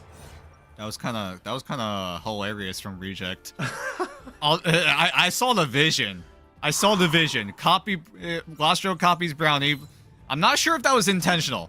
If it was intentional, that was kind of a baller move. Very ballsy as well, right? Lastro getting the Final Judgment because he knows Sung Hoon has the Soul Resurgence, so that extra movement speed allows Lastro to cover so much of that map space, and N1 Hex kind of were just like, wait, didn't Brownie just use... Oh, wait, that's why Lastro copied the Punisher, not a strategist. So, a little bit of a surprise for N1 Hex.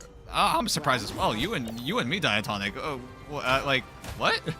That was a little bit of a crazy move. Reject go for the bold move. They were able to capitalize, and now coming into the second round, are Reject able to keep this momentum up? Lastro does have God of Mischief again.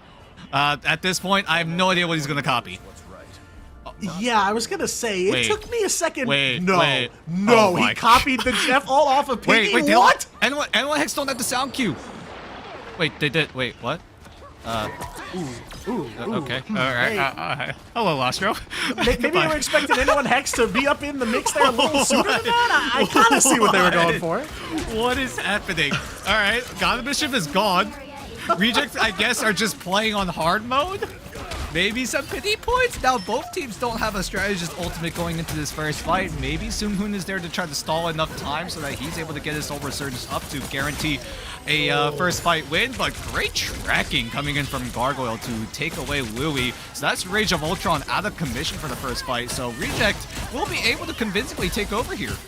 Yeah, and Gargoyle, you know, we saw some stats from him before this matchup. Triple KO there on the Emma Frost, lifting up to the legend here. Absolutely brutal stuff from Gargoyle. Yeah, that was laser focused there. And Piggy will find one onto Blaziken as well. Pop up out of the water on that Jeff and go right back in for a nice little swim here. They are looking for that spot. Hold on.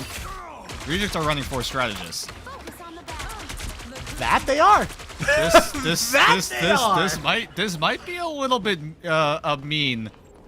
Might be a little memey as well. Piggy does have its Jeff. Sung Hoon with the Soul Resurgence means that Reject could just literally run right in your face. Exile does get the copy with the Fate of Both Worlds, but here comes Brownie. Exile needs to get that copy down quickly, but Brownie and Yaki are still able to capitalize. Yeah, it's dueling ult dumps here from both sides. Piggy will pick up a double KO off of the It's Jeff here. Most of N1 Hex offline as Spooky gonna go back to spawn holding that Sonic Seduction there. Big win in this fight for Reject as well. 60% and still on the charge. And Brownie on the shotgun right around the corner. No chance for Loki to take another step. Though NRX gonna battle back and take down Brownie. But Reject just blazing a path of destruction through Hell's Heaven. It's going to be up to D-Spooky with the Silent Seduction. If N1X even have a chance of getting a retake going, Gargoyle was able to suppress the rest of N1 Hex with that Silent Seduction. But at the very least, Louie's able to find Gargoyle, puts a bunch of lead in his face. Gargoyle will be brought back thanks to Yaki. So will Lastro, as the rest of Reject just run right on in, force themselves to get KO'd, and then be brought back with Yaki on the Karmic Revival, but that gives N1 Hex some space. Gargoyle is in an off angle, NRX just gets caught off guard. Louis shotguns Gargoyle again. Might have been a rifle, actually. Yeah, I mean, I like the Winter Soldier play from NRX. They see the Adam Warlock, they see the Loki. Plenty of fodder for those resets. But Brownie just on the move here, under the Loki lamps, and he's going to take the quad and run with it here, making a Penta KO there for the Frank Castle on the side of Reject there. Brownie absolutely vicious here. Overtime, gonna tick down as N1 Hex maybe got enough for one more fight in him here.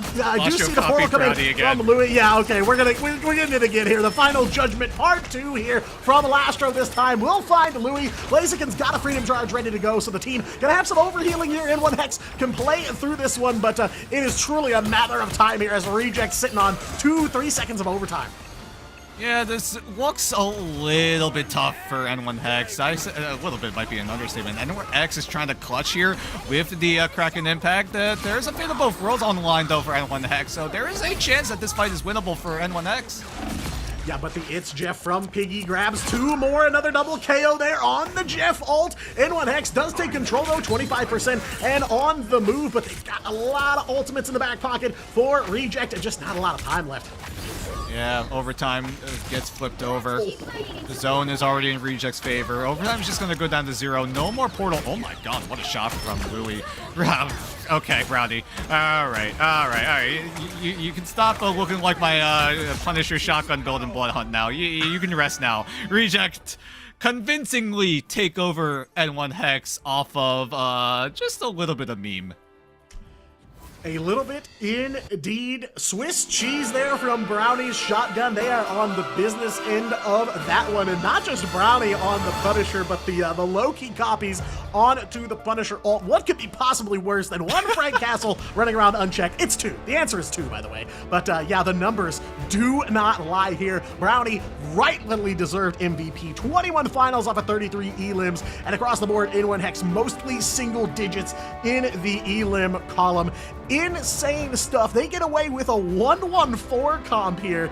I don't know if I've ever seen 4 strat in an Ignite match. No, this is the first time I've ever seen. This might be the first time ever a 1-1-4 composition was whipped out on the Ignite stage. But you can see that Reject, once they went into this match, they knew the win condition. It was definitely a more serious engagement in that first fight in the first round, but once Reject got that momentum, they decided to stretch their wings a little bit, right? Do what we call a little bit of trolling, right? Go for a little bit of those funky fresh ultimates. Lastro copying Brownie with the Punisher ultimate, and then Zunghun helps him out. Normally, that is a very punishing play, like no pun intended, because Zunghun and Lastro teaming up to use both ultimates, that's 2 strategist ultimates out of commission. And if N1 Hex were able to realize this and were able to shut it down, there is a chance that N1 Hex could have easily punished Reject's over-aggression, maybe a little bit of an over-investment. Yeah, confidence definitely strong for this Reject team. They see this matchup and they see maybe they can do, as you say, a little bit of trolling, or us in the corporate world, maybe a limit test here for this Reject roster, right? Trying out some different things, but yeah, definitely surprises around every turn here as Reject take a very confident map number 1 away from N1 Hex. We're gonna go to a very short break before map number 2. Don't go anywhere. We will be right back.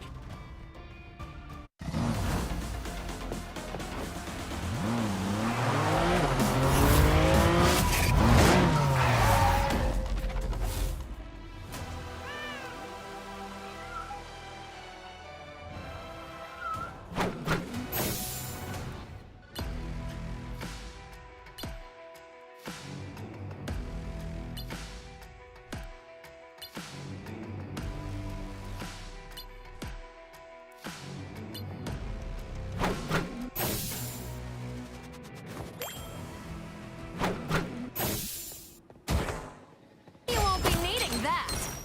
A small fortune. You crossed my path! Gotcha!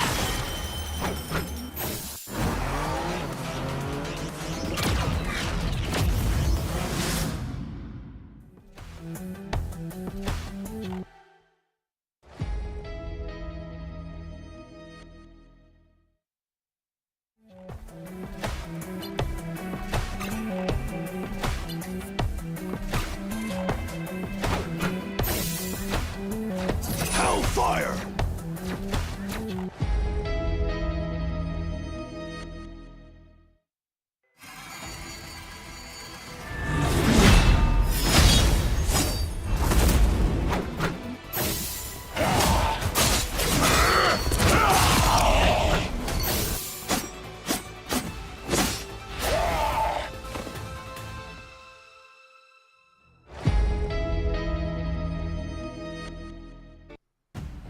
Welcome back, everybody, to the Punishing Experience ×2 featuring Frank Castle and Loki.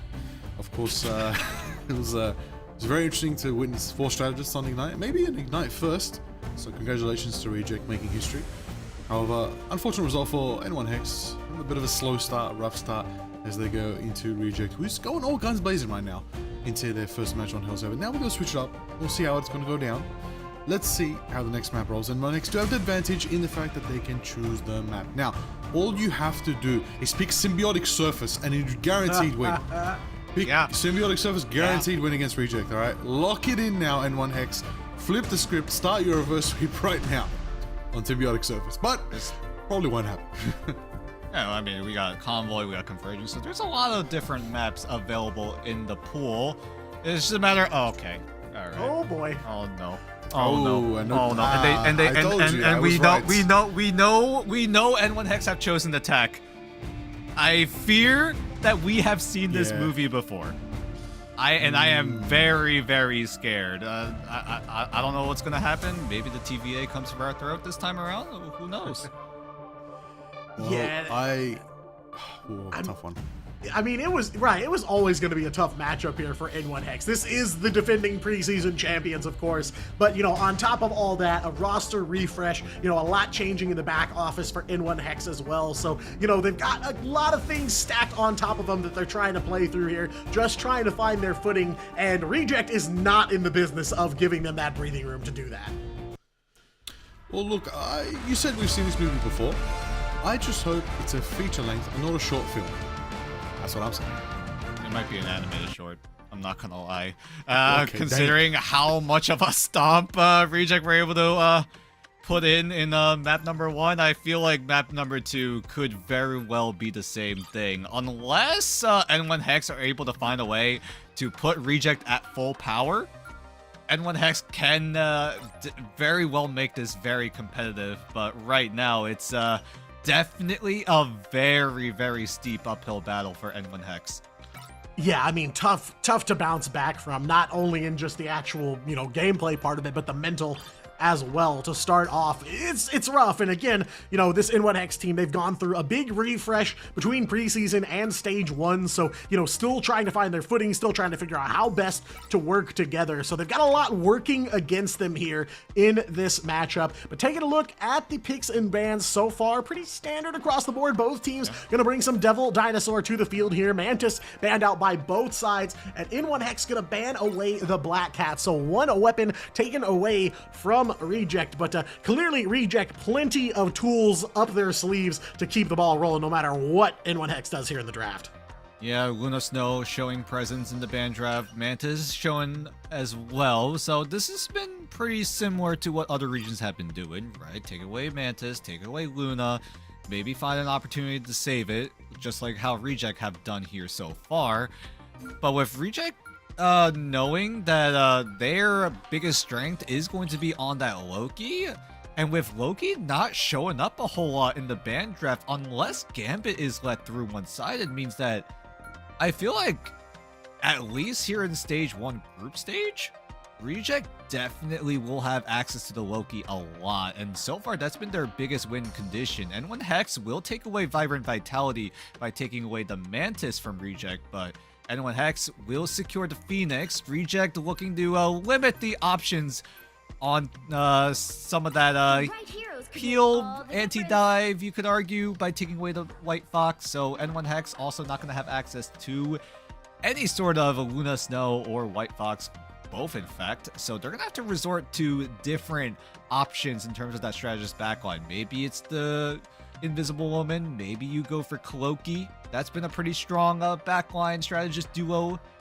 in the current meta right now, but who knows? N1Hex are on the attacking side. Reject will be on the defense. So how does Reject structure their composition in order to stave off the aggression from N1Hex? Will N1Hex get spawn held? Who knows? Yeah, I mean, here in the Pacific region, we are very familiar with checkpoint number 1 of Museum of Contemplation. So many runs stopped dead in their tracks before they really even get going here.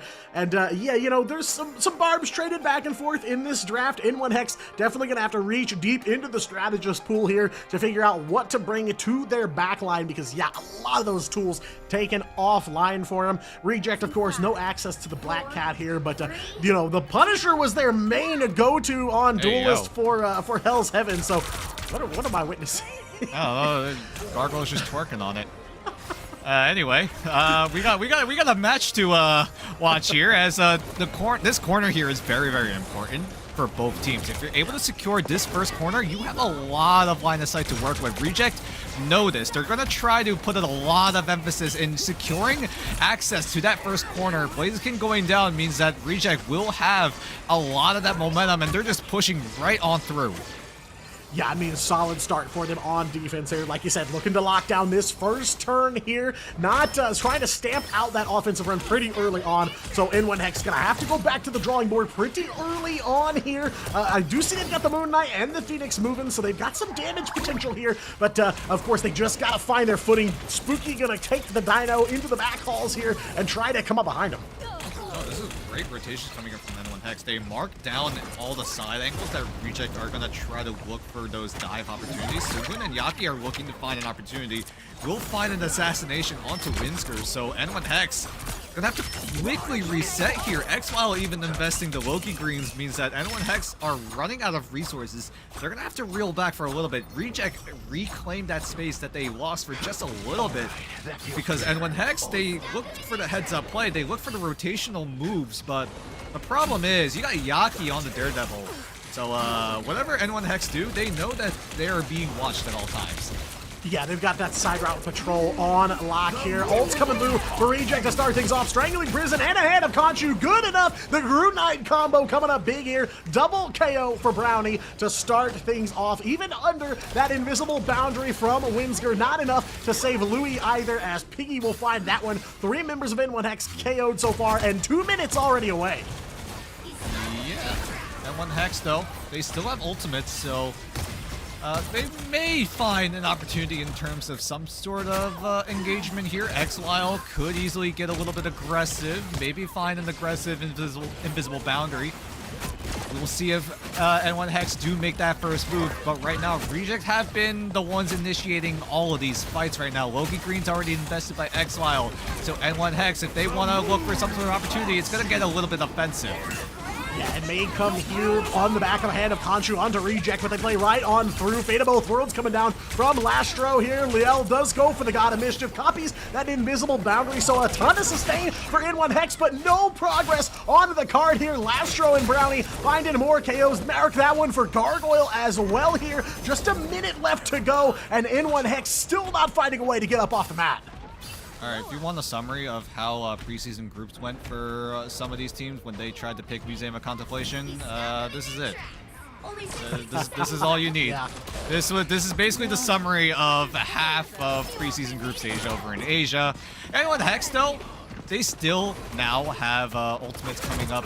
Another set of them. It's going to be D-Spooky on the Freedom Charge. Blaziken now having the Psionic Seduction at the ready, so that's going to provide a lot of space. Reject are going to pull back just a little bit, but with Reject having Groot Knight Wombo combo, it's going to be a lot more difficult for them to facilitate. Yeah, and Piggy just gets the Strangling Prison out right as he gets KO'd. Brownie will come up big here, double KO. Almost everyone from Reject making a play there. Junghoon's got the Gumiho unleashed as well, and N1 Hex unfortunately shut back down yet again. 15 seconds, they got one engage left to try and make something happen here. Piggy's channeling a portal.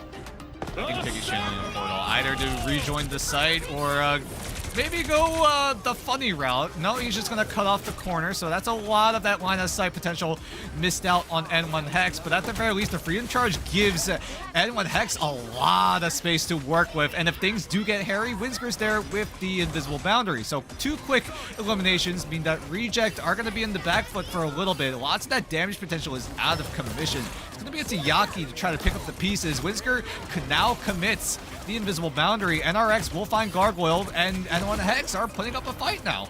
Yeah, definitely signs of life coming through for them here in overtime. Just a second or two of that time taken away now. Reject gonna have to get back to the point here, but they don't have a strange portal on deck, so this may be a checkpoint for Reject here. A little bit of a, or excuse me, for N1 Hex, a little bit of a mad dash at the end, and Spooky will find one onto Lastro as well. The captain not ready to give this up quite yet here. Brownie will find one as well in response, and a calling card now coming out from Louis on the side of N1 Hex, so they're pulling through here at the last second. They'll find Brownie, Piggy, and Gargoyle in some trouble here as well. Still got a few seconds of that overtime left, so not out of the running just yet, but Gargoyle gonna try to even the odds here for Reject. It's a triple KO off the back of that calling card from Louis, and not quite done yet. We'll go after Lastro, can't quite get it though. Fate of Both Worlds in perfect timing here from Lastro to stay alive here. Now the rest of the team gonna benefit from that in this last fight. Still no checkpoint 1 confirmed yet for N1 Hex. It's looking likely. That was a great timing with the invisible boundary. Everyone on Reject are just making sure that the site is being stalled out. Yaki's able to find Whimsicer. Maybe this is a little bit winnable. Reject are still holding on. Piggy's able to get in there with the feast. The anti-heal is good, and the Psionic Seduction will cut short. Everyone is clutching. Reject somehow get the full hold down. Even when it seems like N1 Hex gonna be able to get back on their feet, Reject just knock them right back down. Another big clothesline down onto the mat, and N1 Hex cannot close out checkpoint number 1. So the gauntlet is thrown, but Dan, it is not a lot of distance here for Reject. I'm just in shock that N1 Hex weren't able to secure that checkpoint. I mean, that was a great look from Yaki there on that Daredevil getting to the backline, taking out Whimsicer. That's a lot of that healing potential on N1 Hex out of commission. And then the front line of Reject, both Piggy and Gargoyle coming up absolutely huge. The Feast coming in just in time. Lastro was able to just barely hang on so that he's able to use the Fate of Both Worlds to keep himself alive and keep the point from getting to that first checkpoint. So now N1 Hex, they almost had a bit of a buffer to work with, but at the very least, it's close to that first checkpoint. So it's not going to be a very, very cutthroat level of hold potential that N1 Hex have to go for. At the very least, they have just a little bit more room. Yeah, it's definitely greater than one fight territory for sure. Reject will have to win a couple here in order to close out this map and this series. So N1X have a little bit of ground to stand on here, but it is not much. They can definitely peer down over the edge of the cliff into the water below because they are just a couple of losses away from taking the loss here on Museum of Contemplation. Reject are looking to get aggressive here. Yaki's on the strategist Deadpool, Piggy's on the Jeff. That's two strategists on Reject right now. And both of these strategists aren't known for doing a lot of that healing output, but Yaki is going in with the band hammer. No, it's going to be the Ponish Pound. Sorry, this is strategist Deadpool, not Vanguard Deadpool that we see all the time. Gargoyle is able to find one. Brownie's going to get traded out, so N1 Hex are looking to hold on for just a little bit here because Reject really relied on Yaki coming up huge with that Ponish Pound, allow Reject to rush right on in, but N1 Hex are able to get some crucial trades to stay alive.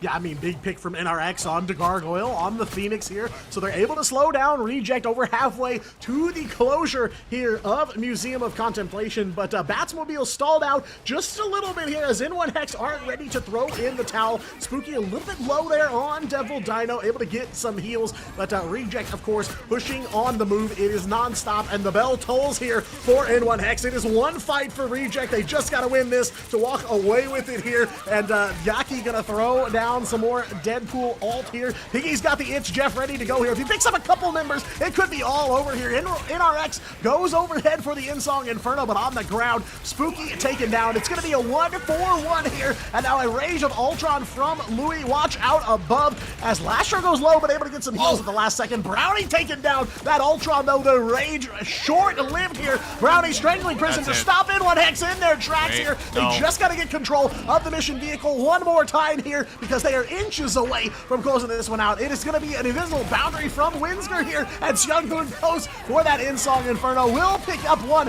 as N1 Hex not quite done just yet. XL will able to copy the Invisible Woman ultimate here, so boundary on board for them, and Spooky rampaging through Reject. Quadra KO there onto the Devil Dinosaur as Reject gonna have to dust themselves off and get ready for one more fight.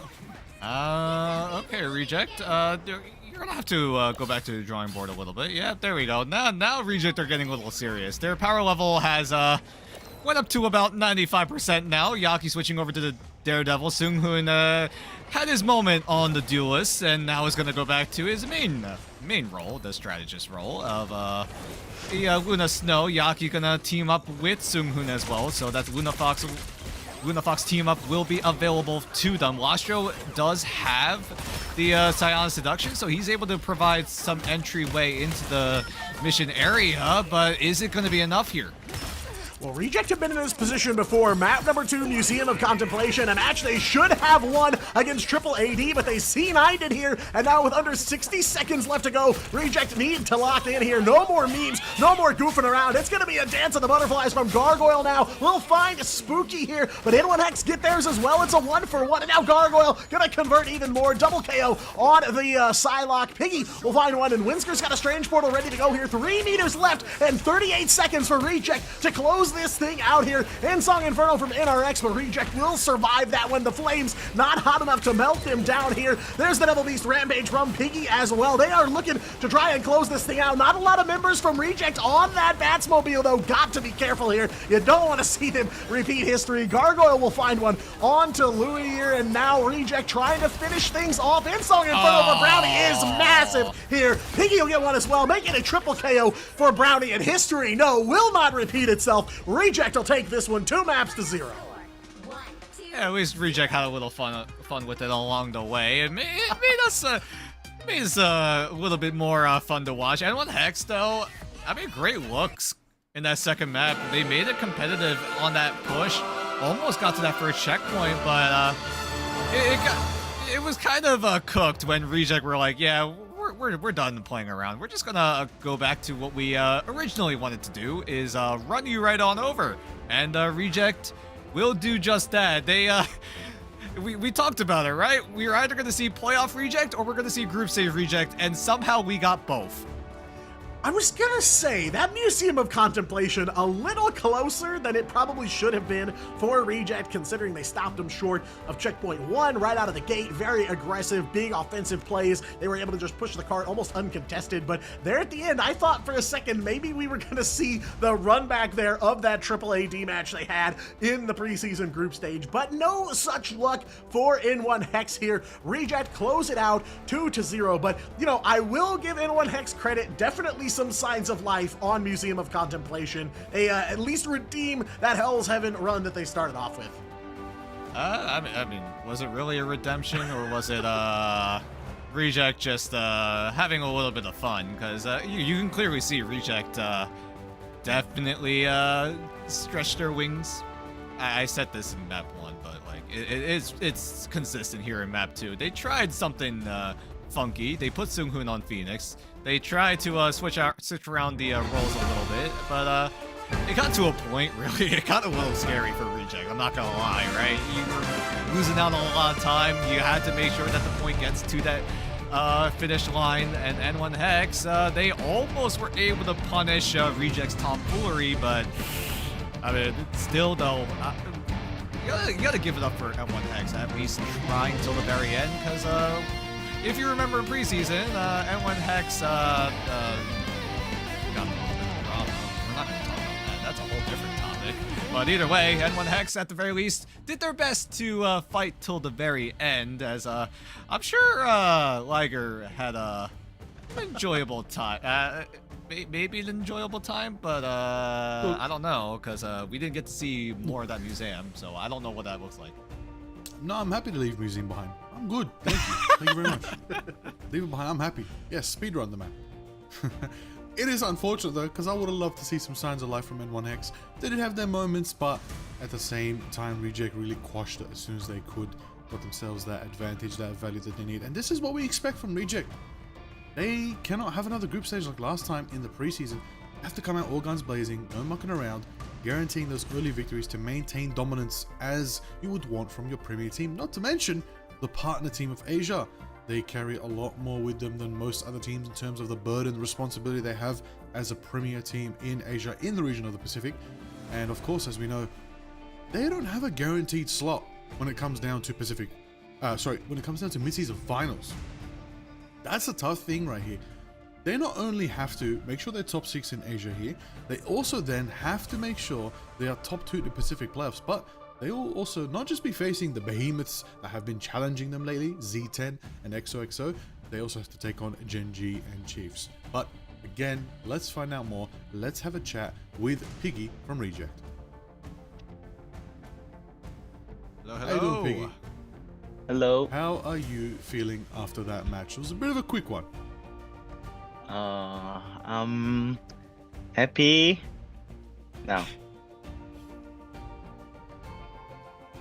A little bit of a fast one, right? Who was the carry? Who carried in today? Did you see my Jeff? My Jeff carry. Yeah? Yeah. Yeah, my Jeff carry. That was the best Jeff I've ever seen. W Jeff. Yeah. Yeah, so you guys looked so strong. Which teammate? So Piggy carry, obviously it's the Piggy carry this time on Jeff. But which teammate do you think also was really strong too? Maybe Rastro, Loki. Oh, Yep. Oh yeah. He always copy Punisher and carry. Yep. Yep. Crazy, crazy. Whose idea was it to play Punisher and 4 strategists? Rastro. This guy knows how to meme. This guy knows. And the last one, right? A little serious. Do you feel ready to play against Gen.G? Because Gen.G are a good team. Do you think you guys are ready to play against Gen.G? Yeah, I think potential Gen.G really good team. but we can win. In Scream, maybe. In Scream, we was lose to Genji a lot, but we can win match. There it is. There it is. Piggy from Reject. Okay, we wish you good luck in your next games. Thank you. Thank you. Fighting. Fighting. Ding. Respect. Washer, though. I think Washer's gotta be one of my favorite players now. He's definitely one of my favorite players. This guy knows how to meme. I love it. Bro said, hold on, we're versing N1 Hex. Okay, hold on. At any moment in time, he's like, can we please play 4 strategists? I have an idea. He's just like, Washer just went, all right, hear me out, and the team listened. That's crazy. I mean, I wouldn't expect anything less, but of course, you know, it is what it is. That's how the matchup went between Reject and N1 Hex. And the beautiful thing is, everybody, we still have one more set tonight.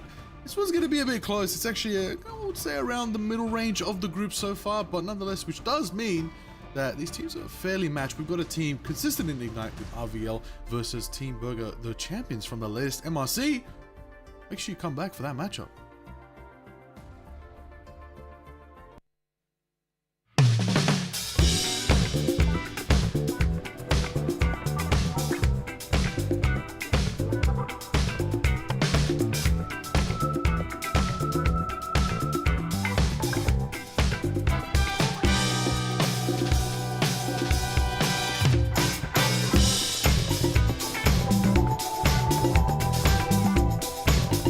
Hey guys, my name is Ryan Central, and what's the meta?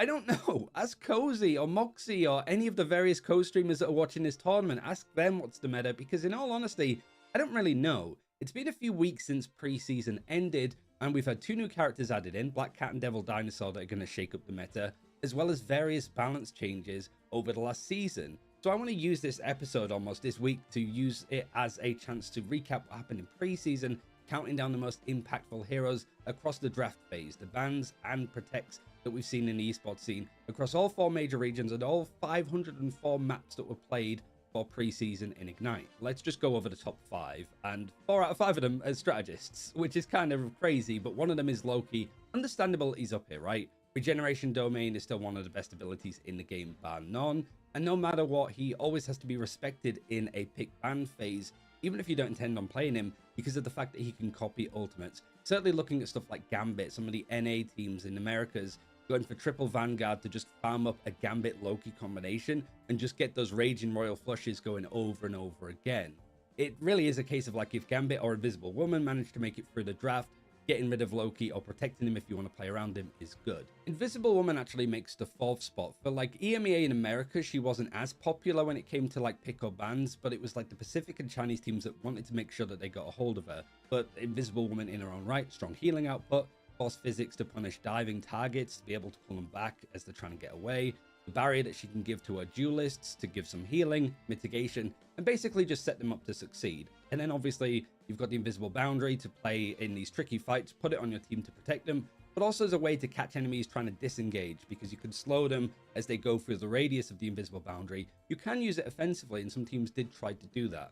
3rd place is Mantis. It took a while for Mantis to get going, but her popularity definitely started to surge towards playoffs across all of the regions, most certainly again in Pacific and China, where she was the 2nd most rated character over for those teams. Making sure that you have Mantis or the enemy team doesn't have Mantis basically limits your impact of triple strategist, whether you can play around it as well or not. Damage boost helps. Her ultimate is good in all sorts of situations. You have the team up again with Groot and Loki. It'll be interesting to see how she does now that her damage boost has been nerfed and now she adds like movement speed. I still think she's going to find impact, but is she going to be the linchpin of triple strategists going forward, or is somebody like Ultron going to potentially take that slot away from her? Hard to get a gauge, but Mantis is definitely up here as a strong choice. The 2nd spot goes to Elsa. The queen of the preseason finishes in 2nd place from how much she was picked and also banned.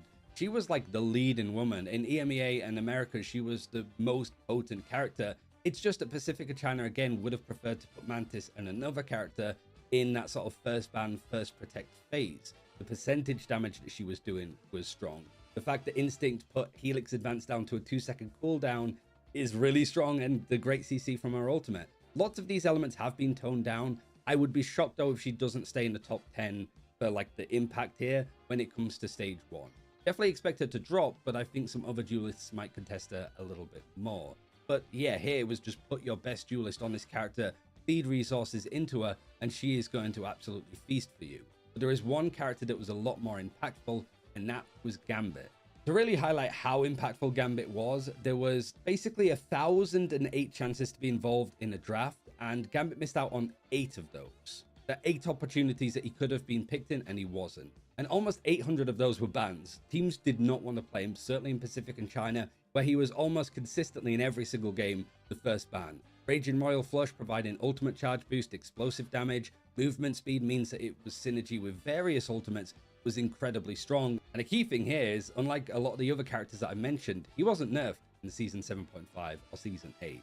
So Gambit still could very much be the top dog when it comes to stage 1 rolling around. It really is just a case of whether the likes of Devil Dinosaur could really start to push for like that first ban slot. I expect him pretty much immediately, but also like Black Cat could have those moments if teams can actually get used to playing her. We'll see how things are going to look for stage 1, but thanks for watching. Ignite the battle, and let's get back into the action.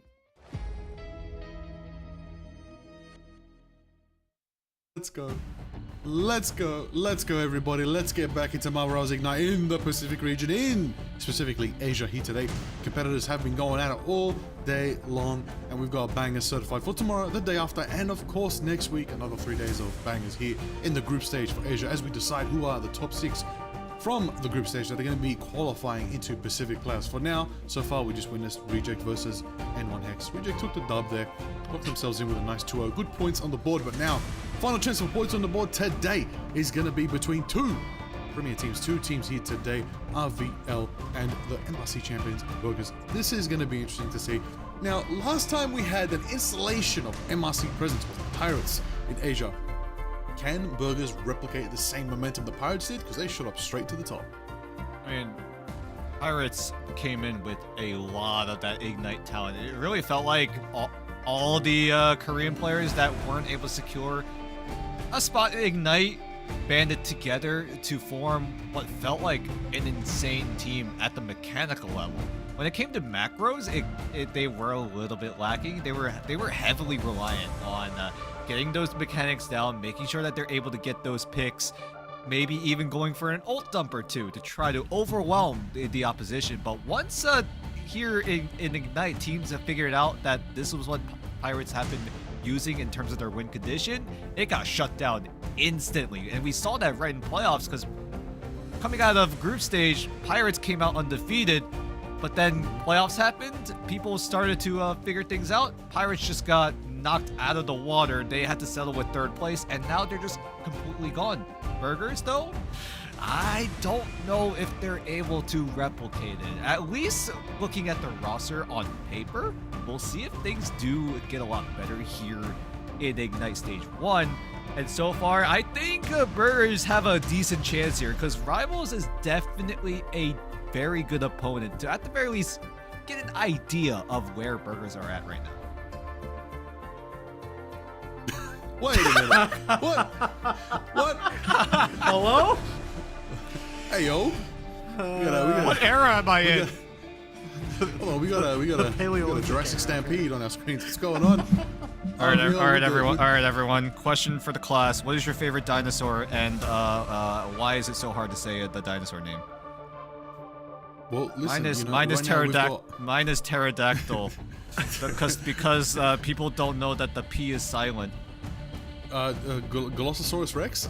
I made that up. Anyways, we've got RVL over here. Now we've got Zeph, whose main is Devil Dinosaur.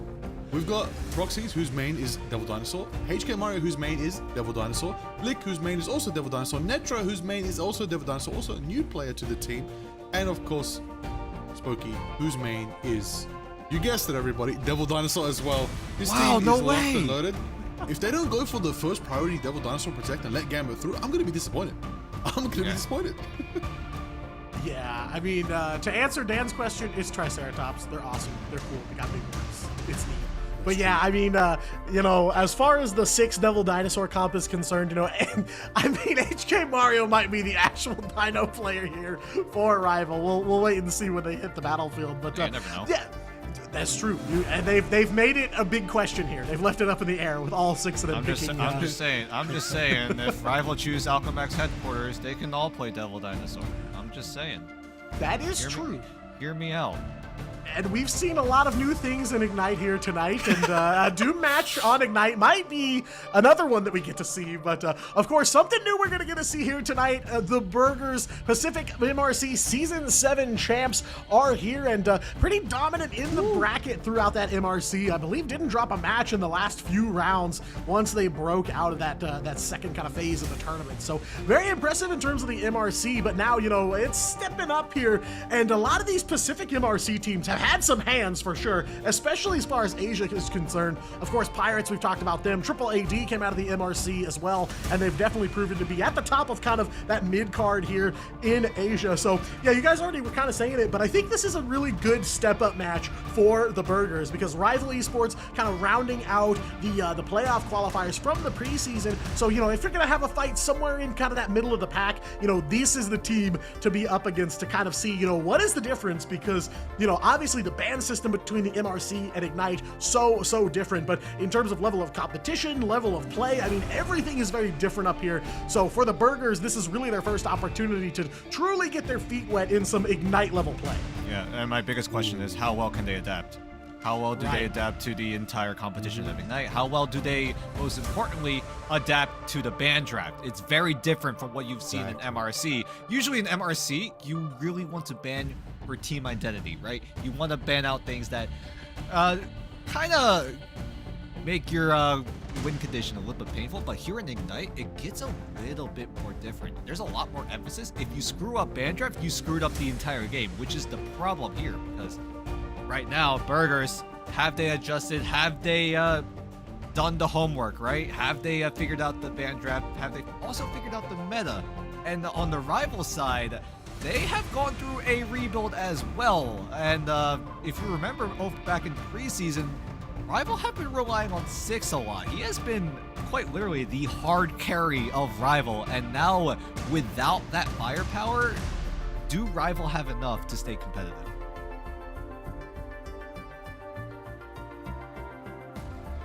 Yeah, Maybe. Definitely the big question on the board here. I mean, you know, Rival, of course, they did make it to those preseason playoffs, so they've got some potential there to run with the best of them. But I mean, yeah, that's kind of the question is, you know, what do they look like now here in stage 1? Have had some time between to kind of shore things up and get ready to go. And, you know, I think it's a good matchup here for Rival as well. You know, they're not starting off against a team like Reject, like Zero Tenacity. You know, they've got a little bit of a step up match, something to kind of, you know, grease the gears a little bit and get going here in stage 1. Definitely. That's literally what we're going to see. Got to get those gears in motion between these two teams. Of course, as we get to the final set of the day here in day 1, everybody, match 4 on the board for everybody. RVL versus Burger. This is a big match. We're talking tenure in Ignite versus MRC champions walking out the doors. Let's see if they got strength. A nice new map to start us off on Domination today. Glorious, beautiful Krakoa. It's going to be fun, going to be good, as we know the homeworld of the mutants right now. But the question is, what are we feeling? What are we thinking right now? How are they going to turn this one into their favor right here? Can the Burgers start off strong in their first Ignite match? Maybe. Or is it going to be a different ball game? Or, you know, is RVL going to establish some dominance that we haven't seen in a while? Team's gone through a little bit of restructuring, as we know. Changing up the roster a bit. Got a lot more dinosaurs in the den. Let's find out if that investment is going to pay off. If you want to go off of team logos alone, I think Burger wins this one. Just from the logo alone, it's so dang cute. But Rival definitely not gonna play around, as yeah. So far, it's been pretty consistent from what we see in the team intro. Everyone hovering the Devil Dino. I'm a little upset though. I'm a little upset that not all of them are running the champion icon.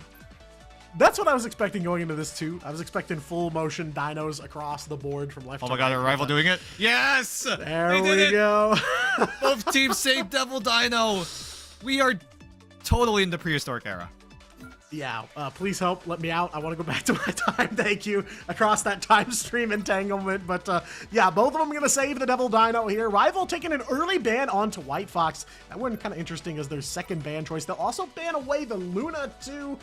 That's coming from both sides. So no Fate of both worlds here in this matchup. You know, pretty standard, at least as far as Asia is concerned, draft from the Burgers. Rival's going to take a one-sided White Fox. Pretty interesting. But yeah, I feel like if you're the Burgers coming out of the MRC, you know, this is a whole new ball game here. It feels like you want to play it by the book, right? You don't want to do anything too crazy, like bring 4 strategists and have your low-key copy of Punisher ultimate. You want to try and play it, you know, by the numbers, what you've seen from the other teams, and just kind of, you know, get some numbers up on the board and test the waters a little bit. It feels like that's what the Burgers are going for in this draft. They will take out the Black Cat as well.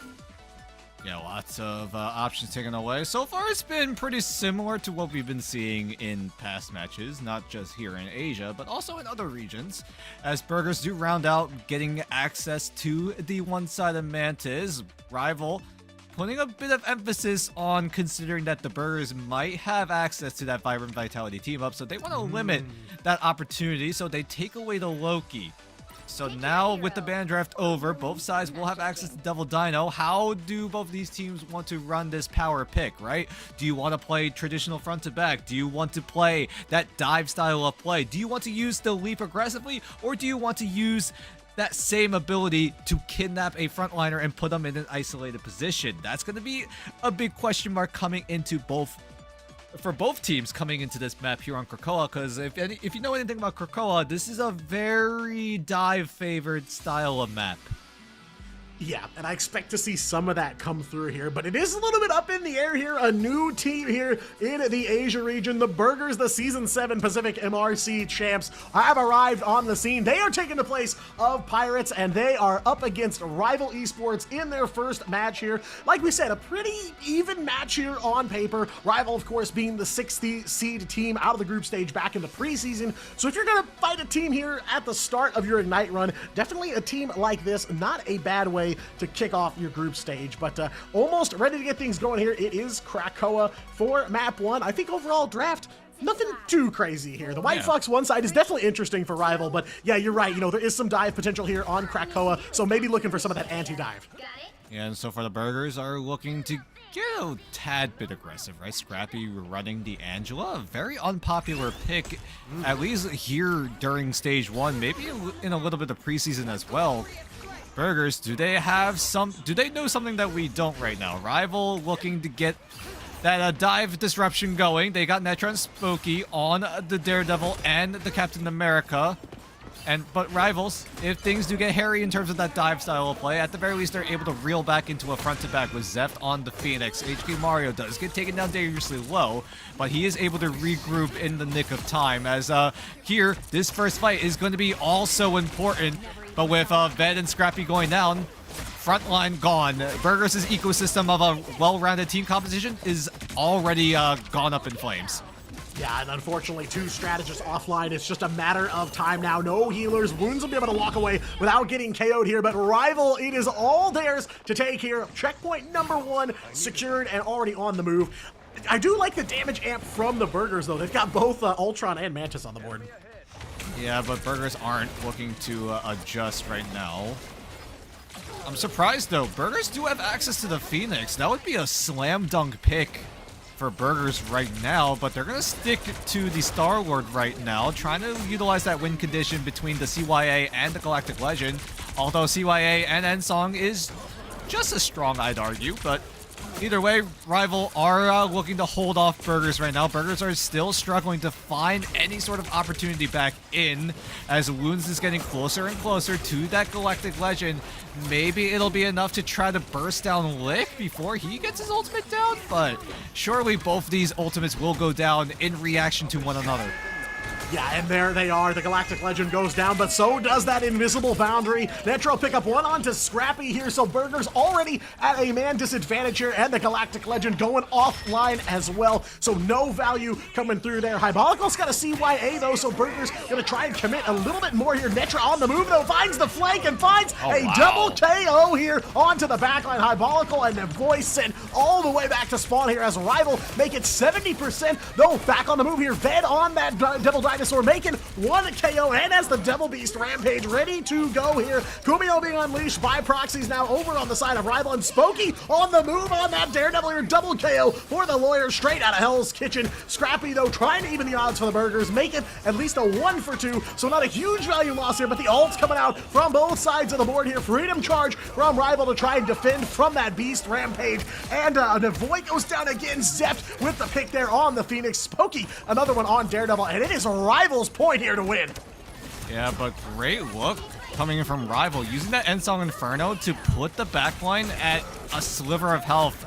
And the Void was easily able to clean right on up. Scrappy, though, is making things a little bit scrappy here on the mission area. Both sides going blow for blow, band for band, but the Burgers are able to complete the retake. Yeah, first time they've been in control here. Took quite a bit of resources dedicated to the fight to make that flip. But yeah, the Freedom Charge does make it so the Burgers can get in there and fight. But now the question is, can they try to turn this around? It's just one fight for Rival all the way. Now Rival on the back foot now. We're going into full neutral now. Both sides still a long ways away from getting their ultimates online. Closest one being Wounds on the Doctor Strange, already 3/4 of the way there. So if the Burgers really want to make this momentum in their favor, it's going to be up to Wounds to try to get a banger of an Eye of Agamotto, as both teams still looking to get those online, ready to go. Netra is able to find Hot Follicle. RF even going down means, again, this ecosystem, right, of a well-rounded team composition, and with one whole roll gone, the Burgers kind of just fall out and get extinct. Yeah, it's just a matter of time. Strategist taken out immediately by Rival. Solid textbook target prioritization against the Burgers. Like you said, that kind of carefully constructed house of cards taken down in an earthquake here, and Rival gonna grab point number 1 pretty comfortably, though the Burgers do get some licks in there and get some capture progress as well. Sometimes you gotta wonder, right? Are the Burgers not used to their hero pool at the current moment? Because Burgers definitely could have gone for way better picks. Yeah, there you go. Wounds going over to the Phoenix, over to Star-Lord. Definitely a better option, as the Burgers looking to adjust a little bit. Better late than never, though. So hopefully the Burgers are able to find the adjustment that they need. RF is sticking to the Rocket Raccoon, which is going to be really hard to get value with, because you've got Zeft over on the Phoenix prepping that Endsong Inferno. So if RF does roll out on this Rocket Raccoon, it's going to be difficult for the Burgers to get some sort of value. Yeah, it's so difficult to lay down those CYAs in safe spots when you've got an Endsong Inferno chasing you down at every turn here. Most of the Burgers going to be at about 50% out the gate, and it looks like RF going to stick with that Rocket Raccoon for now. But yeah, I do like the swap over onto the Phoenix, but the question here is the Phoenix duel. Zeft versus Wounds. Who takes it? That could be the key here for the Burgers to start making a comeback. But Rival, they just got to close out this last point, and they're already up on the board. Rival do have Lick on the invisible boundary. Ved could easily force it out with a good Devil Beast Rampage, but the Burgers looking to spread out a little bit. Rival are looking to do the same. They're going to take control of that high ground on the side of Rival.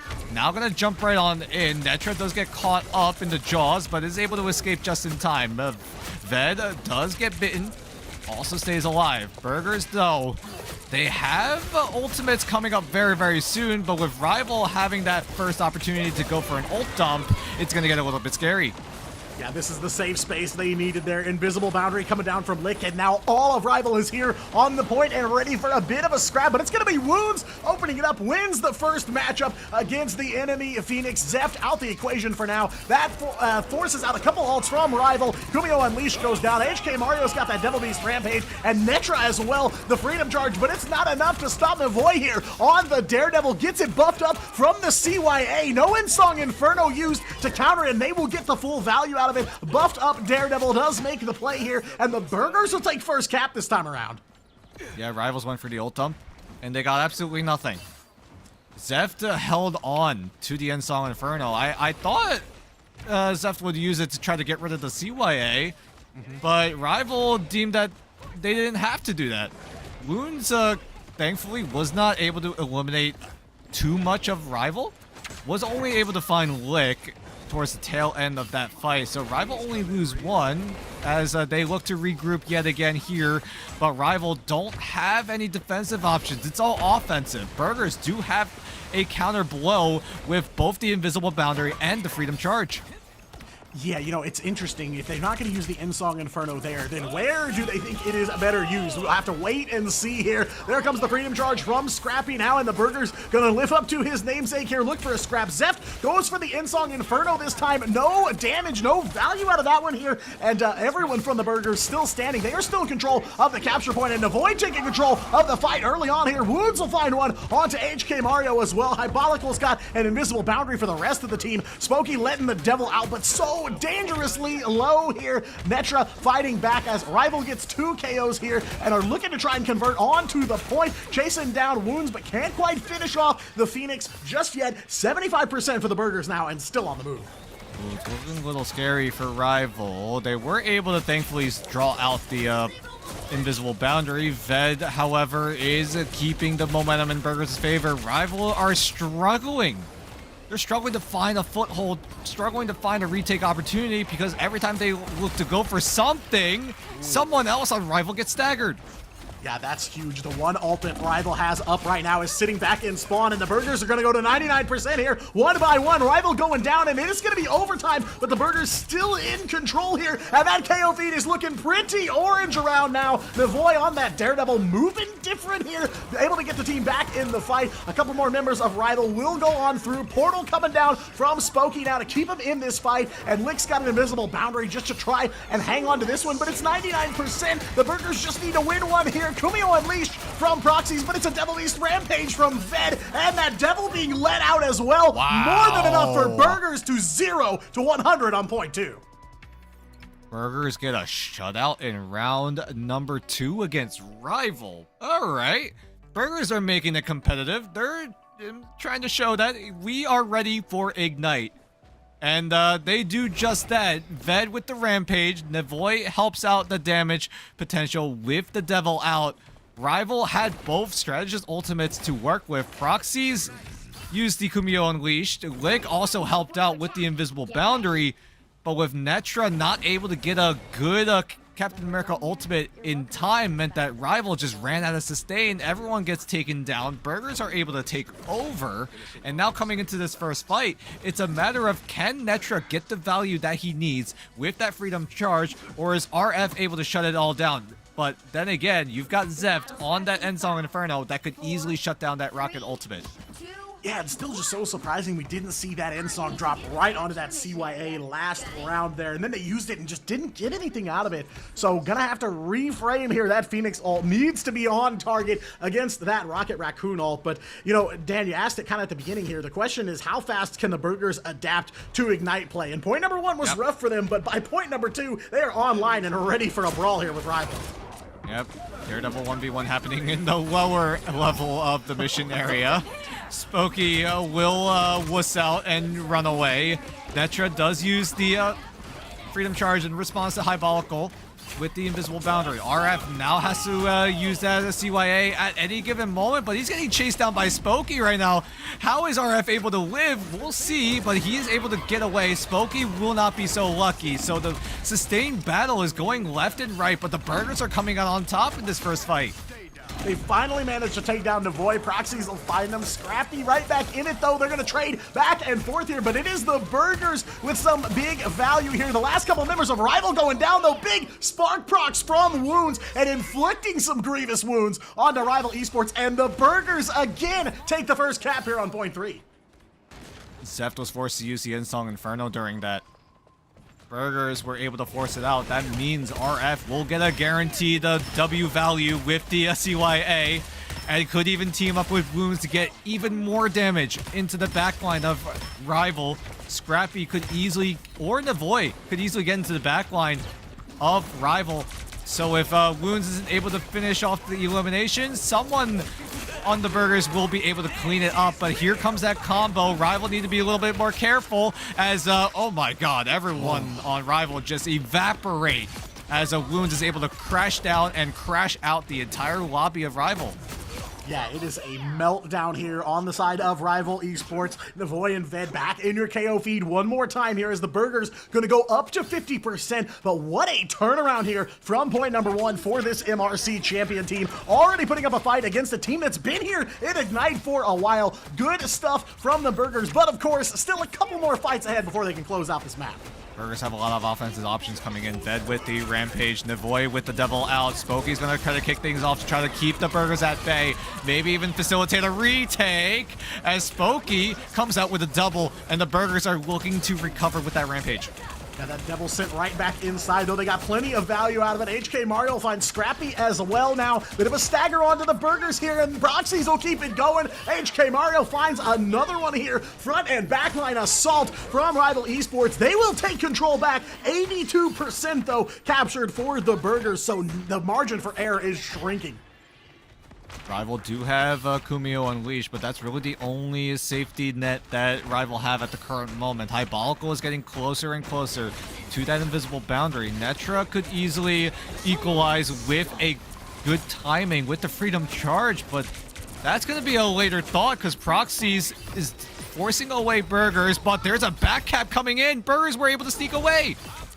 Stealthed it and now back in control all over again. Rival gonna have to pry this one away from him. Freedom Charge coming out from Netra, so now Rival gonna converge here and look for the play. Zeph goes low but goes for the Insong Inferno, buying himself some time while Navoy, that Devil being put back in here, but a double KO comes through right as the ult goes offline. RF will find one as well, and it's overtime, and it's trouble for Rival Esports here, all offline. Complete ace, and the Burgers take map number 1.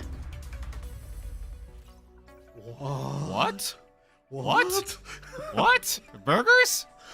How in the world did you manage that? Off a back cap?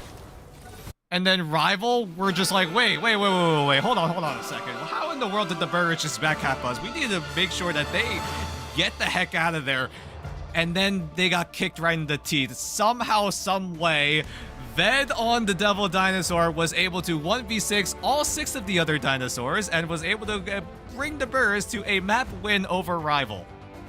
I was gonna say, I'll tell you how it happened. When Burgers were in control of the point, their defense was solid. A lot of positive pressure from that team. Yep. A bubble around the capture field. They couldn't even start putting boots on the point for Rival. I mean, they had to battle their way in there, and there was a lot of pressure coming from the Burgers as well, looking for that spawn push against Rival. And as soon as they took control, same thing happened. They fanned out, and Ved rightfully earned MVP as he chases off Rival and is able to help the Burgers secure their first map in Ignite, batting 1,000 here because this is the first map they have played here, and they will walk away with it in 3 points. All right. So we had a lot of questions for the Burgers, right? Can they live up to the hype, that level of prestige that the Pirates were able to put themselves in during preseason? And so far, in its current state, the Burgers are definitely living up to that level that the Pirates were able to come out on top of. So this is great to see, right? From MRC, right? This roster has coming in with a vengeance. Make sure that if they're able to win out in MRC, maybe they get a chance to play in Ignite, and they seize this opportunity. And so far in map 1, they have done so perfectly. And now Rival, how you gotta feel it in their camp? Because right now they went through a full rebuild, and now coming out with a close map loss. Sometimes you wonder, can Rival recover from this? Map 2 will be their choice, so maybe that's where things start off. Yeah, I mean, the microscope is going to be pointed right at Rival Esports here, a name that's been in Ignite for a while, and, can't sneeze at an MRC championship. A lot of teams have won that MRC and gone on to great things in Ignite, so no reason to overlook the Burgers as a threat. But, there's a lot of questions they have to answer coming in, and they delivered a lot of answers to us on map number 1, making themselves a credible threat right out of the gate here against a team like Rival is a solid first look. I don't think you can ask for a better debut here on Krakoa, but of course, map number 1 in the books, so they still got some more time here. But yeah, I mean, what a start here. I'm very impressed because, right, I gotta say, right, Burgers, got a little bit lucky in their first matchup here. We get to see where Burgers are at, because we saw that Rival was definitely towards in that midfield level team, right? They were one of the last teams to make it into playoffs, and the Burgers coming in from MRC, it's definitely a great test to see how they stack up against Rival. And so far, it might be confident to say that the Burgers may be a little bit stronger than Rival, but we'll see if that stays consistent. We're going to go into a short break. We'll be back and see if the Burgers are able to pull off an upset win on their Ignite debut. So don't go anywhere.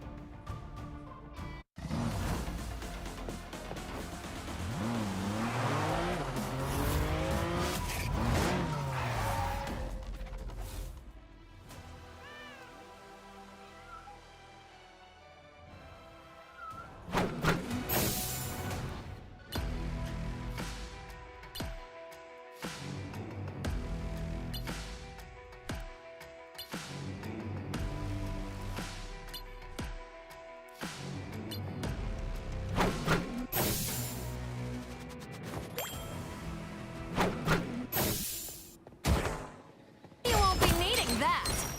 A small fortune. You crossed my path! Gotcha!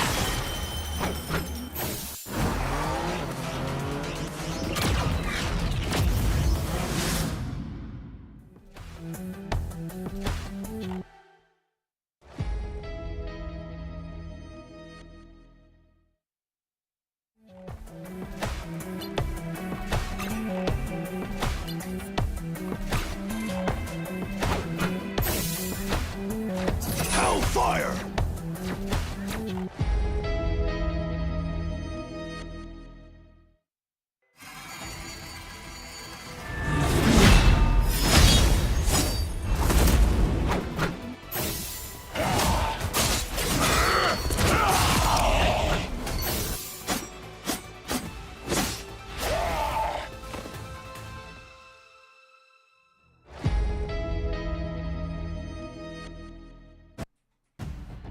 Now, I said I was hungry for a banger game, and it looks like the Burgers lived up to the name. Goddamn, they actually performed exactly what we want to see from a sleeper pick, the MRC champions coming out of nowhere to put RVL in a tough position right there, and a great domination map right there. They came out really well done in the gameplay. Very solid gameplay coming in from Burgers, right? We talked about it, right? We had questions. How are the Burgers able to go toe-to-toe against Ignite competition? And so far, it's looking like Burgers have what it takes by stealing away a win on Krakoa off a crazy little back cap, as Rivals got a little too overzealous and didn't expect Burgers to go for the portal on, I believe it was Cradle, and you were just able to sneak away as they get the Burger flip, and they get the Burger smash burger. I'm just kind of throwing things out there. I'm just throwing patties left and right. Hopefully something sticks. I was about to say, you're cooking. I mean, you're cooking here. Look, we lost Pirates, and we had a lot of pirate jokes, so now we have to make up for that with the Burgers. And, the Burgers, they got some big shoes to fill coming into this, taking the place of a team like Pirates that came in and absolutely dominated the first half of that Asia preseason. And so far, good looks for the Burgers here, not just to bite the whole meal in place, as they'll take that map number 1 to go against Rival Esports. But the question is, can they keep it rolling here? Central Park is Rival's map pick for match number 2. I said Mac. I guess I got Burgers on the mind now. Oh boy.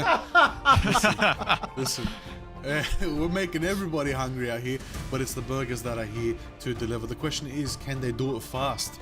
Is the real question. Can they do it stacked up, fully packaged? We don't know. We're going to find out if the Burgers can go to Central Park, and can they put the fries in the bag alongside their victory and take us home and end the night? Or is RVL go bring the thunder, switch it up a little bit, and say, I've had enough of this. I'm done with your food puns. I'm done with your burgers. It's pizza night. We're gonna find out if they can change the favor to theirs. We'll see in this series, but it's really all on them right now. Now, when we're talking about the Burgers, what are they bringing to the table here, Dan? What are these compositions that they're bringing out? You said they're used to the MRC banding system. I think the Ignite banning system is kind of like unchaining them a little bit. They're a bit more open to what they can play. Yeah, they give themselves a little more freedom in terms of what they want to run in terms of their composition. Because right now, Burgers, we've seen them play both the dive and the traditional front to back. And with that level of flexibility being at the Burgers' disposal, they don't have to stick to a one-dimensional sort of play style. They can do whatever they please, adapt around the ban draft that they put themselves in. And right now, the Burgers coming into map number 2, are they able to fry Rival right now? That's going to be the biggest question. Can they did it once, but can they do it twice? Well, you know, I'm going to have to say very simple thought. I'm just going to pass the sauce to Diatonic, top it up. We gotta get this game started to get out of the burger pun zone. This is it's crazier than when Pirates were still here, but No, yeah, we're definitely we're just throwing zingers left and right. Yeah, hexa pun indeed. But yeah, Burgers looking to go back to back here. Rival taking us to Central Park for map number 2 for some convergence action. And Rival took some of our advice. They've got 3 champion double dinos ready to lock in there. Okay, Not quite 6, but we're getting there. Well, like, I know we've been making food puns on and on and on. Have you ever thought, what does dinosaur meat taste like? Yeah, you know, I have wondered that. You ever thought of that? We're not obviously we're not going to test it on Devil Dino. No. This is just a thought experiment. I don't think you could. I don't think he would let you, personally. I mean, that's a big dude. That is a big dude you're up against. That's a big dude that's going to be on both sides of the board. They are both going to save the Devil Dinosaur. Rival, of course, some pretty standard stuff for their bans. They do take out that Gambit first. They're taking out the White Fox again, same thing they did on map number 1. But the Burgers, again, kind of running it by the book here. They take out the Luna Snow. They take out the Mantis. Rival going for that one-sided White Fox once more. Very surprised matchup. Definitely kind of blown this one wide open here, but that's the question, you know, is it just kind of a one-hit wonder, like, oh, Krakoa, just a really good map for them, or just a surprise opener, or, you know, are the Burgers strong enough to take this in 2? Yeah, Burgers are putting a lot of emphasis on the Loki. Not a lot of other teams have been utilizing a ban on the God of Mischief himself. As the Burgers look to round out here, will use their final save on the Phoenix. As a Rival, what do you want to go for? You see what the Burgers have offered at the table. It's a little bit of that front-to-back potential looking like the angle for the Burgers as Rival utilize their final ban on the Captain America. So if they do ever want to resort to a more of a dive style of play, Burgers are going to have to resort to the Venom. Potentially someone else, but is likely going to be the Venom. That has been the second best option when you don't have access to the Captain America to help the team stay sustained with the Freedom Charge and also provide a little bit of that extra ultimate acceleration.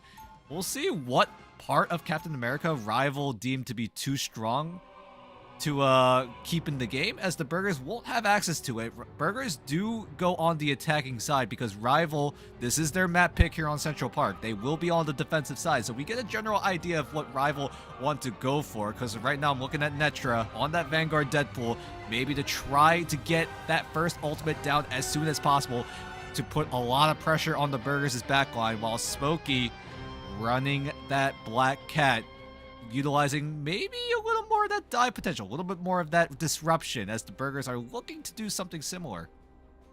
Yeah, you know, we kind of asked this during map 1, right? But a lot of these teams here in Ignite are very flexible, deep hero pools across the board, and the ability to adapt as the game goes on. We saw some of that from the Burgers, some solid swaps after point number 1. The question now is, can they adapt in someone else's territory? It's Scrappy coming out on the Thor, though. Very, very interesting choice here.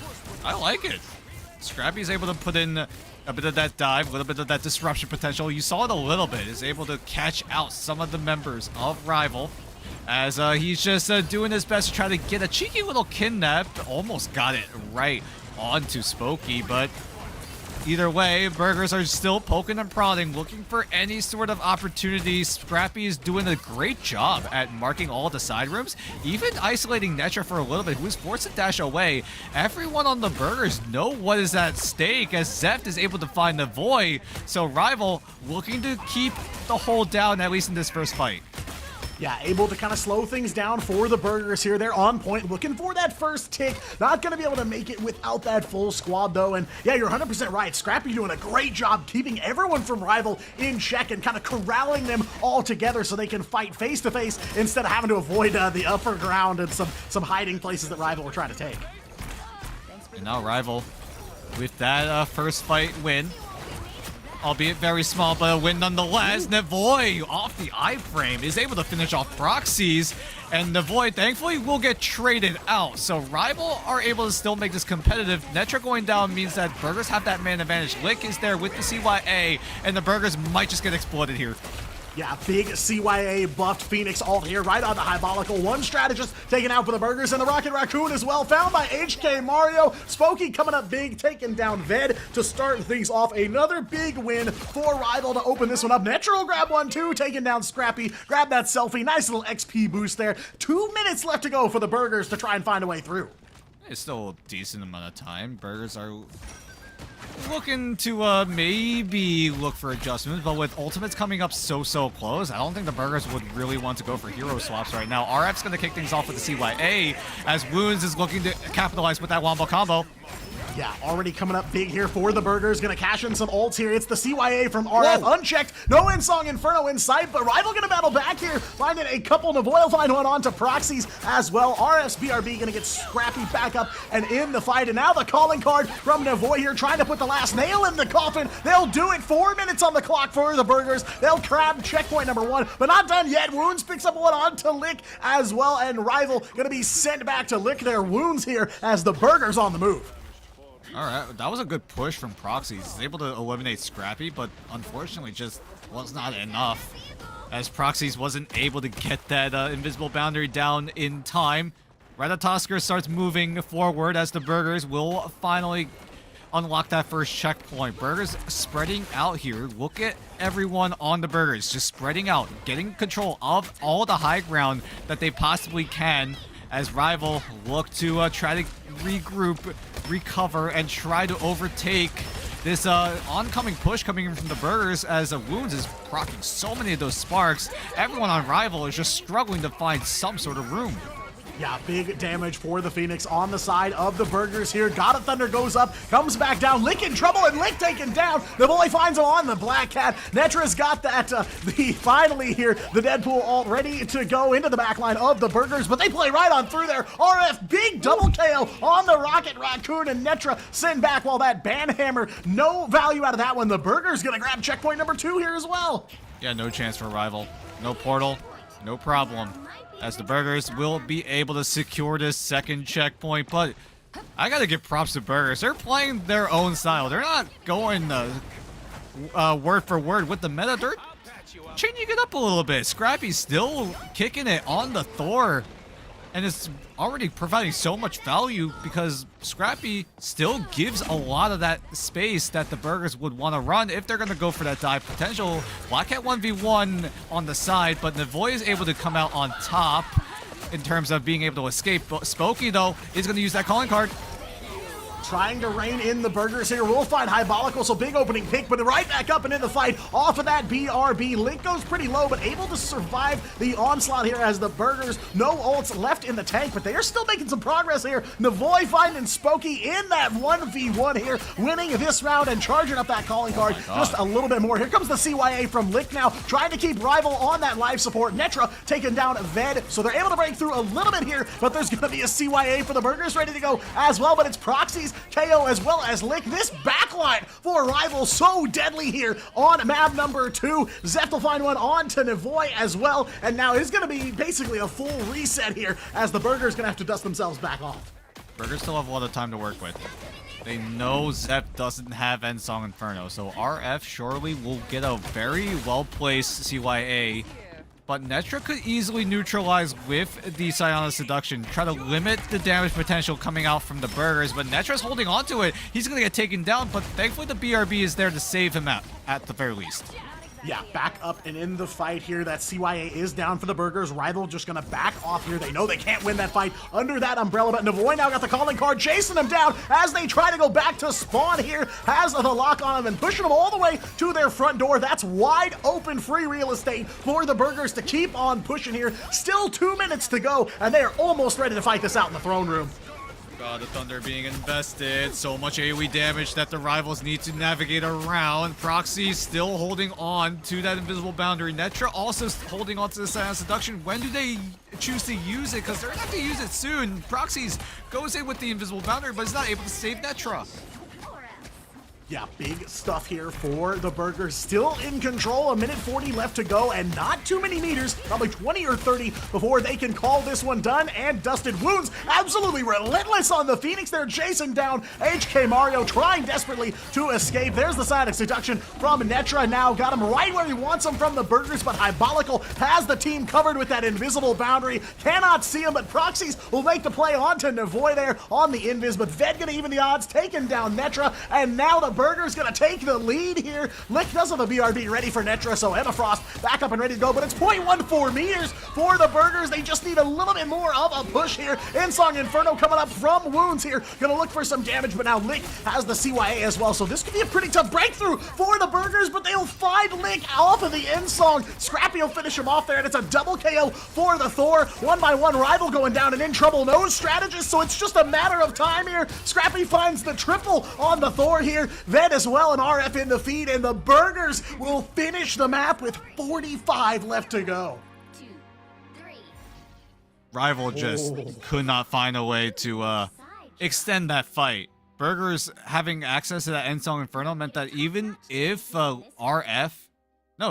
even if Lick was able to get the CYA down, it was going to be immediately shut down by the Endsong Inferno. Rival, yeah, they probably should have used that Rocket Ultimate, at least as a desperation move, but no matter what happened there, if Lick used the Rocket Ult or not, Burgers should have been able to just shut it down completely. And the Burgers, my goodness, they are frying Rival at this current moment. Oh no, here we go again. Hey, no. What do you mean? What do you mean? Very, very appropriate though. I mean, a solid Ignite debut so far. They clear Central Park. They clear the map under Rival's territory with 45 seconds left to go. So now Rival got to speed run this card all the way back to Dracula's throne room. Gonna be a tough uphill battle for sure. We'll get a good look at the Burgers defense here. Of course, they are gonna be put to the test, but yeah, solid looks here for the Burgers. I'm curious to see how Rival responds to this. If everyone voted on the Burgers, waiting here, just based on the team logo alone, you actually might be right. But we'll see though. We're only halfway done in this map number 2 as the Burgers looking to get the hold down. Scrappy still on the Thor as, okay, all right, as soon as the gates open, Nivoy is able to find Zeft. Absolutely no breathing room for Rival here. Burger's gonna take the fight straight to him here, and Navoy leading the charge on that Daredevil. 1 KO in the bank for him, and maybe gonna give Rival a little bit of cold feet, but 3:30, plenty of time for them to dust themselves off and get in the fight. How do Rival navigate around this? They're still walking it down main. Navoy is hanging out in the high ground. Burgers doing a great job at covering all of that side area as well, so that even if Rival look to go for a flank move, it's going to be so hard. Zeft is prepping a baby portal right now. HK Mario and Zeft are just going to catch Burgers by surprise. Which is kind of shocking because Burgers have done a great job, like you said, of checking the flanks. But Navoy, though, gonna battle it right back, wins the fight with the Black Hat, and just like that, 60 seconds of Rival's offensive time taken away here. And Scrappy, living up to the namesake, taking out Lick on the Jeff here. That Thor, so much value here for the God of Thunder. Even shutting down the BRBs, so that elimination will last a decent amount of time. As a Rival looking to recover still. No ultimates anywhere near from being online for any of these teams. Wounds is going to be threatening with that Endsong Inferno very soon. But with Wounds being able to left click the rest of Rival like this, what do you even do? triple KO for that Wounds Phoenix. Make it 4 and holding an Insong Inferno as well. Could put down even more damage if he wanted to, but gonna give Navoy a turn here in the KO feed. Double KO for that Daredevil and Blink, folks, and you miss it. Half of Rival's offense time taken away by the Burgers. No progress made on checkpoint 1. All they've got is a CYA, Dan. What do they do here? This is so dire for Rival. They need to look for something. At the very least, get their ultimates online. But Burgers are making so many well-timed aggressive moves so that Rival, even if they want to go for their game plan, is going to be easily shut down by the Burgers. And with the Burgers having all of this ultimate economy, it's going to be so hard for Rivals to come back. Yeah, I mean, taking it right to him here, not giving him a chance to breathe, and yeah, there goes the Jeff. Finds a couple, I believe, on Link, but he's shut down by Scrappy on that Thor. Lightning indeed beats water here. Smokey, though, and Zeft as well, gonna pop up in the KO feed, trying to right the ship here for Rival as they're running out of time here. A minute 15, but Zeft gonna make the most of it here. It's a Devil East Rampage from Bed on the side of the Burgers, but they are slowly falling one by one here. RF, the only strategist for the Burgers, on point. 1 minute left to go, and Rival about halfway to capturing this point, but there's a strange portal coming down from Scrappy, so the troops back in action. RF gets the CYA down, but sacrifices his life for it here as Navoy on the move on this Daredevil. Double KO and ready to let the devil out. Make it 3 there for Matt Murdock, and looking for even more here with just 45 on the clock, and Rival have expended so many of their resources. Both sides absolutely drained here in the last 40 seconds. Wow, both sides go band for band, blow for blow, but it's looking like the Burger is coming out on top. Close quarters combat is really where they shine. Draw Zeft into that small room so that if the Burgers are able to catch out this Black Cat, they just shut it down immediately. And the Burgers are able to hold out the aggression. They didn't have to use the portal, but with 17 seconds and counting for Rival, what can you really do? Because no one is going to have ultimates here. It's going to be full neutral for this final fight. It is going to be tough here. 5 seconds to go. It all comes down to this. Potentially one fight left for the Burgers to try and close this one out. Spooky in some trouble. Going to have to take himself out of the fight to go for the health pack. Navoy on the move, but Hibolical in trouble as well. Going to use that BRB to get back up, and it's going to be a 1-for-1, but the Burgers won't have the disadvantage. Lick and Zeft going down as well. The Burgers going to take it here as 1 by 1. The last of Rival wiped out, and it is game, set, and match. The Burgers, their Ignite debut is a shutout. 2 maps to 0 against Rival. 0, 2, 3. I am very impressed. Burgers make the job done. Rival just could not get a foothold. There was a moment, there was a glimpse where Rival could have gotten that first checkpoint, but Burger just were able to stall out long enough to the point that if they do want to match the aggression coming in from Rival, they did in the neutral. They were able to shut everyone on Rival down, and Rival just got outclassed in the mechanical standpoint, it felt like. Yeah, I am almost speechless here. The Burgers, I apologize. I wasn't familiar with your game.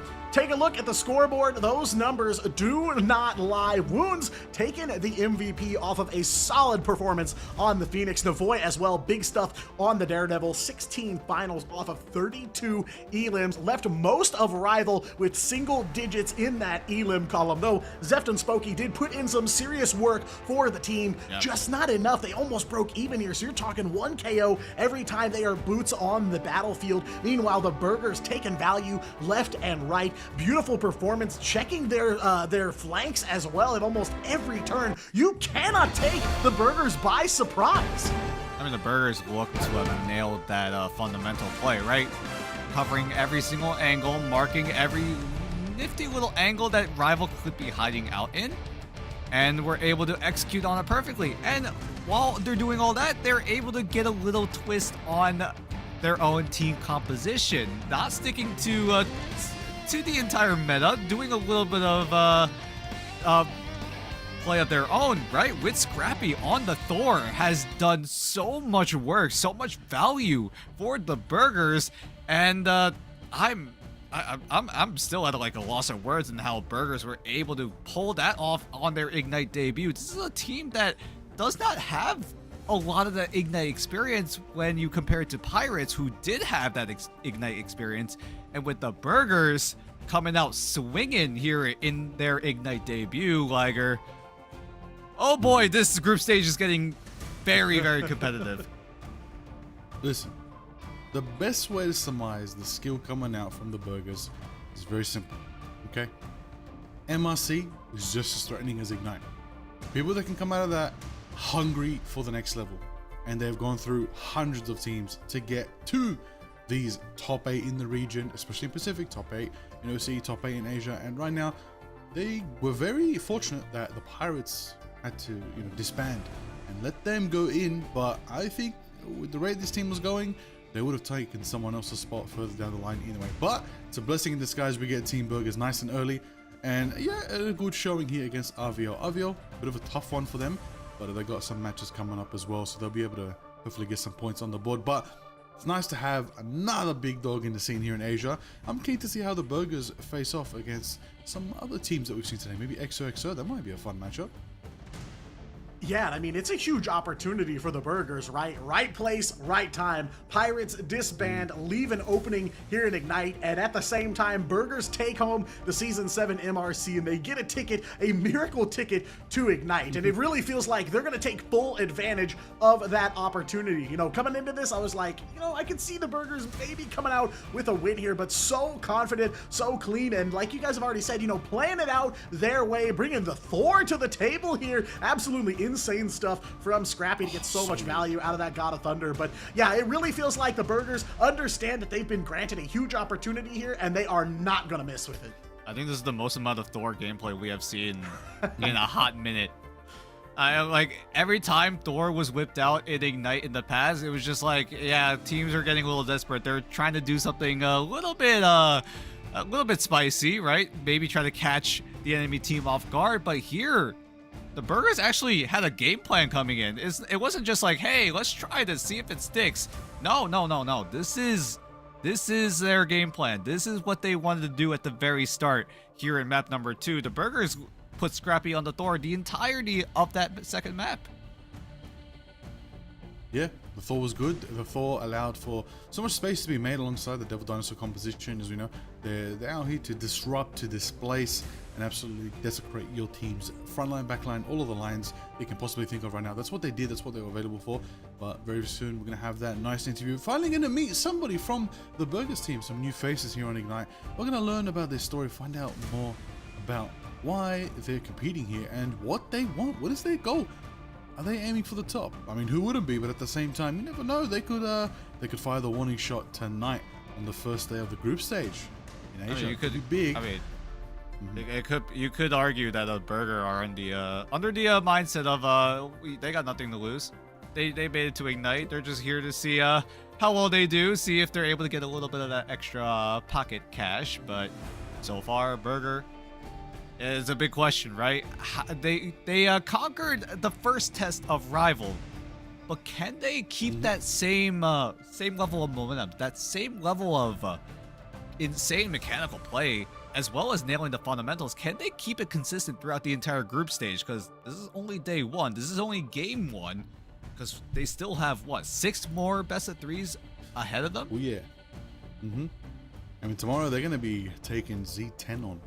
So it's a big match. But let's find out the minds of one of the members of the Burgers. Who do we have? I believe it's Ved, everybody. Hey, what's up, guys? Welcome in, Ved. How you doing? Hey, what's up, guys? I'm doing good. Doing good. That's good. That's good. Now, Ved, this is your Ignite debut, I believe. Welcome to the show, of course.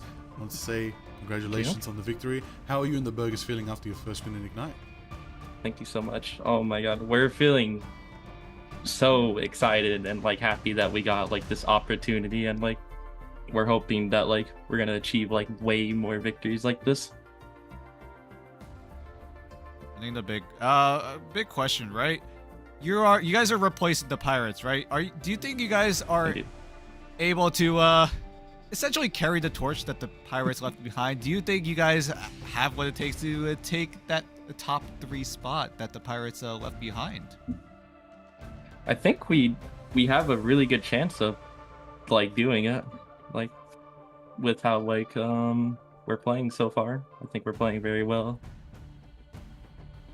Yeah. And Oh, sorry. Follow ahead, up, Dan. right? So follow up, right?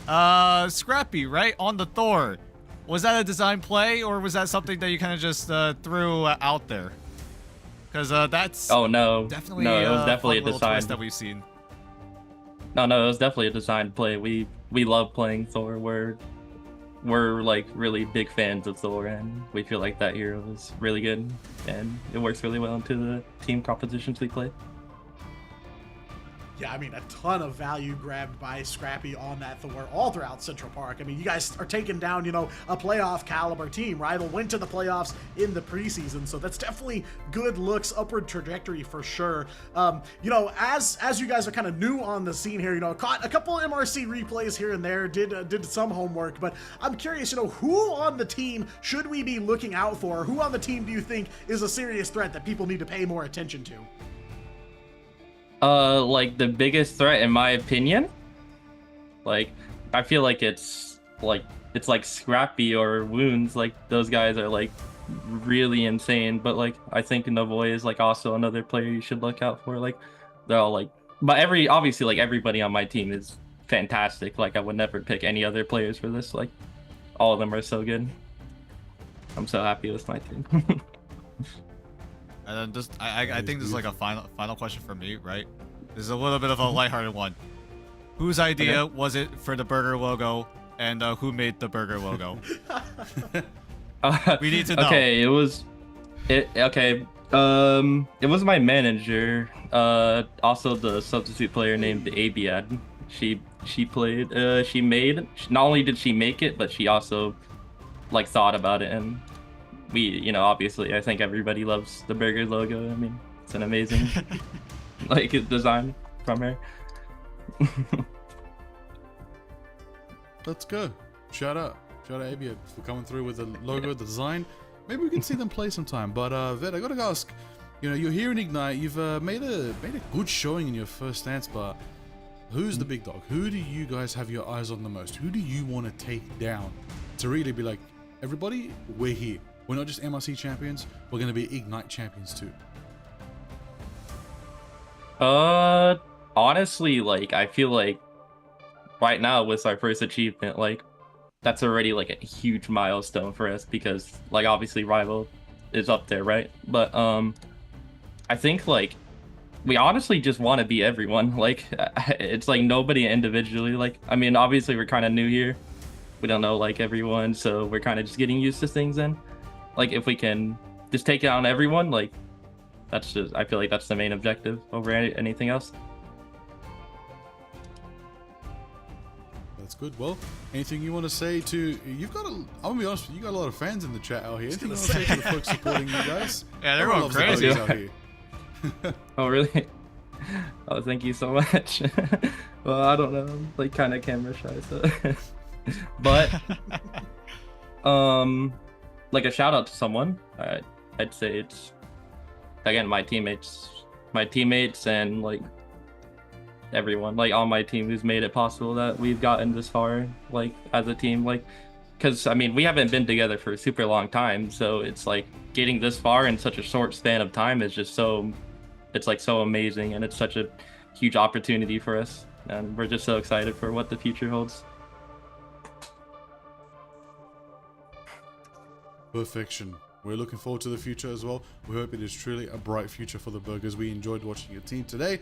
Looking forward to your matches, and good luck tomorrow and the rest of Asia Group Stage. Thank you very much, Ved, for your time. Appreciate it. Of course, anytime. Thank you so much. I'm just saying, W interview. That was great. We got to see what the Burgers are here for. They know what they have to do. They want to go for the top, and so far doing just that. Already want to know. They're hustling, but they're humble. I like it. It's a good balance. It's the right mindset you want. You're hungry, but you're also realistic in absorbing the present moment, taking in the small wins so that it motivates you to get the next win, and the one after that, and the one after that. And if they can snowball that into a victory and claim the top spot, then it's a good day for them. And of course, they only need to get top 6 here to qualify for the next stage, which is Pacific Playoffs. So a lot of potential there. I've got to say though, lads, man, this has been a very interesting first day. I believe some things didn't go as we expected, Diatonic. No, surprises around every turn, and that's basically been the story of 2026 Ignite so far. You know, throw out everything you thought you knew about each region, about each team, because at any point, some of them can come out and surprise you. And, you know, we talk a lot about the top teams in the region. You know, we're looking at your Navis, your Virtus Pros, your Team Liquid Citadels, your Rejects, your Gen Gs, and, you know, it may not be a win against a top team like that, but a win in Ignite is not to be overlooked. There are teams here in Ignite that are still hunting for their first win. So for the Burgers to come right in and win their opening match is a big statement from them. Very, a lot to be proud of for this squad coming together, making their debut, and making a statement right off the bat. But yeah, you know, please buckle in, keep your hands and feet inside the ride at all times, because that's just day number 1 of Asia, and a couple of big surprises here tonight. I have no doubt there's plenty more where that came from. Oh yeah. Oh yeah. I mean, it's been so special to see, right? Seeing new teams pop off, seeing upsets already here in Asia. And we saw a bunch of that cinematic games over in other regions. We saw EMEA have some banger matchups. We saw Americas have some banger matchups. And then here in Asia, we get just that, because I have all of these notes in my notebook, right? And then boom, gone out the window. I don't even know what to predict anymore. Don't even need to make predictions. We only need to call it as it is, lads. Come on, now you know how it is. Madness of it all is crazy when we talk about the Pacific region. You know, a region that just loves to surprise everybody. Anytime you think you have the signature down, anytime you think you have the blueprint for this region, it gets washed away into that Pacific Ocean immediately. So that is that's just how it is down here. Look, I gotta say, these teams are crazy. I'm really liking the way Asia has been stacking up so far. I like that we got some upsets. I like that we got some new dogs on the block. I like that our champions are also having a bit of a tussle towards the top when it comes to the top 2 teams. And I like that, you know, teams are proving everyone wrong and spicing it up and playing the meta very differently.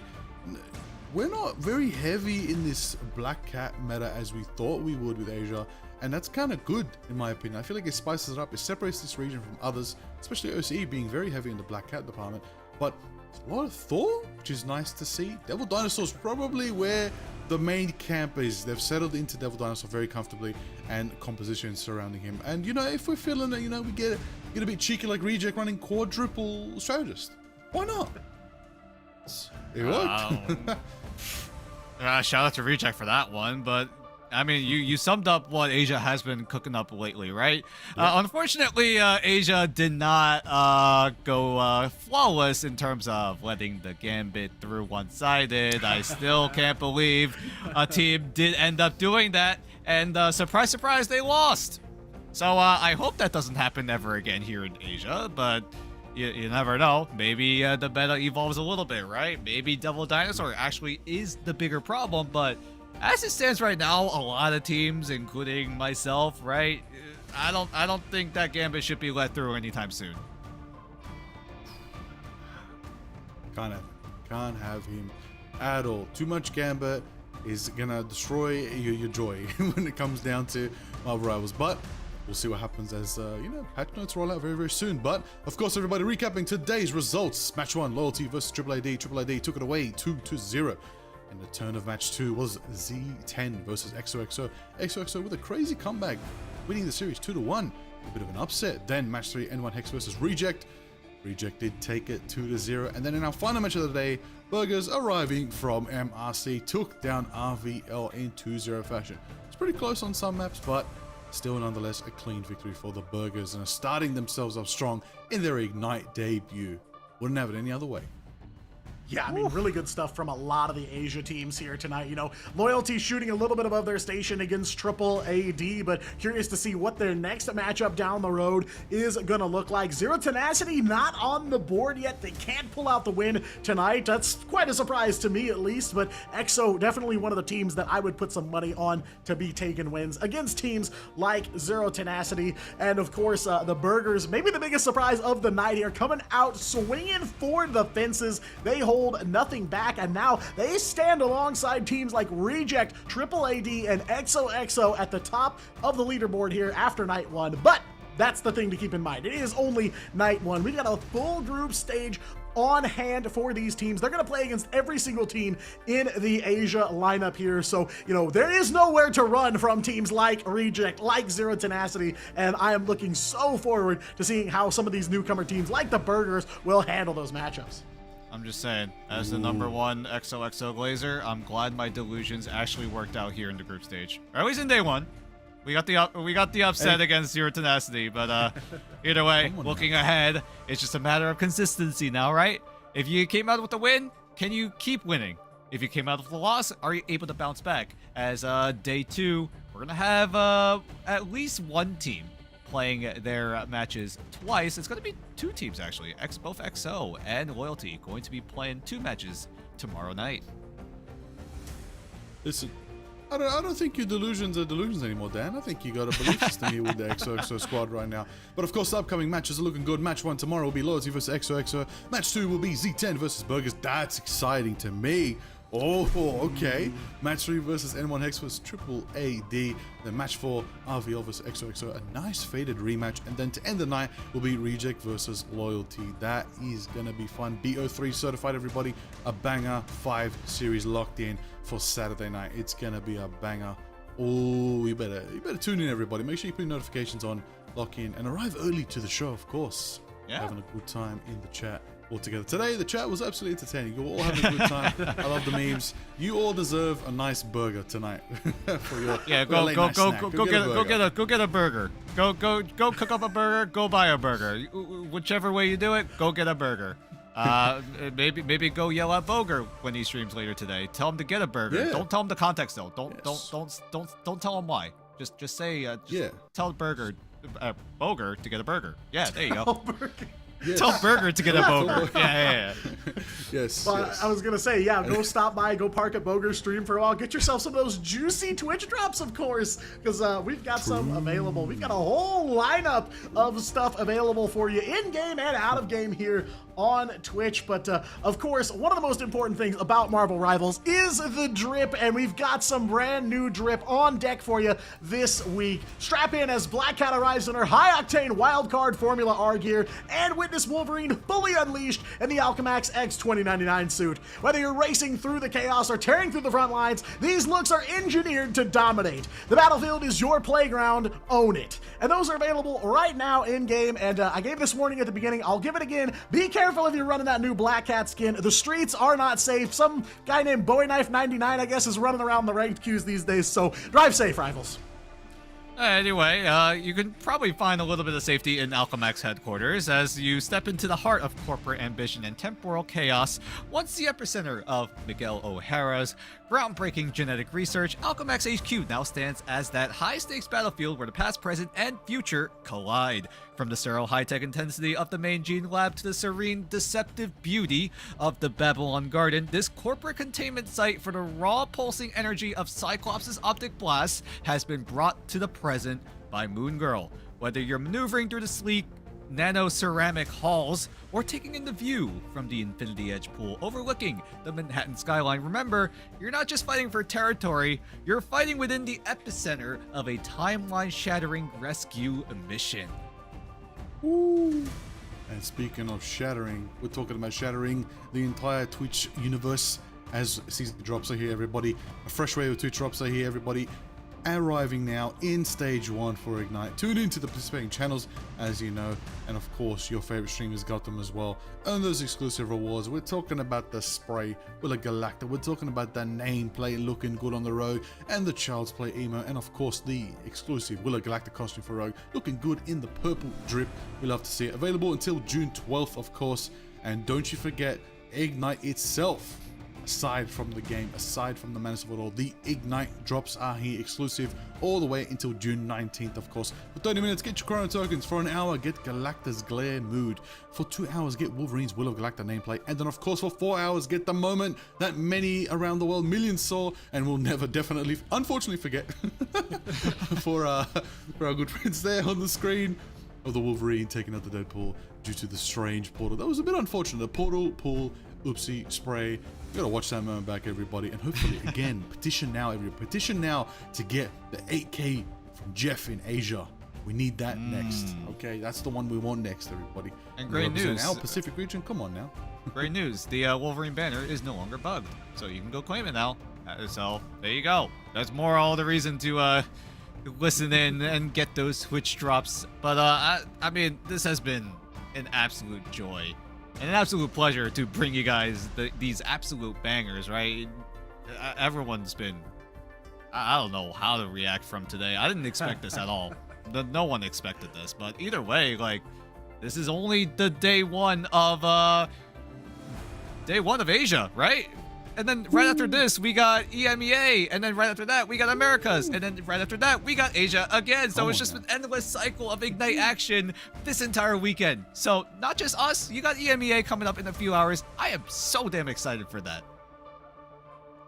Yeah, big bangers on deck across every region. And yeah, Dan, like you said, it's basically 24 hours of Ignite from here on out. It's Friday. It's time for some more Marvel Rivals Ignite action all weekend long. There's some more key matchups across every single region, and plenty of reason to watch too, not just for the matchups, but of course for those sweet, sweet Twitch drops. So, you know, keep it tuned. We will be back tomorrow for some more Asia matches and some pretty big ones on deck. I am so excited to keep it rolling because, again, Asia has delivered just like every single region so far here in stage 1. Absolutely, they've absolutely delivered a banger first day for the group stage here in Ignite Pacific Asia. We have 6 days to clear out these group stage matches. Every team will take on every team, all 8 teams facing off against each other. They've got 7 matches to collect as many points as they can to lock themselves into the top 6 that are going to qualify to the Pacific playoffs later this month. We got to be very careful, everybody. This is going to get very dangerous very quickly for these teams. If they don't get these wins on the board, the points are going to stack up out of their favor, and it's going to be bad as they're trying to fight to survive that bottom 2 eliminating slots. We're going to find out. We're going to see it all. Thank you very much for coming today. And of course, remember everybody, stay marvelous.